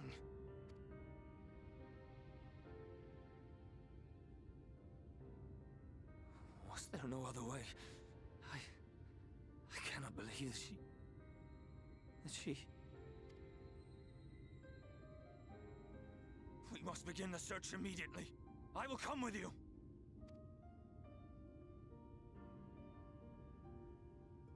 What are you waiting for? We must find her. She could be trapped, or hurt, or... She is alive. She is alive, damn you!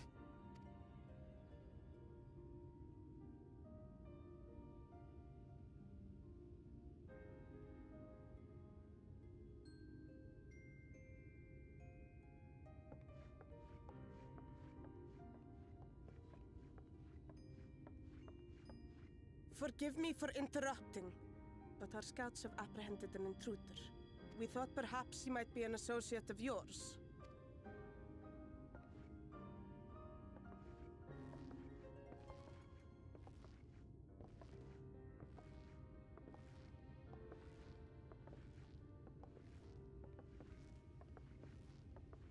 Oh, look who it is. Well, this is embarrassing. In my defense, they are surprisingly tenacious.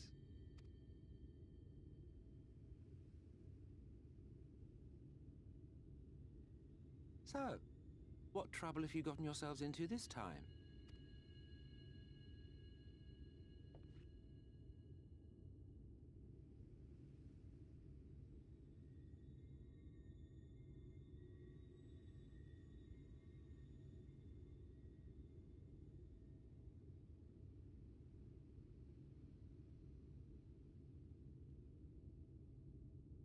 Well, well. What an intriguing turn of events. My condolences, by the way. It is never easy to lose the ones we love.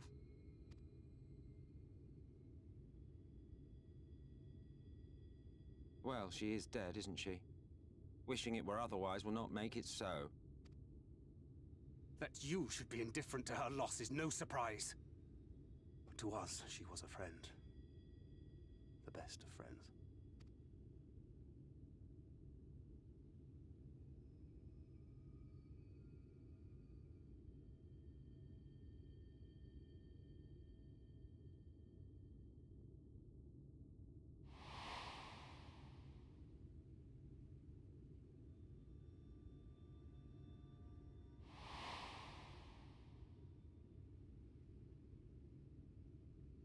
You have something on your mind. What is it?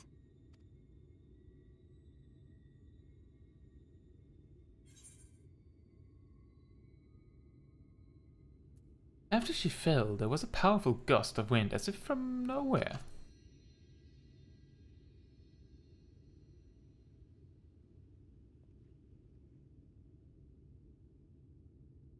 Pray recount to us again that which thou witnessed in the ruins, omitting not the slightest detail.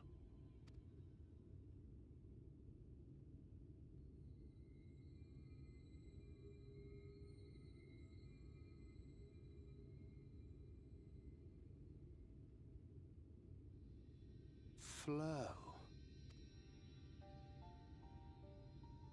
The teleportation magic she used to spirit us away from Uldar after the bloody banquet. I recall a similar gale in the tunnel before it took effect. Interesting. I thought I sensed a brief disturbance in the live stream. How reassuring to know it was not my imagination.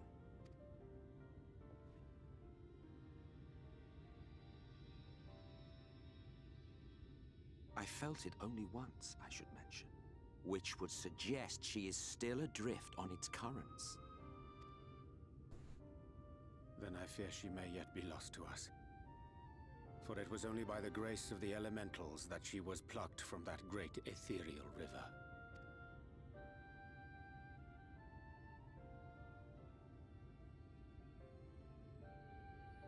Ah, very well. I'll go and fetch her.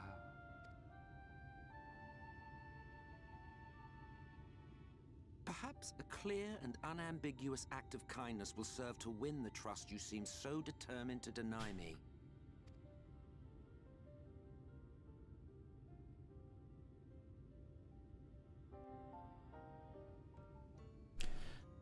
Let's see. Akira says, I found Samurai hard at first because it doesn't have a personal damage buff, but then I learned how to use filler combos to line things up. That is also true. And that is also a great example of a similar situation, because Samurai and Monk have similar difficulties. The difference is that Samurai can very easily make specifically designed fillers to make its burst line up perfectly so that it is in the correct spot in its burst when it comes up. Monk doesn't have that. They sort of have to either make a looping rotation that just works just right, or they have to just go with the flow and try to optimize it the best they can. And the key reason why it's a lot more apparent for Monk than for Samurai is because if you're not that worried about raid cooldowns as a Samurai, the key reason you would have to like make everything line up just right is to get Higanbana out on time, which tends to just so happen if you use the filler combos and things like that.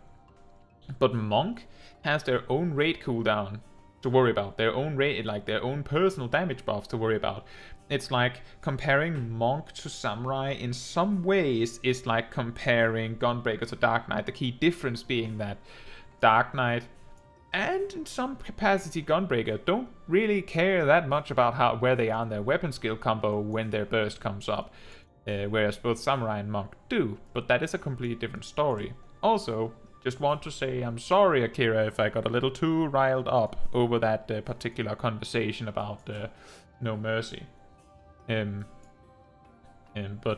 it is complicated, and ultimately the discussion of what jobs players find difficult to play, and easy to play for that matter, boils down to what they're used to, what they like. Santu, I don't know if he's still in the chat now, but Santu often talks about how the easiest job to play for them is Gunbreaker, because it's their main. So the concept of what is difficult and what is easy is a complicated matter. Even talking about what the easiest job is nearly impossible for everyone to agree on. It is incredible that I have found that most players agree that Reaper is the easiest melee job. I think most people would agree that Dancer is the easiest ranged physical, and I would argue that I can't imagine very many players would say that Summoner isn't the easiest mage job.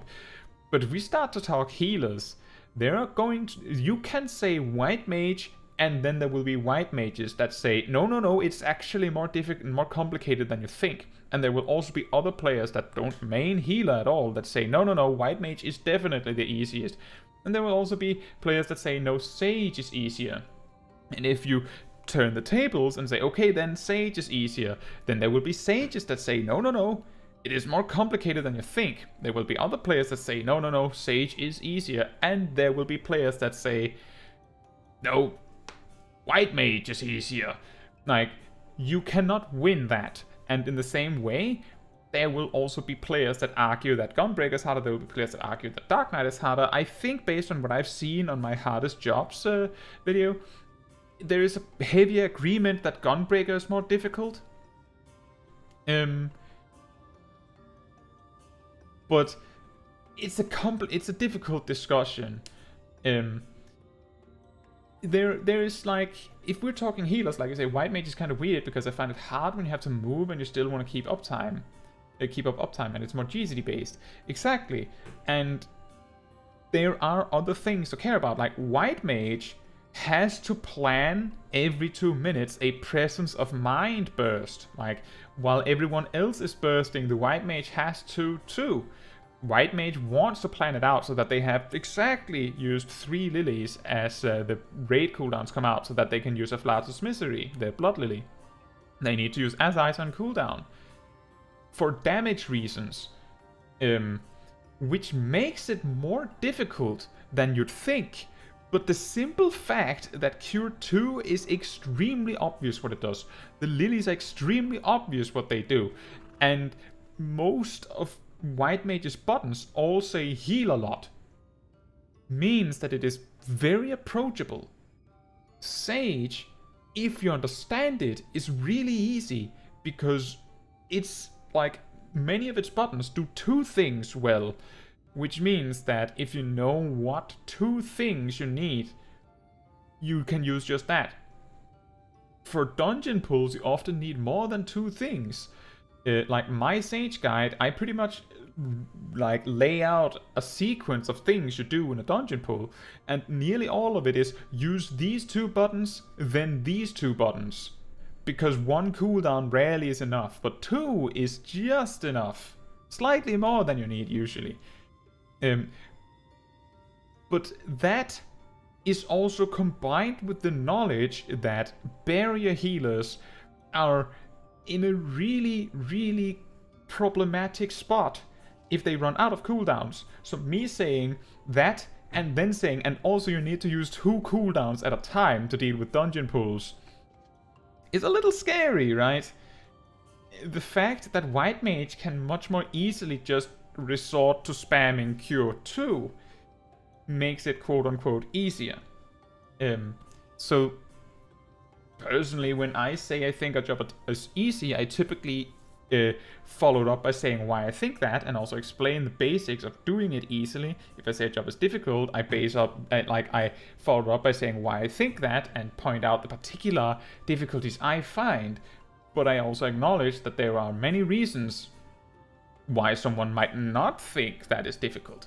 For instance, I've realized that I tend to weigh jobs with a lot of OGCDs in their burst higher in difficulty than jobs that don't, even if they might be more complicated. As Tracy says, different people find different jobs easy or hard. Nakira says, but Sage and Scholar can get caught in a really bad spot if they run out of cooldowns, or the tank isn't mitigating. Exactly. Sage is more capable of working around that because Sage is capable of keeping a defensive cooldown on a tank equivalent to Reprisal. That isn't massive, but if the tank isn't using anything, it is a lot better than having nothing. And Scholar doesn't really have that in the same capacity. They have Sacred Soil, but who knows, maybe your tank is just going to move out of it. But yeah, My point is to say that when I argue that Dark Knight is just as difficult as Gunbreaker, or Gunbreaker is just as difficult as Dark Knight, I'm mainly saying that they have different reasons to be difficult. And what can make a job easy or hard is hard to say. Increasing the duration of a cooldown will not help much, because ultimately you want to land your cooldowns in the raid buff window. And similarly, even if you don't have a buff, like a buff of your own, you still want to land in the raid buff window. So it becomes really complicated, and sometimes there are factors you can't even see. It's difficult. The game is difficult.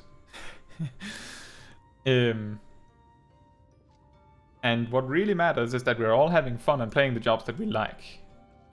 At the end of the day, that is ultimately what matters the most.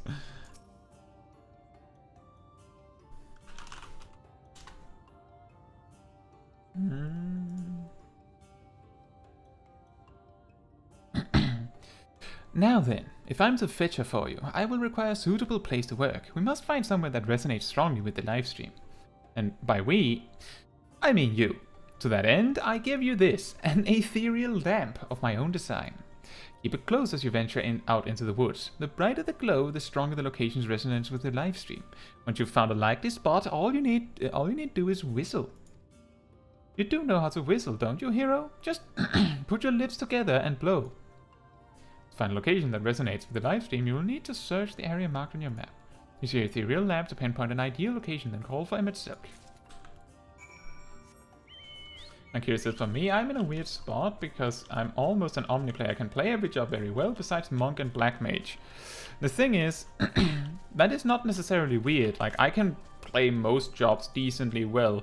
There's just a big difference between being able to play all jobs, like, decently, and being able to play, like, some jobs that you're really good at. Like, here's the thing. I talked a little bit about this before. Some jobs are just better suited to be your main, and others are more capable of being a secondary. For example, the depth of optimization that Black Mage has makes it really difficult to be really good at without maining it.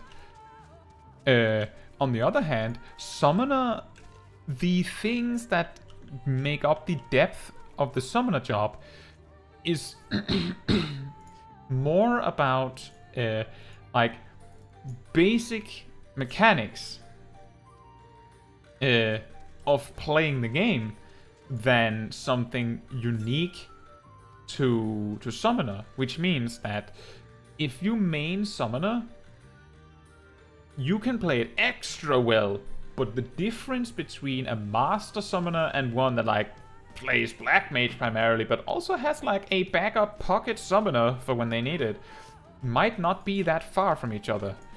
It will start to focus on extremely minute details to make the difference.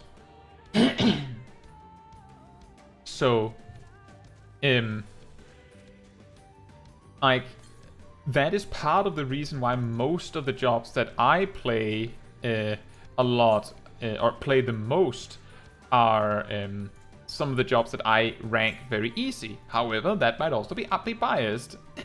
In the guide I have on 5 easy jobs to play, those 5 jobs happen to be the 5 jobs that I main, like for each role.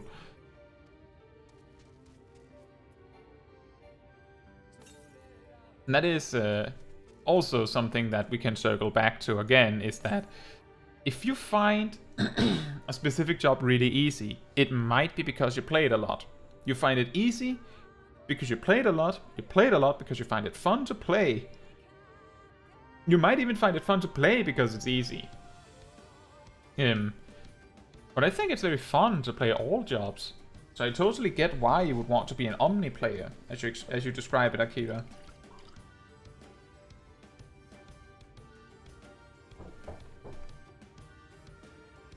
The lamplight is near blinding. Perhaps now would be a good time to call for Mitselk.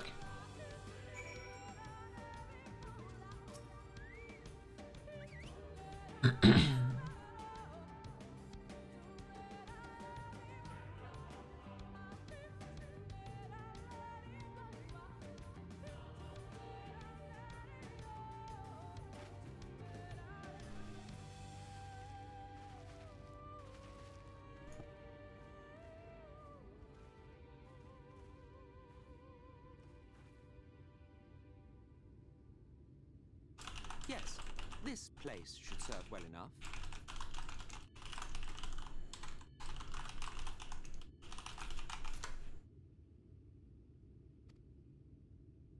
Might I have a little space?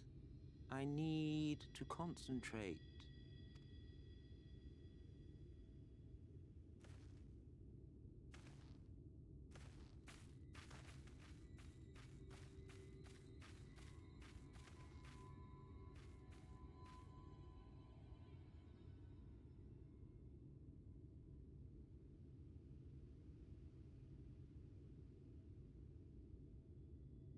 Now then, what color was her soul again?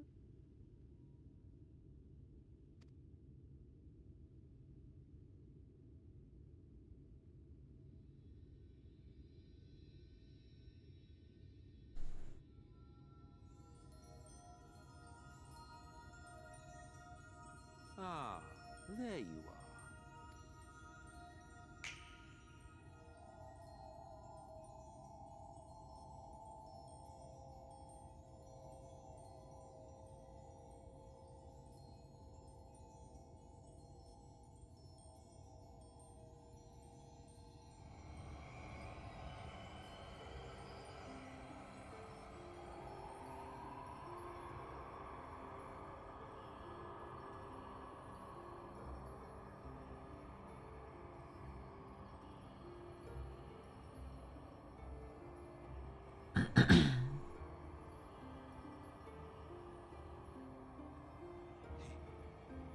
He's done it.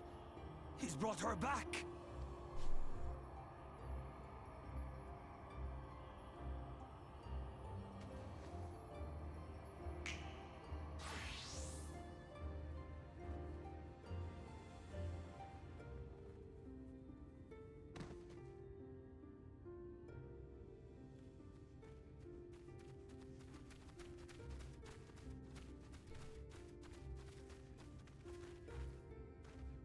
Y'shtola, are you all right?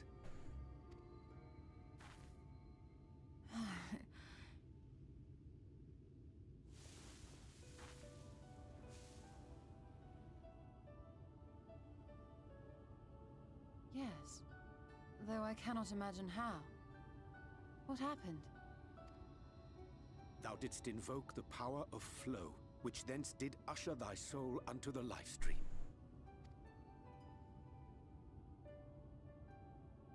I wanted to save the antidote, and after that...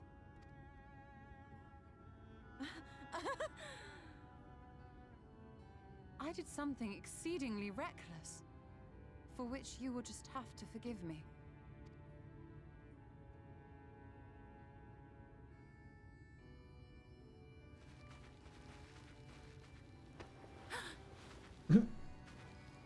Master Matoya!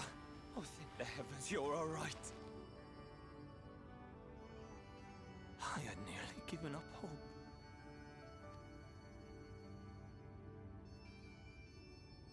Please, Renard, dry your tears. What would the others think if they saw you like this?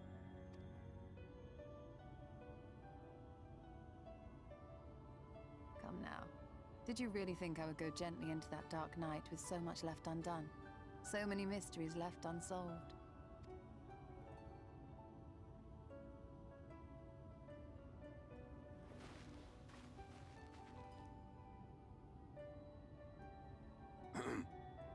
Is there aught you wish to say to me? A word of thanks, perhaps? I actually think that they're being really mean to Emmett Silk right now. No one has as much as acknowledged the fact that he saved the day. Y'shtola is even like treating it like it was obvious that she would be fine in retrospect.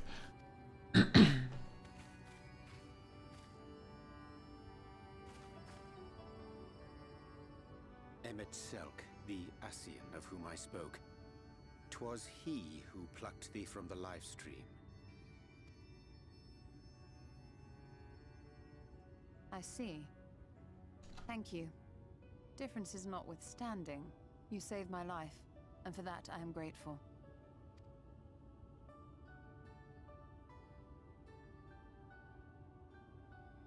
But let us turn our attention to more important matters, such as the Katana Ravel. You had better not have explored its depths without me.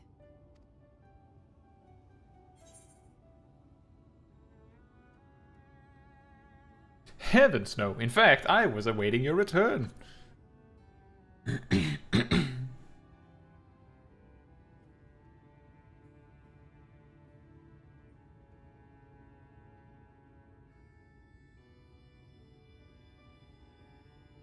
Well, Almet and the others should be pleased to see you in such uncharacteristically high spirits. Let us return to Fanoff then, and discuss the coming expedition.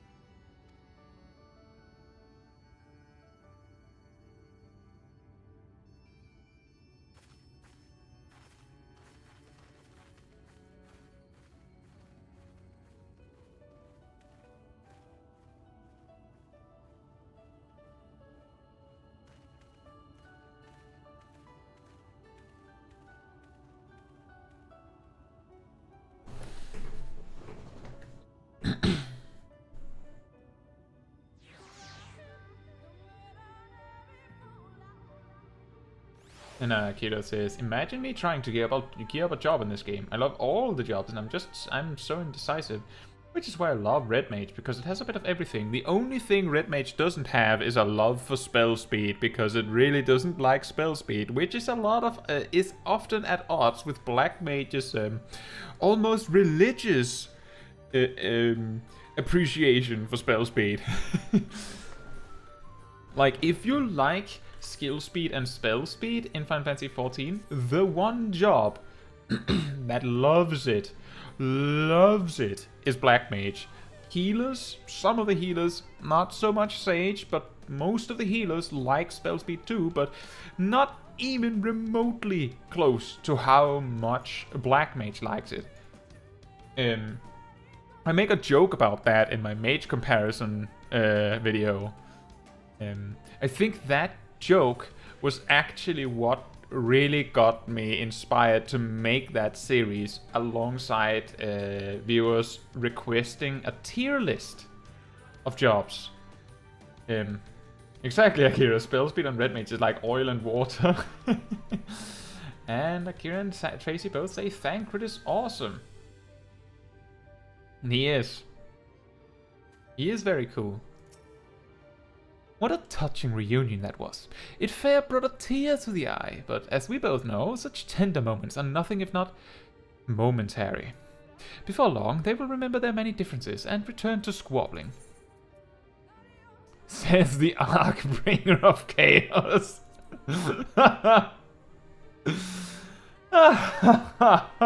Flattery will get you nowhere, my dear. But seriously, we Asians do what we do for the greater good. For the rejoining.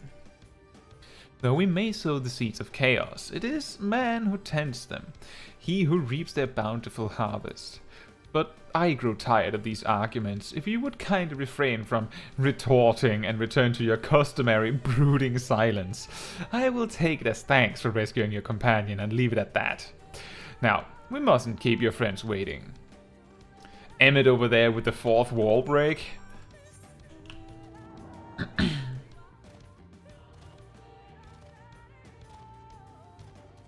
But it is very funny because the reason why Red Mage dislikes spell speed so much is something that isn't immediately obvious. Like, I remember that at this point a long time ago, I looked into it with the perspective of, would it give me an extra melee combo if I stacked a lot of spell speed? No, it would not. So therefore, spell speed doesn't help me.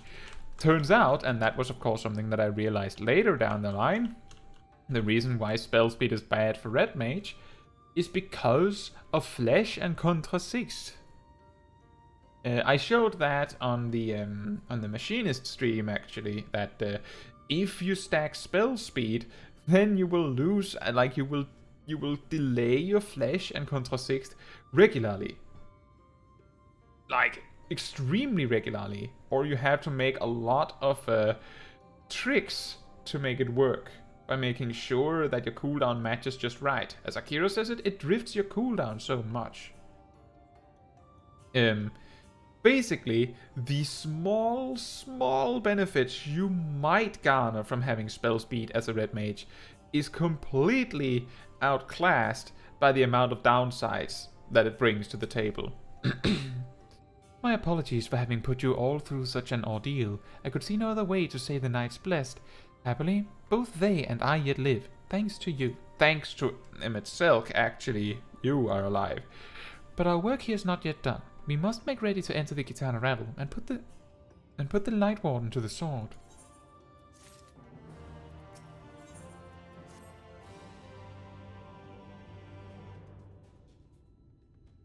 Oh yeah, if you are on the European data center, either Chaos or Light, and you would like to join me for Kitana Ravel, this would probably be an excellent time to make your journey to Alpha Light, so you can join. With the Yulmurans gone and your companion now returned, I think it best you go now before they can regroup. With magic flowing once more through the Great Pyramid of Uxner, the entrance to the Kitana Ravel should now be open. Before we leave, Urianger, did you discover anything that may suggest the Light Warden hides elsewhere? Nay, though we had but little time before the Yulmorn's most unwelcome arrival, we scoured the nearby environs and spoke once more with the one called Corride. Having hearkened to her tale, it is my judgment that the Sin Eater, which her late mother did espy, was indeed the being we seek, and that it most likely resided in the vicinity of Rak'tika Falls. In the absence of any subsequent sighting, I have no reason to believe our quarry hath sought out a new sanctuary, and given the considerable difficulty we face in reaching the falls, we may be certain it hath not been disturbed by man. Then our course is clear. We must navigate the Kitana Ravel and make for Rak'tika Falls. Though you see it as but another obstacle to be navigated, the Kitana Ravel is the oldest and most sacred of our temples. The accumulated knowledge of the Empire is said to reside within. Knowledge which is rightly yours as allies of Ronka. You are welcome to explore. I fully intend to survey every ilm of it, once our mission is complete. Were the Emperor still alive, he would be overjoyed to hear you say so. But I must warn you, though the way is open, it will still be heavily guarded. To discourage trespassers and test the worth of our allies, it had to be so. Be careful in there. Head east and you will find the path of azure flowers leading to the Ravel. I wish you safe passage through its halls.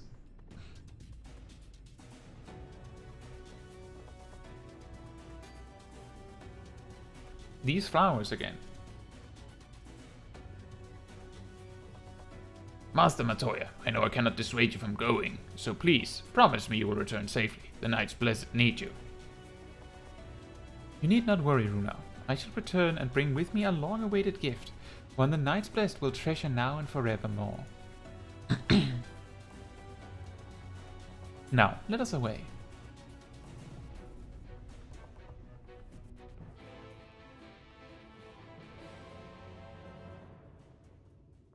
Makiri says, I'm on NA, so I can't join, unfortunately. Still looking forward to the day that we get worldwide data center travel. And Tracy says that they're already on Raphael.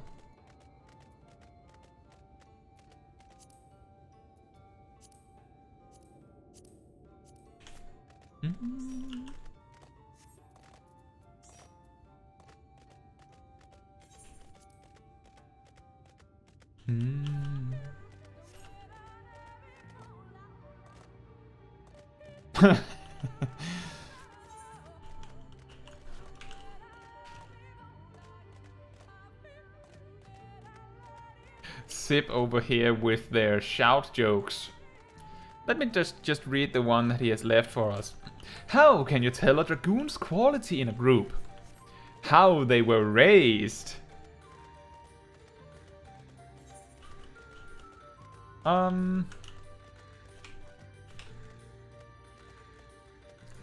Just a moment, we were supposed to leave over there. Oops.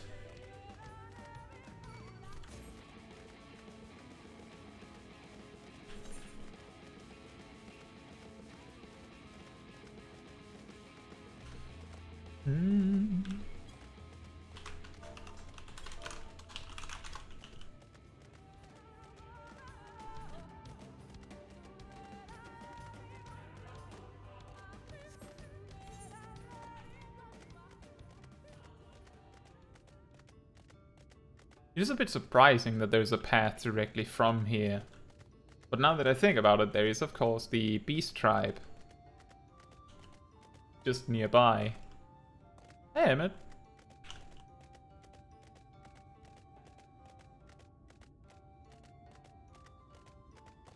Okay, says a lot of people talk down on the 2-minute meta, but I honestly don't see how you can make any changes to it. I think it'll be healthier for the game moving forward. It's complicated. It's difficult, whether it's good or bad. The primary reason why people are hating on the 2-minute meta is more so because some jobs feel like they're, as you say, Akira, extremely stale. It makes it so that jobs feel like they serve no purpose between the 2-minute bursts. Like,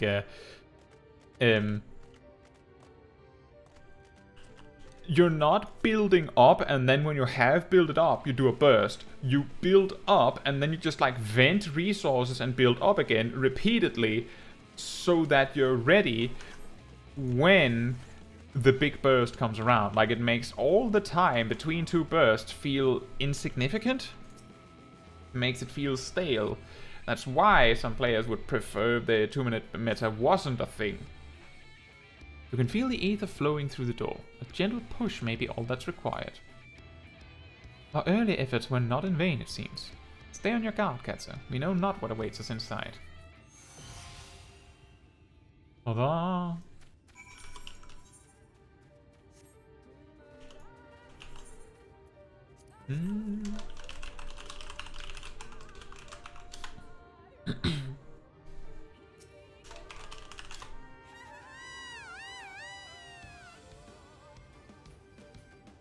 But I think the only way to really quote-unquote fix the 2-minute burst problem would be to, like, if you really wanted to like take a sledgehammer on the problem, would be to completely remove the idea of like 2-minute raid buffs, which is not good for the game either.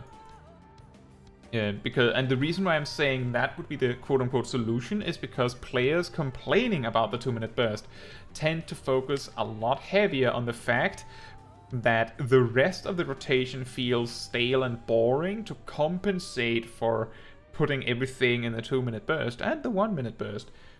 And if what you want instead of the 2-minute burst is that your entire rotation is equally exciting from start to finish, then what you want isn't the 2-minute burst to be changed. You're actually asking for burst windows, like, in general, to stop existing. If that makes sense. Because, as I talk about in my video, the 2-minute curse, if you change it so that you have... if you change it so that you instead have some 90-second raid cooldowns, some 2-minute raid cooldowns,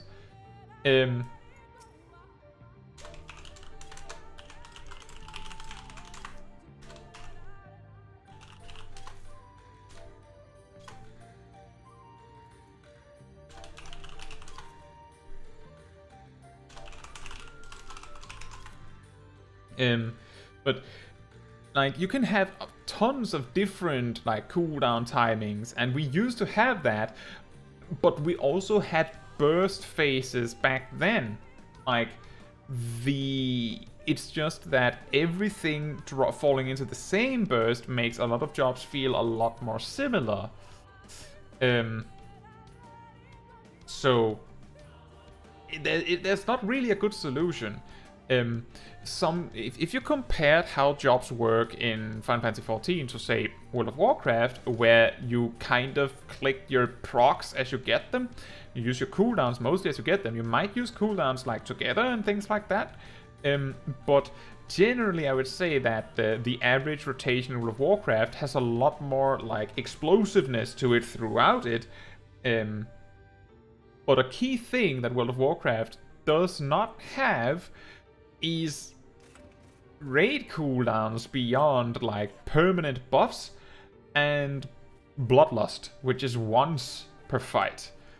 There's a lot of factors that makes it different, and the only way that they're making it more exciting is by adding things that Final Fantasy XIV doesn't really have, or when they have it, it's just presented differently. For example, what really makes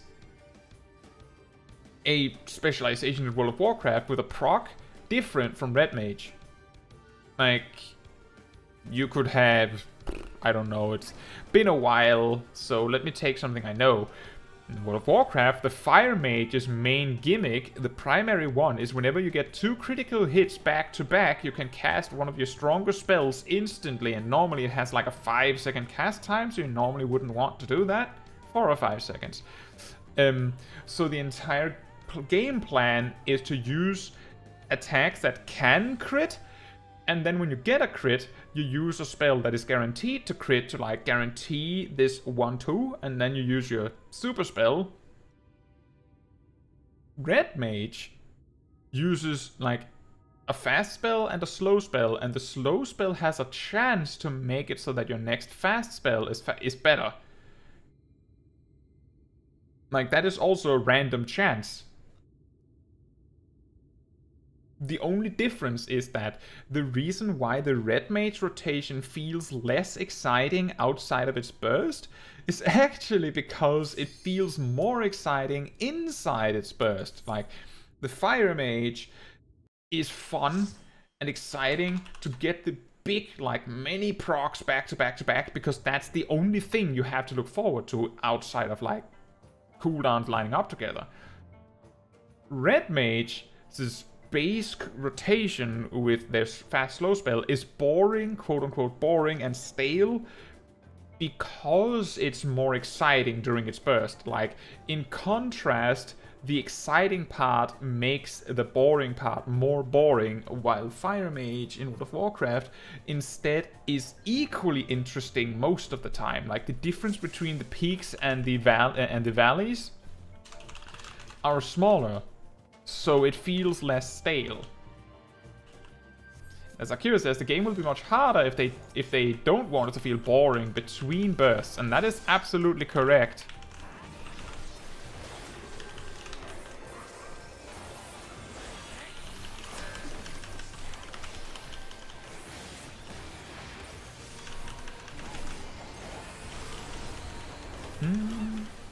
So there isn't a good answer to the solution. I think that, and I think actually, because now I actually sort of fell on this epiphany just as I was saying it, I think genuinely that the real reason why many of the Final Fantasy XIV rotations feel boring is because of how exciting they are in their burst period.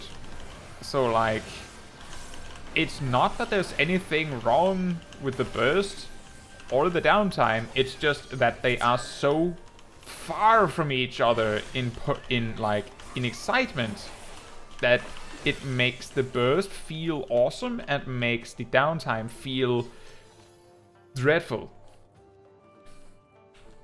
And Akira says, do you think Square backed themselves into a corner with the 2-minute meta? I don't know. I have had this particular thing we talked a little bit about previously. I can't remember if it was a comment section or if it was in a stream, but we have actually talked about this I've talked about this a little bit previously. What we came to is that one thing that is worth pointing out about the 2-minute burst meta is that the 2-minute burst came truly into reality in Endwalker. So I've heard an argument to be made that, I think it was a comment section thing actually, now that I think about it. What some players look for is, it's a little boring right now. It feels like there's something missing, like it's incomplete. That makes sense. What these players that set this added to that is that whether the 2-minute burst is good or bad ultimately boils down to what they do with it in the expansion that follows after Endwalker. Because now we have the 2-minute burst. It is a thing. That is how we play the game. That is just how it works now. So now that we have... So in Shadowbringers, we moved into an expansion that required, like, some assembly required. We need to get started first. But now with Endwalker, the next expansion will already have the groundwork put into place. So what really matters now is, so what new things do we get that work around this 2-minute meta? So whether they have built themselves into a corner or not, I think it depends on what they do with it in the expansion that follows after Endwalker. That is to say, if they don't really do anything with it, then yes, they have painted themselves into a corner. But if they do something with it, it might be great. Like, the 2-minute meta is very simple. It gives the developers a lot of room to add something. It gives them a lot of room to add something. I think we can agree on that.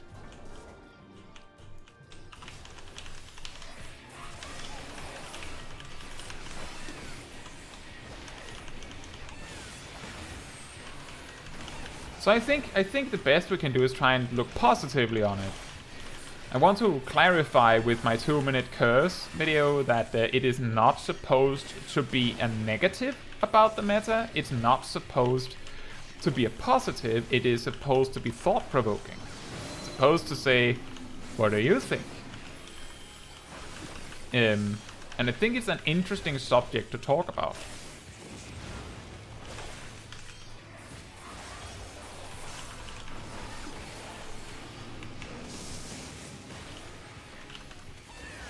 And then, of course, it also gives me the opportunity to predict what I think they're going to make a 2-minute cooldown next.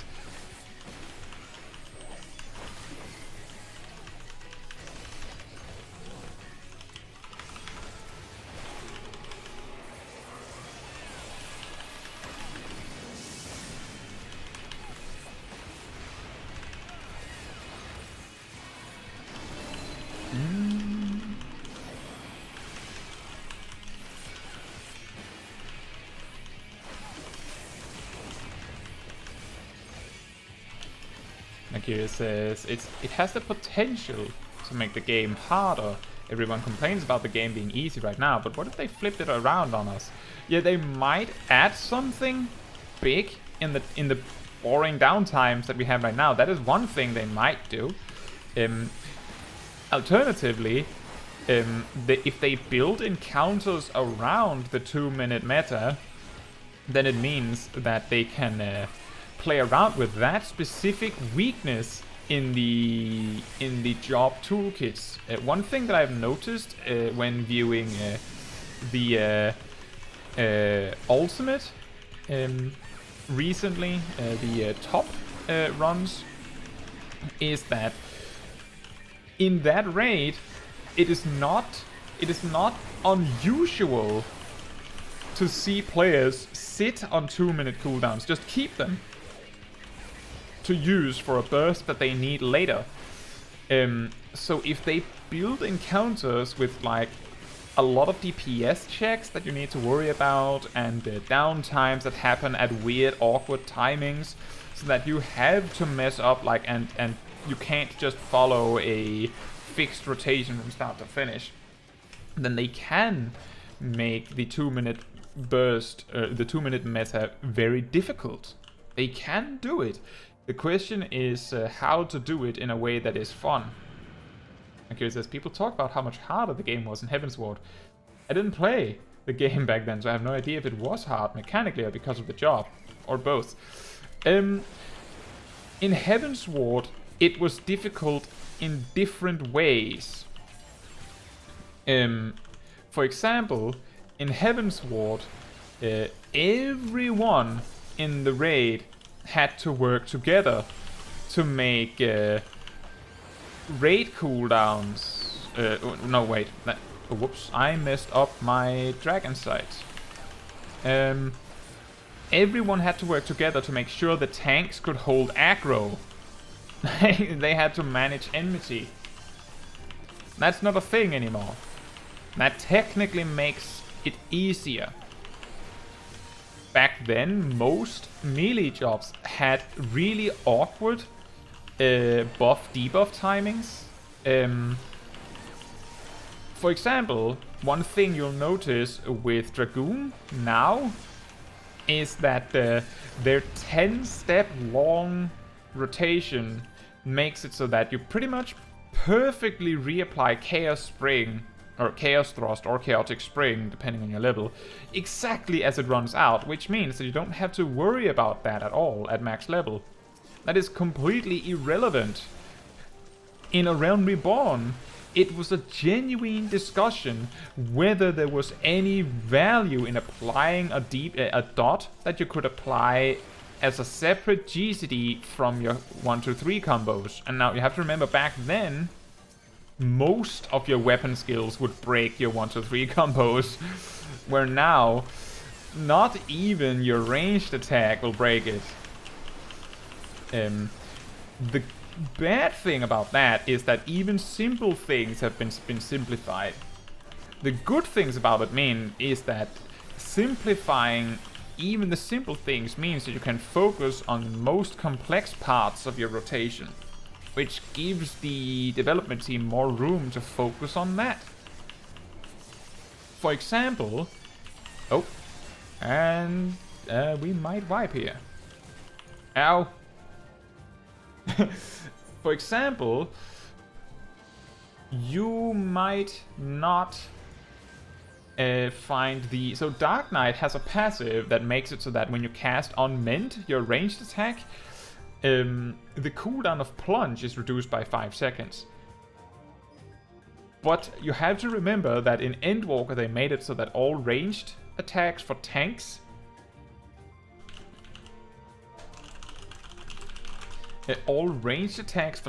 no longer break your combo. In Shadowbringers, using Unmend would actually break your combo.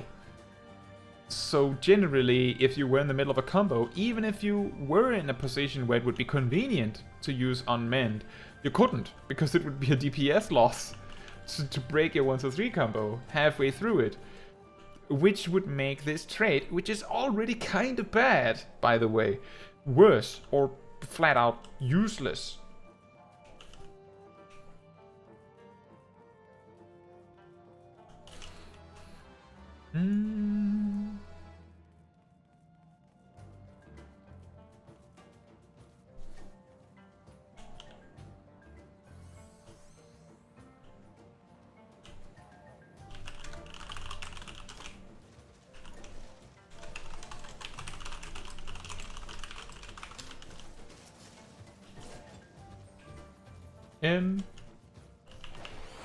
But yeah, a passive like that, a passive trait like that, that makes Unmend a little better, is completely pointless in the vast majority of situations you can end up in.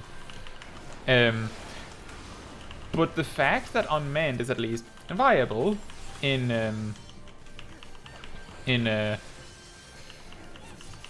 use makes the trait at least useful.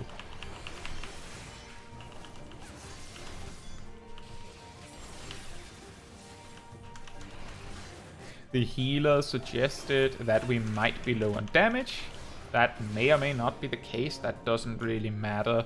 I'm guessing this is the reason why Sib is taking it in 2 pulls instead of 1. That's fair. That is actually a very healthy response to the observation that we might be a little low on damage.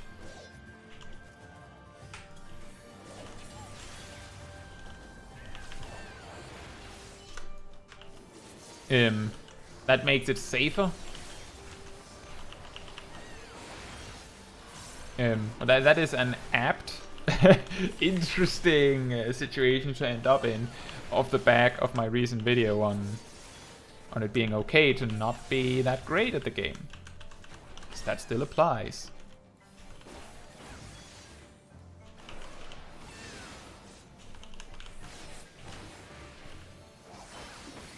But yeah, when people say that the game was harder in Heavensward, there was a lot of reasons why it was harder. It was harder for a lot of different reasons. And actually, the part of the reason why I think a lot of Dark Knights complain that they feel like Dark Warrior is also because before Shadowbringers, Dark Knight was much different in the way it plays. So the fact that it got reworked and suddenly feels like it's basically just a different job, or trying to be a different job, might feel a little bit like you've been cheated if you're signed up for Dark Knight, right?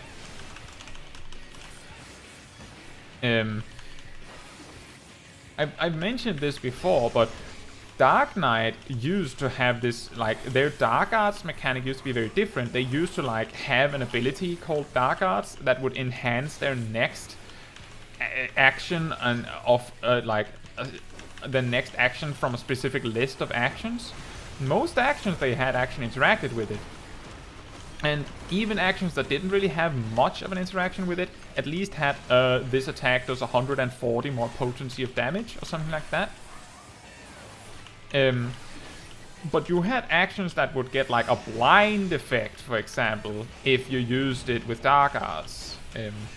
Part of the reason why this sort of fell out of favor, I think, is because what's the point of having this choice if you're just going to choose the one that says does the most damage every time?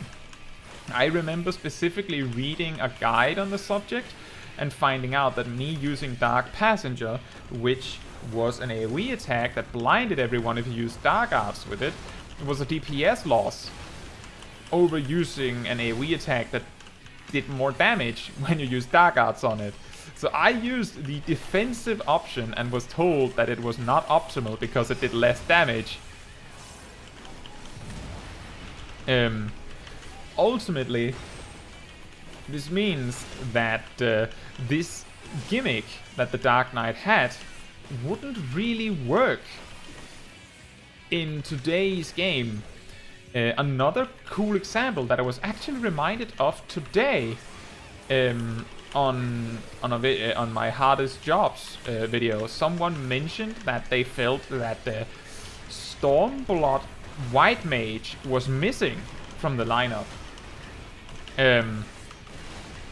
Now, what on earth did Stormblood White Mage have that made it difficult or complicated? So the passive trait that is related to your lilies, you know, the one that says that every 20 seconds while in combat you get a lily, actually was something else before Shadowbringers. What it did before Shadowbringers was this. When you cast Cure 1, there's a 50% chance, and when you cast Cure 2, there's a 100% chance that you will gain a quote-unquote lily. When you cast Azai's Tetragrammaton, Asylum, or Divine Benison, the cooldown of the action will immediately be reduced by 4, 10, or 20%, depending on how many stacks you had. Now, problem 1 with this trait is, of course, that it interacts with Cure 2. Why would you use Cure 2? Like, you could use Stone 4. However, should you cast Cure 2 for any reason at all, then the best way to alleviate the damage loss of casting Cure 2 in the first place would be specifically to make sure that those lilies went to Azai's because Azai's, namely, is the only one of those actions that actually does any damage.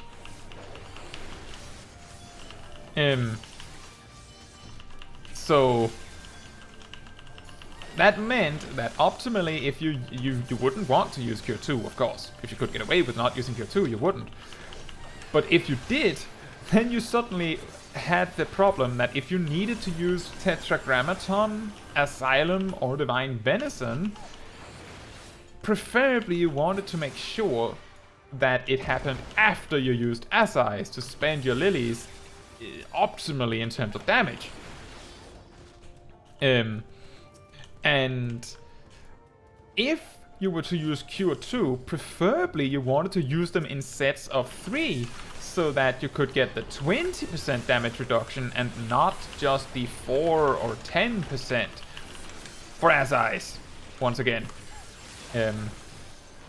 So you could imagine if White Mage still had this gimmick in their toolkit, that wouldn't really work very well nowadays.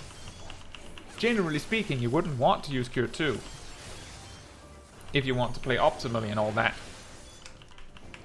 Which is why they reworked it with Shadowbringers, I guess. But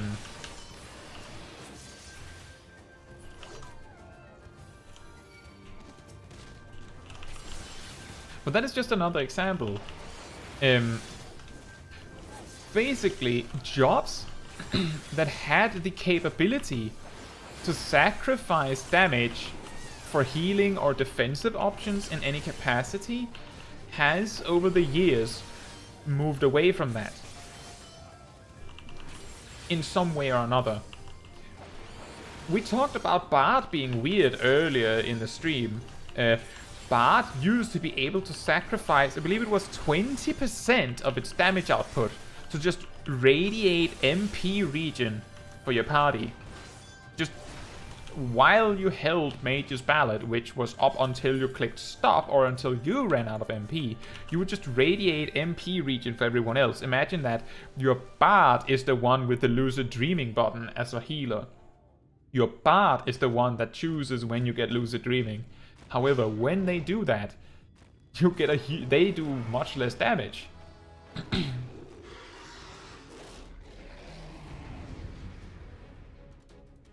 Akira says, to me it sounds like the game was clunky back then. Is it nostalgia from older players, or were the jobs more engaging back then? Based on what I have seen of World of Warcraft Classic, there is a very genuine probability that it is actually nostalgia talking.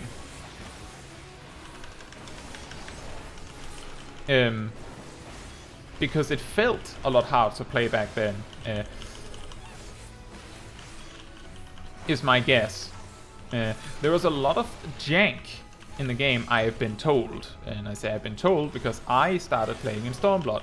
Much of my knowledge from Heavensward and The Realm Reborn is something I've read about. But, for example, in A Realm Reborn, it was normal to have a macro with all of your damage cooldowns in, which you would just mash to, like, basically do a pentaweave, if you get what I mean.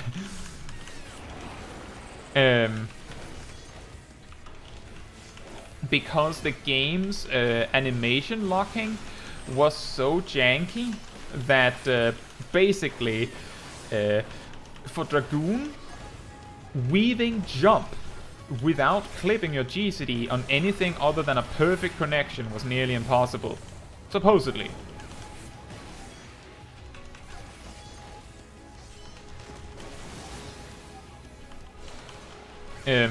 Similarly, because of the cross-class system there was back then, most jobs had access to like 3, 4, or 5 different raid cooldowns, well, personal cooldowns of some sort. And all of them were kind of weak. But in combination, they were pretty strong. But because of their duration and how long it would take to apply all of them, the only reasonably feasible way to apply all of them in a feasible amount of time was to just mash all of them out in quick succession. I don't know if the game was harder, but it was harder in a different way, is what we can probably agree on. Like, I think the best way to explain it would be, in A Realm Reborn and Heavensward, the difficulty of the game came more from the basics, whereas in as we went to Stormblood and beyond, the difficulty has moved over to being able to do your rotation perfectly while dealing with complicated mechanics.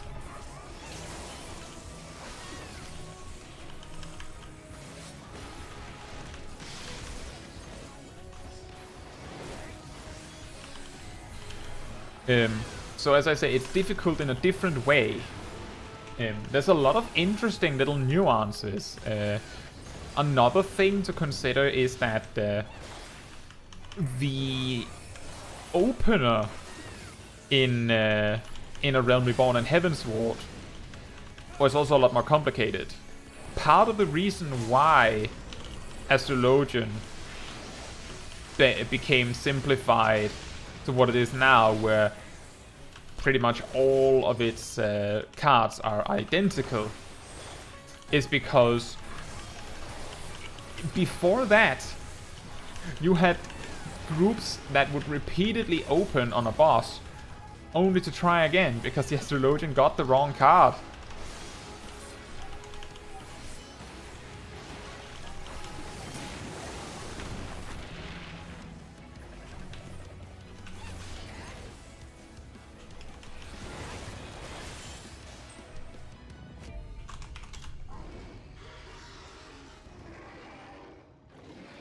But yeah, my point is that it is difficult to say. I think what we would find is a lot of the things that you might see players do in A Realm Reborn footage or Heavensward footage might not be optimal. But that was what you had to work with back then. Similar to how World of Warcraft is like 20 years old at this point. And people have discovered a lot of ways to optimize. Similarly, if we were to have a Realm Reborn classic server, we would probably realize that there's a lot of things that we could do better in the same fashion.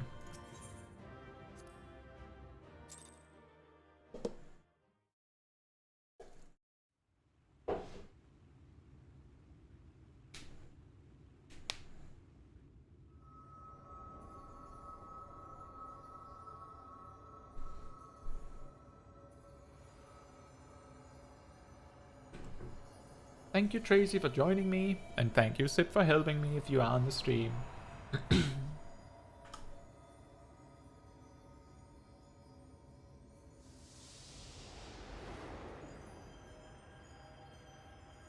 Also, thank you for helping me with the run, Tracy. That it wasn't meant like that.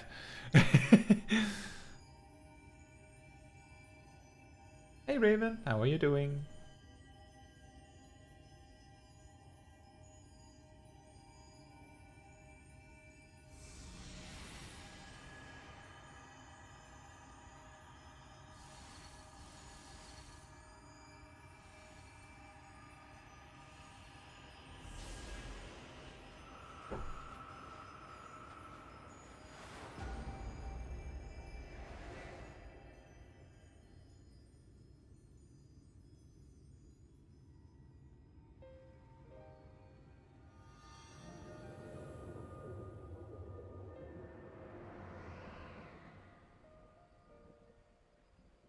The Light Warden is dead.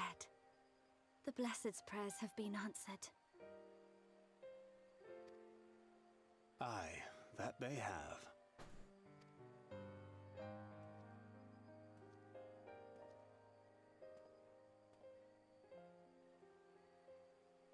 Her condition yet troubleth thee? It does.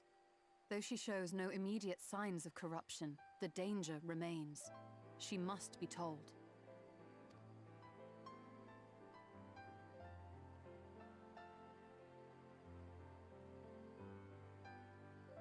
Would you describe it to me, Urianger? Paint for me a picture with your words.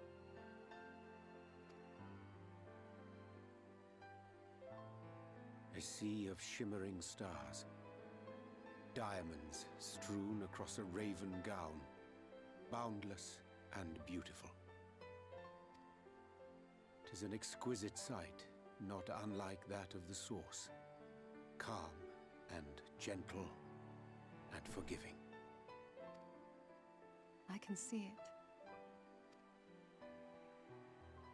For however deep the void, or wide the expanse, there is no shore so distant as to be beyond the reach of light. Ominous though that may sound, given our present travails.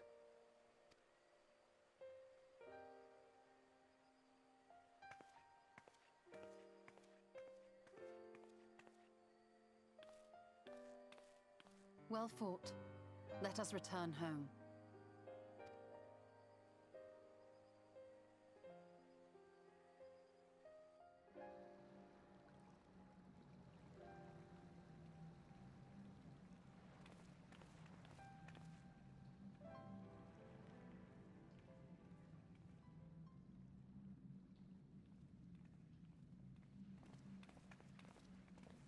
The murals. If I am not mistaken, they predate the Empire. How can you tell? A peculiarity of the paint. Most are made from mineral-based pigments, but whatever was used here is older than anything I have ever seen. According to Almet, this sanctuary was built to preserve the wisdom of the ancients. What events do these murals commemorate, I wonder?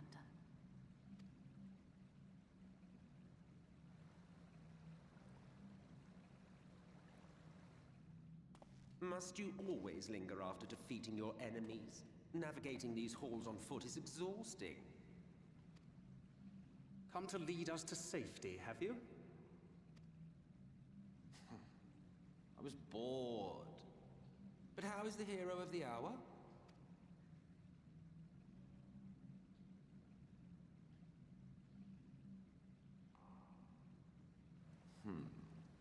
Fighting fit, I see. Keep up the good work. You're plotting something. Every hour of every day. But never you mind about that. As I have told you 1,000 times before, I like to watch. Nothing more. Well, I would quit this place and I suggest you do the same. There is yet work to be done.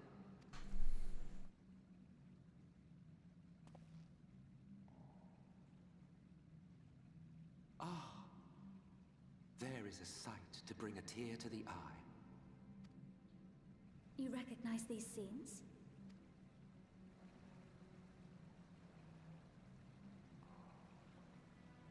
That I do. Indeed, there was a time when anyone and everyone would.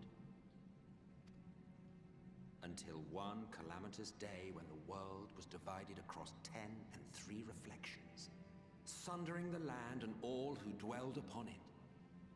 And the worst part? No one could remember it. Not really. Just fragments and fleeting memories of an achingly familiar world. A vision shared of a paradise lost, preserved only in song and scripture and paint. Once upon a time. Yet here we find ourselves again, to look, learn, and remember. Then share with us the stories you know so well. We are listening.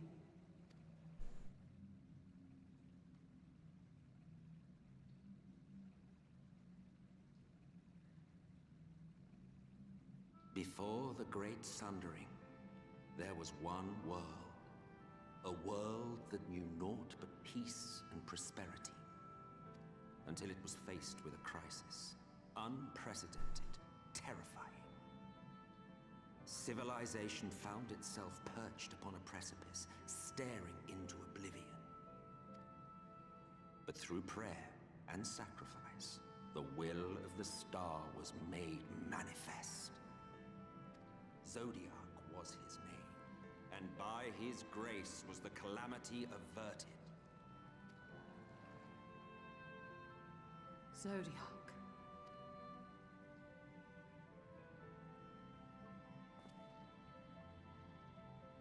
A savior mighty and magnificent, deserving of reverence and gratitude.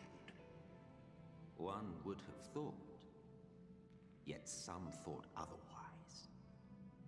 From the fears of these naysayers would rise Hydaelyn, she who was to serve as his shackles, to bind him and hold him in check. And so they fought, and they fought, and they fought, and in the end, Hydaelyn was victorious. With all her strength, she smote him, dealing a blow so devastating that it split the very fabric of reality. And thus was Zodiac banished and his being divided. That concludes today's lesson on long-forgotten history. Though I imagine your mother would offer a rather contradictory account, as is her wont.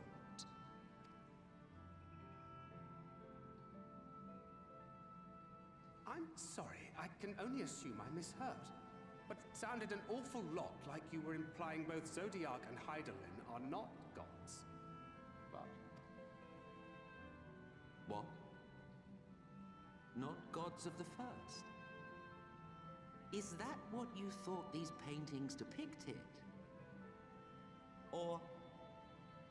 Oh. They are gods after a fashion, yes. But no different from the kind with which you are so intimately acquainted. Formed of faith and prayer, of conviction and devotion.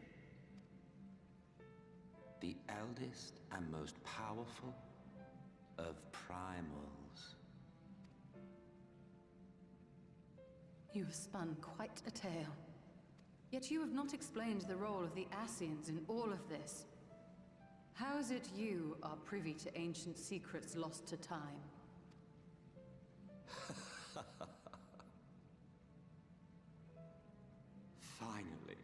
Finally you ask the right question. And shrewd questions warrant honest answers.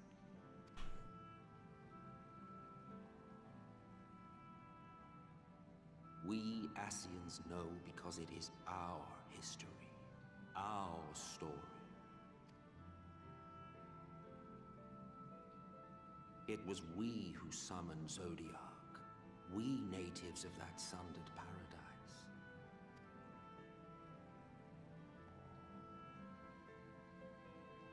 Now, do you see why we yearn for the great rejoining?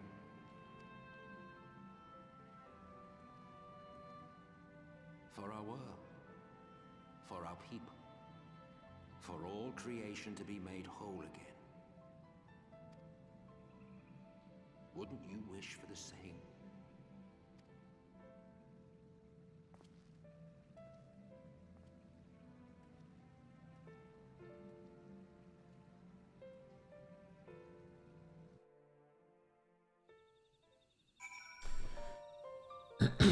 Let's see. Raven says, on my quest to level all the tanks, Warrior's my last one and just got to 80.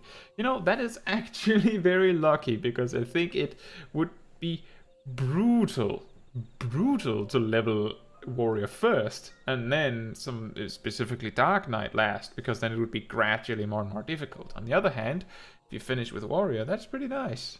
And Tracy says, such a great scene. It is very good, and it really teaches you something about the Ascians. Akira says, how do you feel about the devs making the overall game easier, but making the higher-end content more difficult? I don't know. My perspective, and as you put it, Akira, couldn't it lead to problems of making it harder for casual players to get into harder content? That is exactly the possible concern. I talk about this in my 2-minute curse video, that if you make the job simple, then the only difficulty left ultimately will become either you can or you cannot play the job perfectly. If you can play. Like, you can play the harder content. If you can't, then you're relegated to the casual content. Then the next step is that the only other difficulty they can add to the game is making fights really brutal. Which means that either the first boss of every raid tier has to be really easy to like get people in, and then they have to gradually increase the difficulty up to the 4th boss, which means that there's going to be a massive difficulty spike as the 4 bosses progress. I don't know what the correct move is. I think it might be in a good spot now. The primary reason why I personally have a vested interest in wanting the jobs to be more difficult rather than being simplified so they can focus on making content harder is because me as a player, I like learning to play a job well and then being able to employ that in many different scenarios.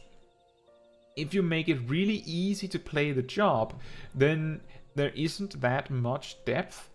Potentially there isn't that much depth in a job, which means that there's less fun for me, because my favorite part of the game mechanically is to play the jobs. And I still love that part. So arguably the jobs aren't so simple as to bore me, you could say. I like the way that they play. But if they made them simpler, I would start to really worry. I don't know what the right move is.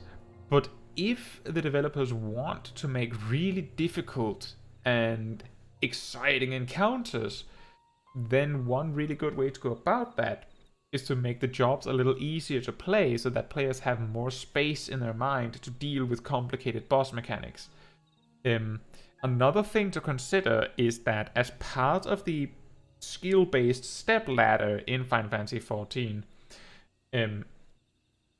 typically the main quest gives you the ground knowledge you need to like gradually make your way. Like, one thing you will probably notice if you think about it, the content in Final Fantasy XIV, the casual content itself, also gets gradually harder as you play. A dungeon in Heavensward is much easier than a dungeon in Shadowbringers or Endwalker. A dungeon, casual content, increases gradually in difficulty. The reason why they can do that is because as they have made the main quest mandatory, they can assume, with some degree at least, that you have done that, which means you're good enough to do that. So that also means that the floor difficulty of a new raid scene can be adjusted thereafter. And typically they have 1 or 2 extreme trials, which are also typically designed to be like a step ladder towards savage content. So I feel like, to answer your question, Akira, about couldn't it lead to problems of making it harder for casual players to get into hard content, I don't think it would.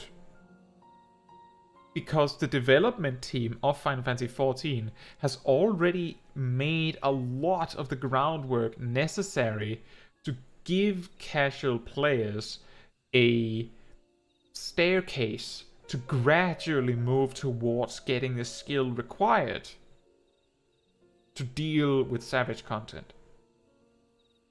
If you find that the current extreme is too difficult, then do unsynced content. Do the previous expansion's extreme content. Do the previous expansion's savage content.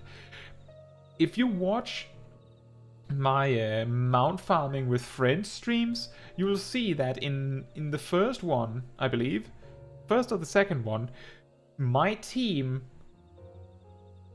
in my free company are struggling in some capacity with O4S from Stormblood, because even if we can ignore a lot of mechanics, there are some you can't. And it's not trivial. So these things, this content gives you a way to get into the content. So I think, now that I'm really thinking about that specific angle, would it be harder for casual players to get into harder content? It might, but I don't think it will. I think the development team has made the groundwork necessary so that it won't.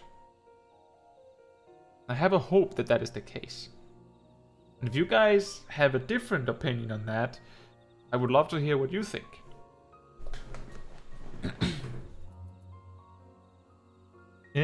Tracy says, speaking as a casual player, I have no interest in Savage, etc. That is the thing. You might not be interested. I think a good way to get a taste of it is to do old content unsynced. Difficult content unsynced. And then if you find that fun, try and see if you like more recent content. See if maybe you like the current extreme encounter. Maybe that's too much. Maybe you still like it. Then you might want to try Savage. But the great thing about the game is that you don't need to. So you can just say, okay, that's fine, I'm good, when you reach your limit.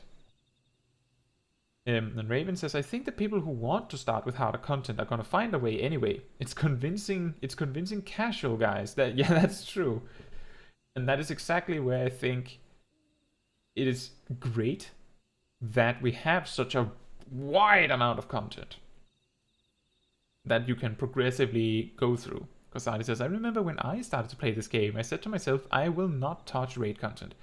Mostly due to my fear of messing up and letting down my party and toxicity caused by it. And now you're doing P8S, exactly. An incredible thing that I experience many times, and it is always wonderful to see, is when I see someone approach me in game, tell me that they watch the channel, they say they like my videos, and I get really happy. One of the first things I do when someone approaches me is I examine their gear. And very often, these players that I've helped to master the game have better gear than me. They're better geared than me. They've done harder content than technically harder content than I have cleared, because I haven't done P8S. I haven't done P5S.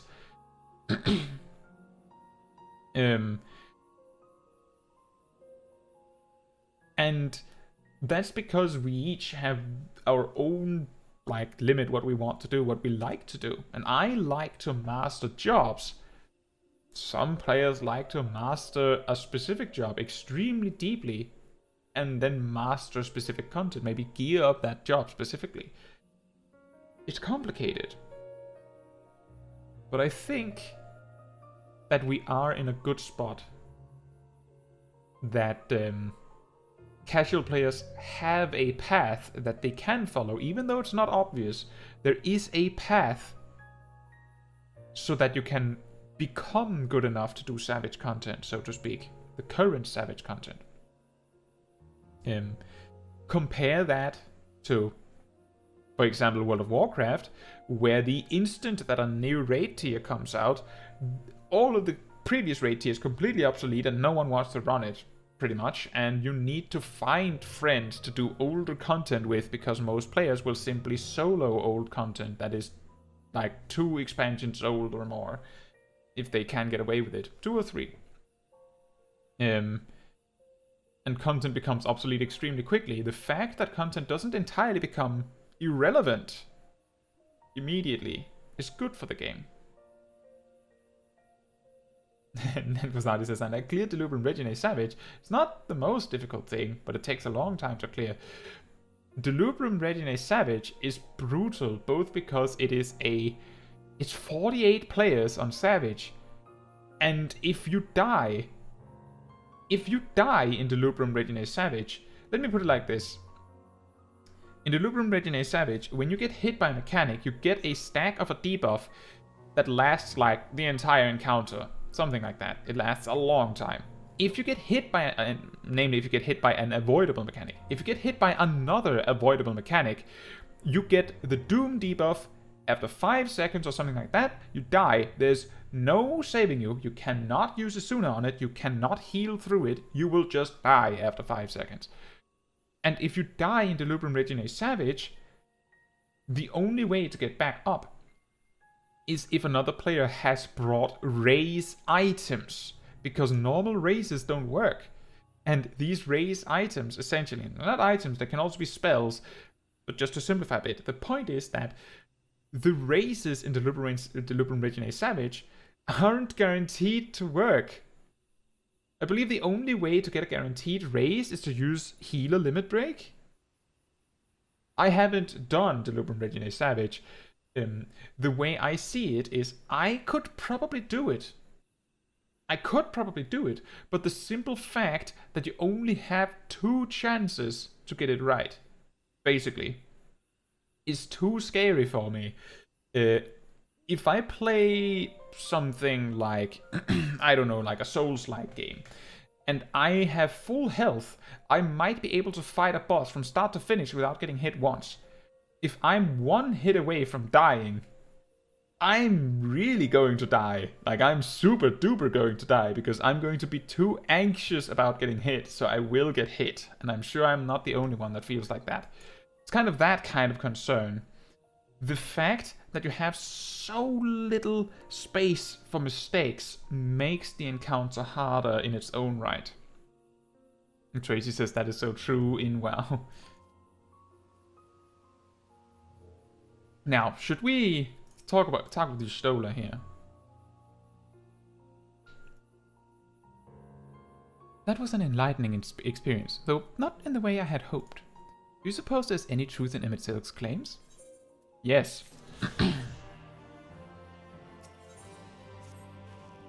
Though recent events plainly warrant further discussion, I think it's best that we wait until Alphinaud and the others are present.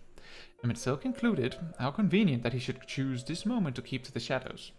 Well, no matter, for the present, we should return to Fanov and make certain of the Yulmon's withdrawal. After that, Slitherbow. The Blessed are no doubt elated by what has become of the sky.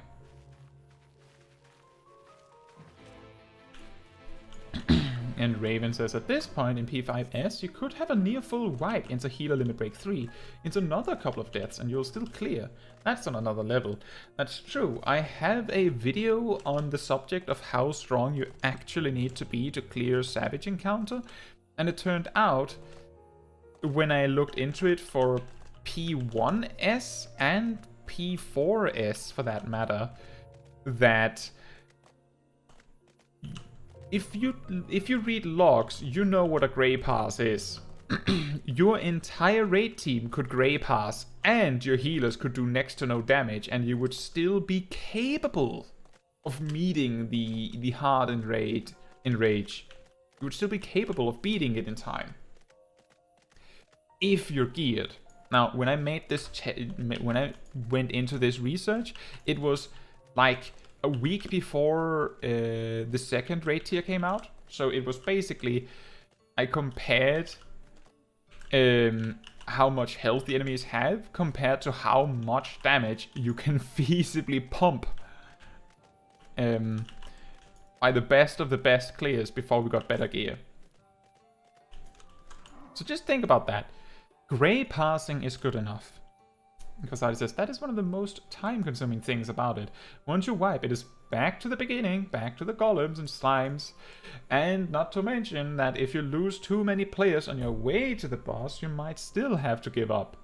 If too many people die on the way.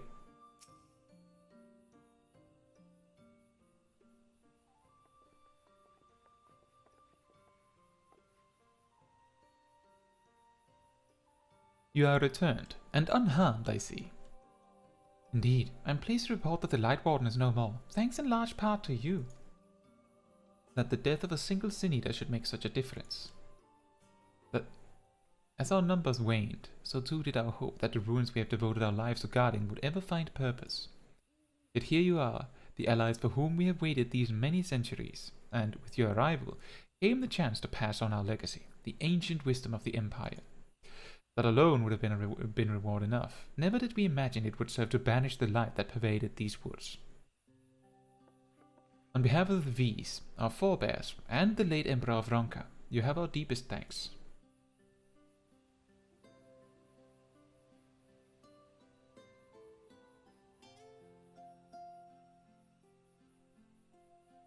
It is we who should be thanking you. Our journey through the Kitana Ravel proved most enlightening. To be privy to such knowledge is an honor, one for which we never hoped. Please, you need not be so humble. We but do our duty as decreed by the late Emperor. Would that he was still with us to express his gratitude in person. But sister, does this not mean our duty is fulfilled? To our allies, perhaps, but the ruins cannot be left unguarded. So long as we live here in these woods, the secret of Rak'tika must not fall into the wrong hands.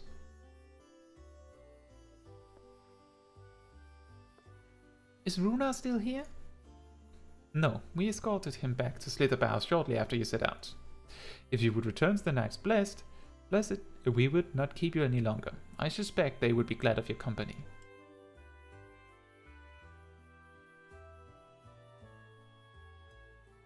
Thank you, Almed. I look forward to a day where we might share a more leisurely visit to the ruins of Rak'tika. We will await your return then.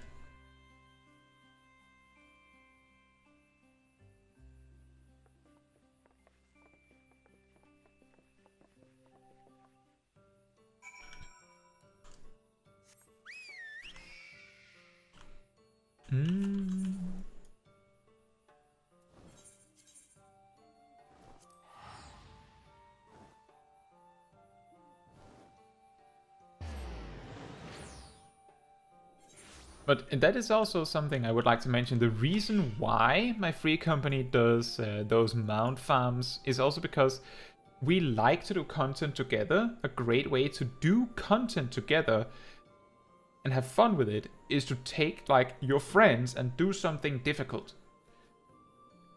But here's the thing. In my free company, we might be 2 or 3 players in total that would feel comfortable jumping into P5S. Like now.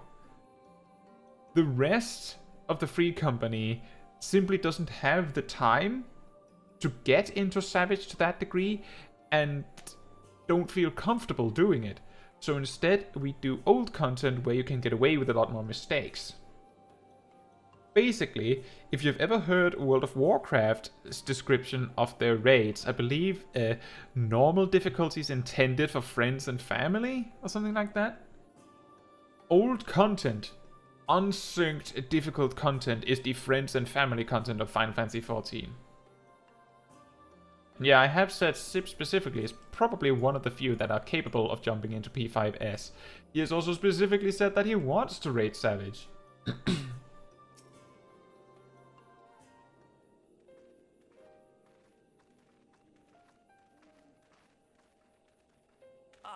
You are returned, and none the worse for wear, I see. And Mackerel is Sip, for anyone wondering. You needn't worry about us. What became of the Umoran soldiers, more importantly? They turned tail and fled at the sight of the night sky. The children of the everlasting dark have also retreated back to Woven Oath. Try as they might, they could not deny the truth of their own eyes. The sunless sea of heaven, full of love and grace, where none need know pain or suffering. In that moment, when the sky's light began to wane, I knew our prayers had been answered. That we were doomed to face oblivion at life's end no longer. When first we met, I harbored certain suspicions about you. Now I see that I was right. You are the bringers of shadow, the warriors of darkness, the saviors for whom we have prayed for so long.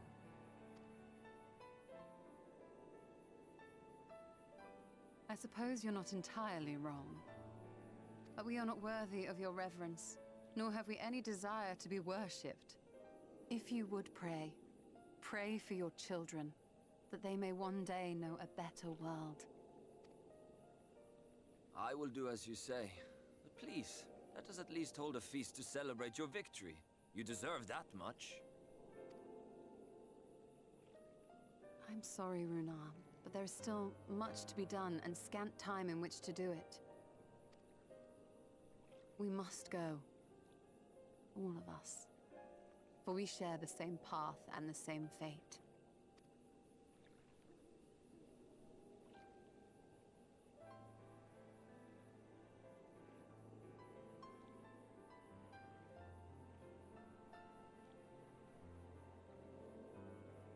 So be it. I ask only that you hold us in your hearts, as we will hold you in ours. Now, and ever after. By the boundless dark, this I swear.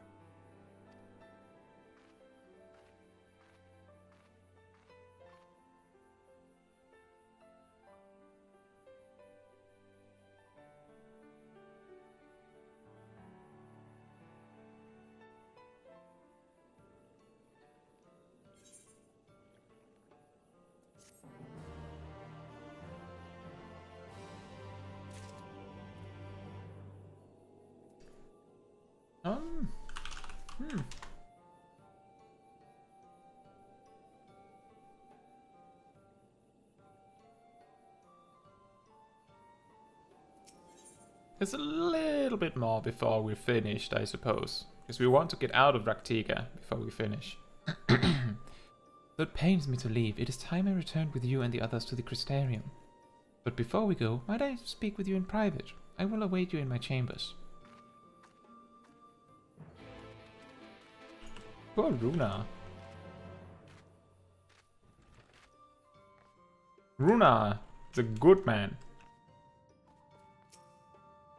Thank you for coming. I thought to keep my suspicions to myself, but after witnessing your victory at Rak'tika Falls, I fear they proved true, and so I must share them with you. From the first, when we met at Fort Gone, your ether has appeared tainted, suffused with an overabundance of light, not unlike the Sin Eaters. When you defeated the Light Warden, I fear the light which poured forth from it was not negated by Hadolin's blessing.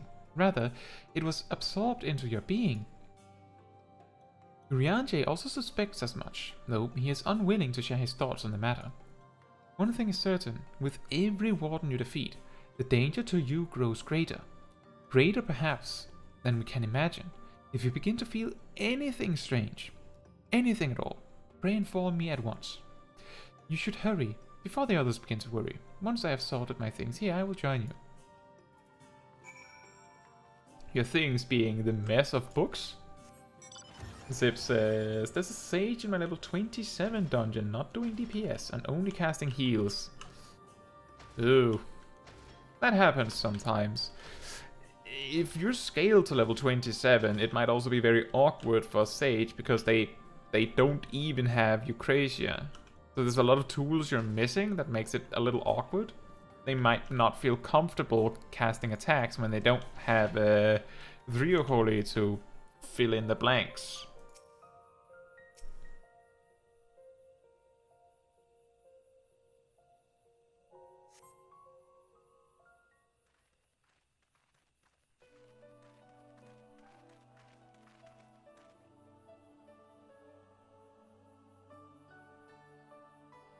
We took one last patrol of the perimeter. All things considered, Slitherbough remains relatively unscathed.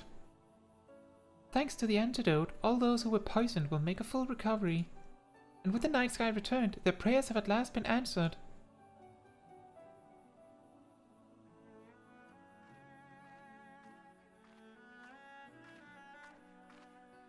Sorry to keep you all waiting. Shall we be off then?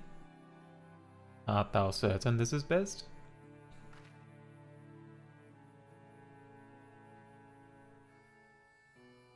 I'll not deny there's a part of me that wishes I could stay.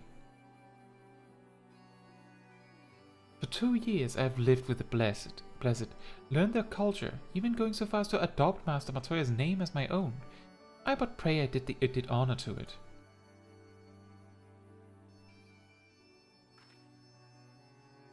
Now is not the time. Now is not the time for doubt or hesitation. Come, we must return to the Crystarium.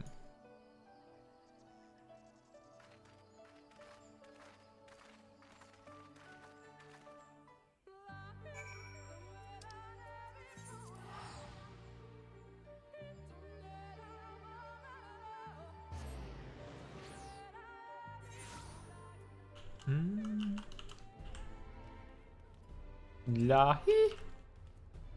Do you know Lahi? Do you know rain in Crystarium?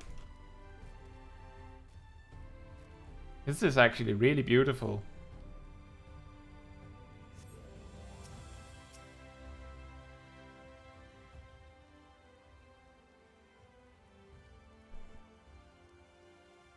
All things considered, it is hardly surprising that Alphino and Alizé have yet to arrive. All things considered, it is hardly surprising that Alphino and Alizé have yet to arrive. But where's the Exarch? My friends, 'tis good to see you all again.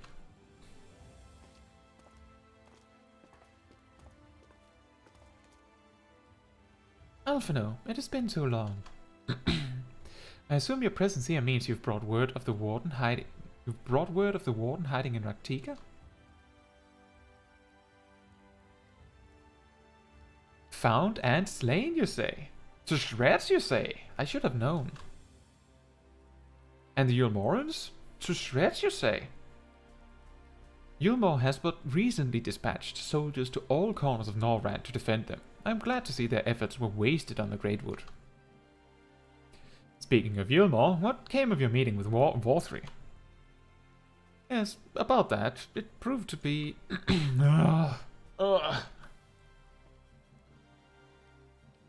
Exarch, you mustn't push yourself. Your time away from the tower has clearly taken its toll.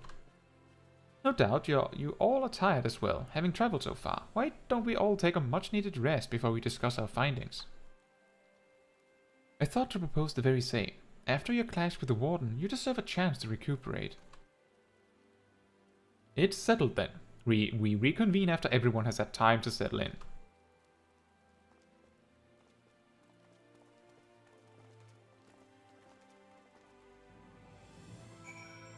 Kazadi says, I bought an automaton thanks to Soken. That performance was priceless. I want an automaton. It would just be funny to have. Just like... Especially on the mic. I'm sure you would love it if I had one. You would certainly know if I had one. Because I don't have one. Maybe I'll get one day.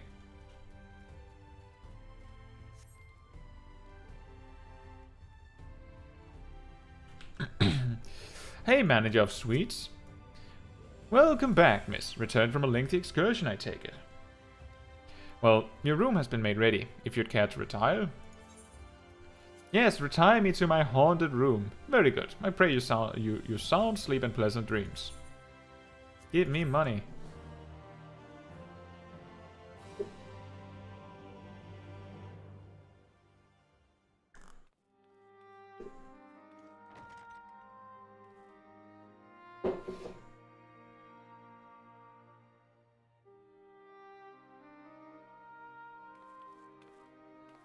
So there's a light sealed inside you, is there?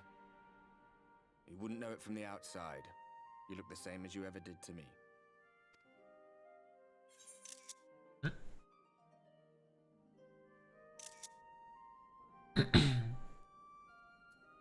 And what if that changes? What if it overwhelms me?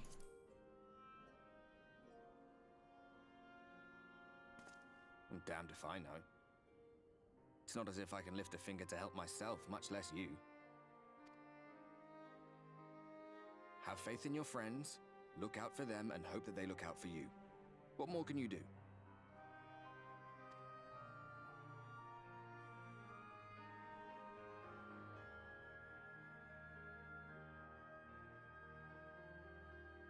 Think he was telling the truth? Emmett, I mean. All that rot about Hydaelyn being no different from any other primal. If so, what would that make her blessing? Are we just slaves to her will?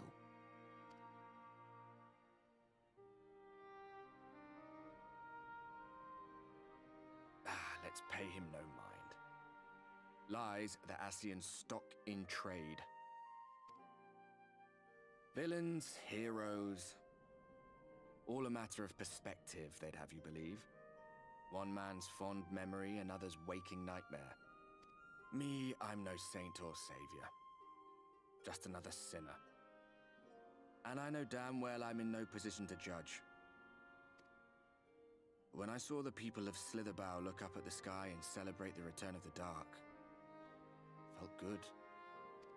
It was moments like that that I cherished. Much more than the thrill of adventure. The quiet after the storm. I always took comfort in that.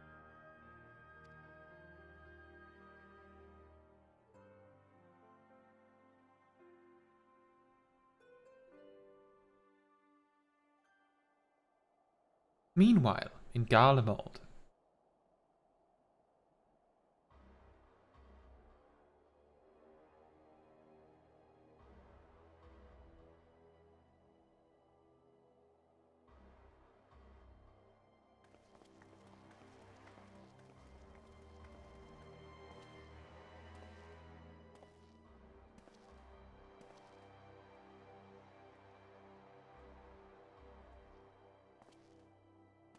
What did the scouts have to report?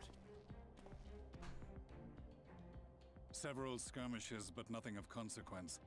The fighting seems to have taken its toll on both sides. A stalemate, then. The Alliance has done well to hold the line for so long. But then they did have Ishgardian reinforcements.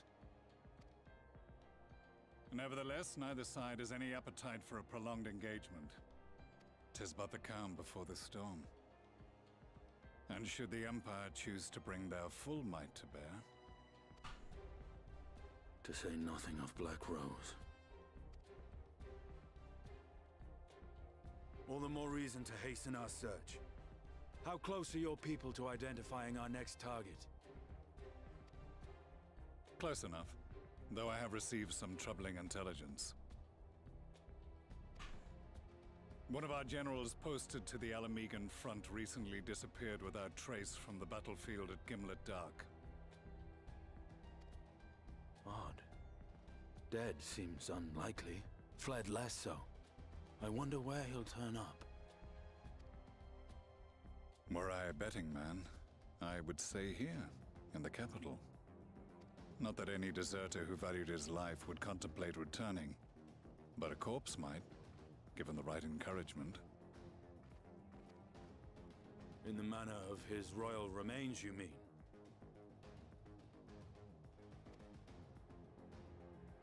Elidibus plainly has no need of a new host, so the question becomes who? It may be that another player has joined the game.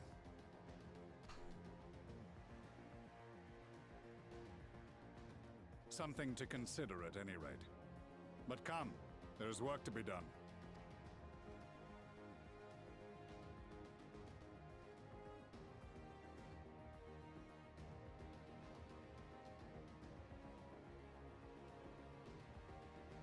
These bloodless games make for poor sport. Mayhap if father... Nay. I am a stranger to him in this body. Besides, there is but one hand that can make me whole again. My enemy. My friend. I know not what entertainment occupies you, but if you will not clear the way for me, then I shall seize the reins of fate once more.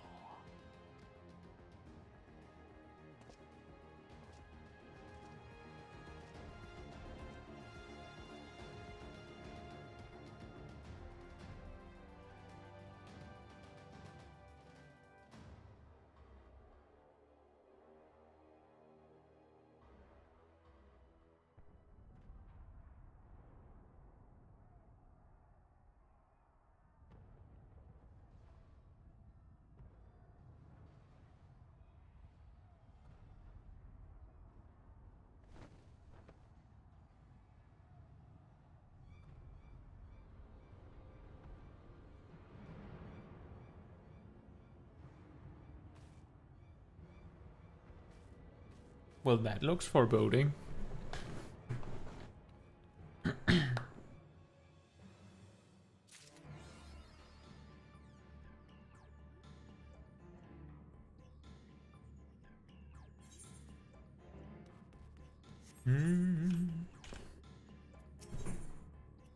Oh dear.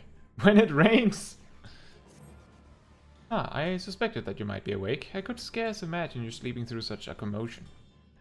An entire host of Sin-Eaters appears to be advancing upon the Crystarium. Emergency measures are being taken as we speak. Rest assured, however, that we are safe so long as we remain under the Crystal Tower's aegis. You may return to your quarters if you wish. Yes, I thought you might feel that way, and I cannot say that your assistance would be anything less than welcome. I must remain here to disseminate information to the other residents, but you are under no such obligation, and thus free to aid any of the townsfolk who may be in distress. The etc. tends to become a point of a congregation in times of need, crowded with those seeking solace and companionship. You would have my personal gratitude if you would offer succor to those there. We will have to continue that next time. In the meantime, we're going to be rounding up the stream. Sadi says, I wish to sometimes play my automaton to my friends, but then I would need to change my noise activation settings for it to work. Yeah, I can see that. Now, the thing is, I have the advantage in this stream in that I don't have a voice activation on here, of course. So if I played any sound, you would hear it. Probably. Given that I know you can sometimes hear when I pour myself a glass of water. And Sip says, I know of a good birthday gift. Thanks.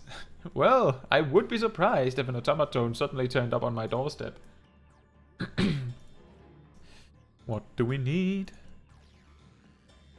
Mainly some screenshots. Or maybe a schedule and a thumbnail. And something extra. I think the picture I took in the cutscene just now could work for the next stream thumbnail. I need two other things.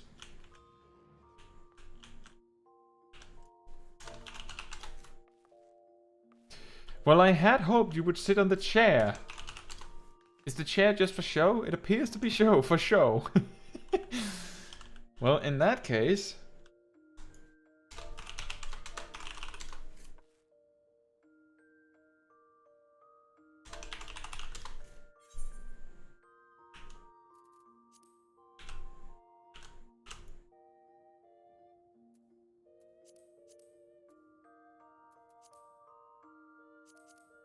That works.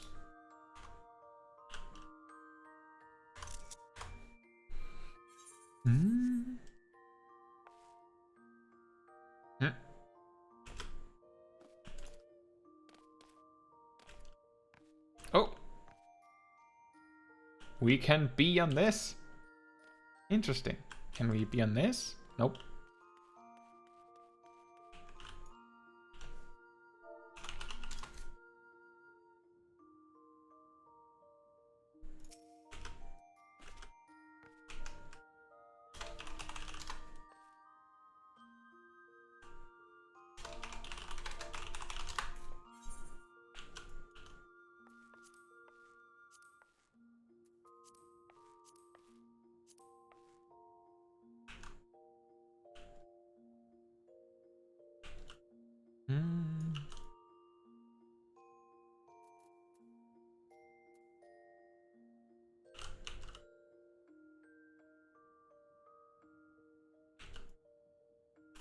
Nope, that doesn't really work.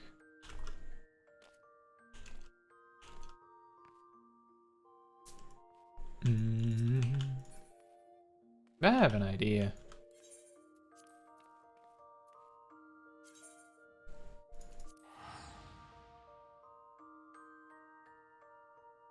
I need it for something specific for next week.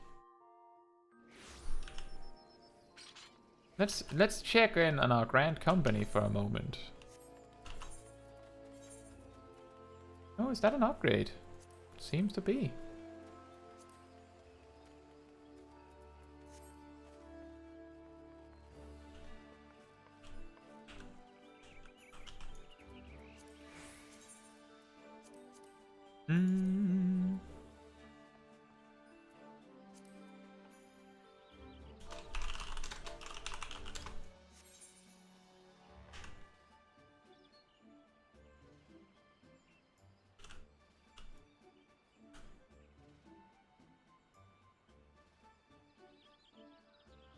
Light is a little bit strong from that side.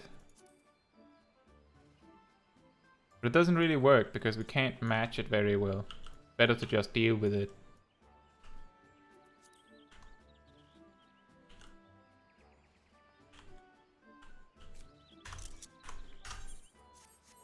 And now we return to the Crystarium, which fortunately is free. Now, with that said, let me just reiterate that tomorrow, while we have this ominous music playing, that is perfect. So tomorrow morning, or noon, depending on where you are, or night, depending on where you are technically, we're doing a mount farm in the Free Company. And if you want to see it, and I hope you'll be there. If you are in a European data center, however, and you would like to participate, you're very welcome to do so. It is happening on Louisoix Chaos. So you can show up before we start, or you can show up during the stream, and then we'll see if we can make space for you. I imagine that we will not be remotely close to a full party in the Free Company on its own. So it would be welcome assistance. We will be doing the level 80 trial from Shadowbringers, so the 3rd trial extreme. I'm being vague about it because we are in the MSQ stream in particular. And we will do the 1st weapon trial as well. Probably, if we manage to get all of the mounts from the 3rd trial of Shadowbringers. So it would be beneficial if you have those unlocked if you wish to join. And being level 90 is probably almost mandatory. And of course, having decent gear is good as well. But that is not like a hard requirement. Besides this, I just want to reiterate that if you find it a little bit difficult to follow the things that happen on the channel, then I highly recommend that you join the Discord.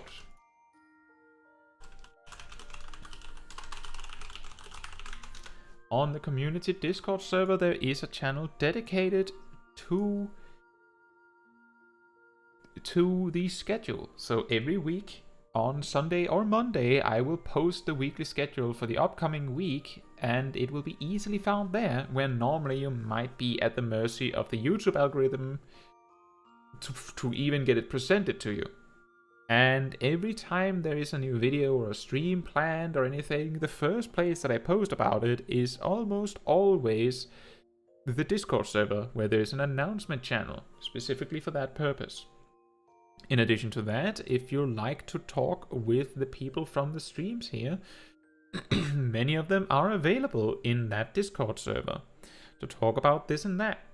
So that would be a great place to hang out.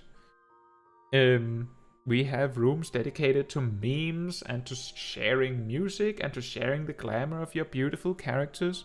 And we also have a room dedicated to talking about, like, learning, the classroom as it is called. And of course, a general chat room. So, if you would like to be part of that, there is a link in the live chat right now. I think that is pretty much what I have for you tonight. So hopefully I will see some of you tomorrow for the mount farming stream. And hopefully we will actually get some kills, because if we're only 4 people, it might get really difficult. Yeah, I think that's everything I have. I hope you haven't all fallen completely asleep. Either way, as I say, good night, or good morning or afternoon, depending on where you are in the world. I hope to see you very soon. Maybe tomorrow, maybe next week. That is all I have for you tonight. So all that's left is to put the small guy to bed. Good night. Thank you for showing up, Raven. Good night.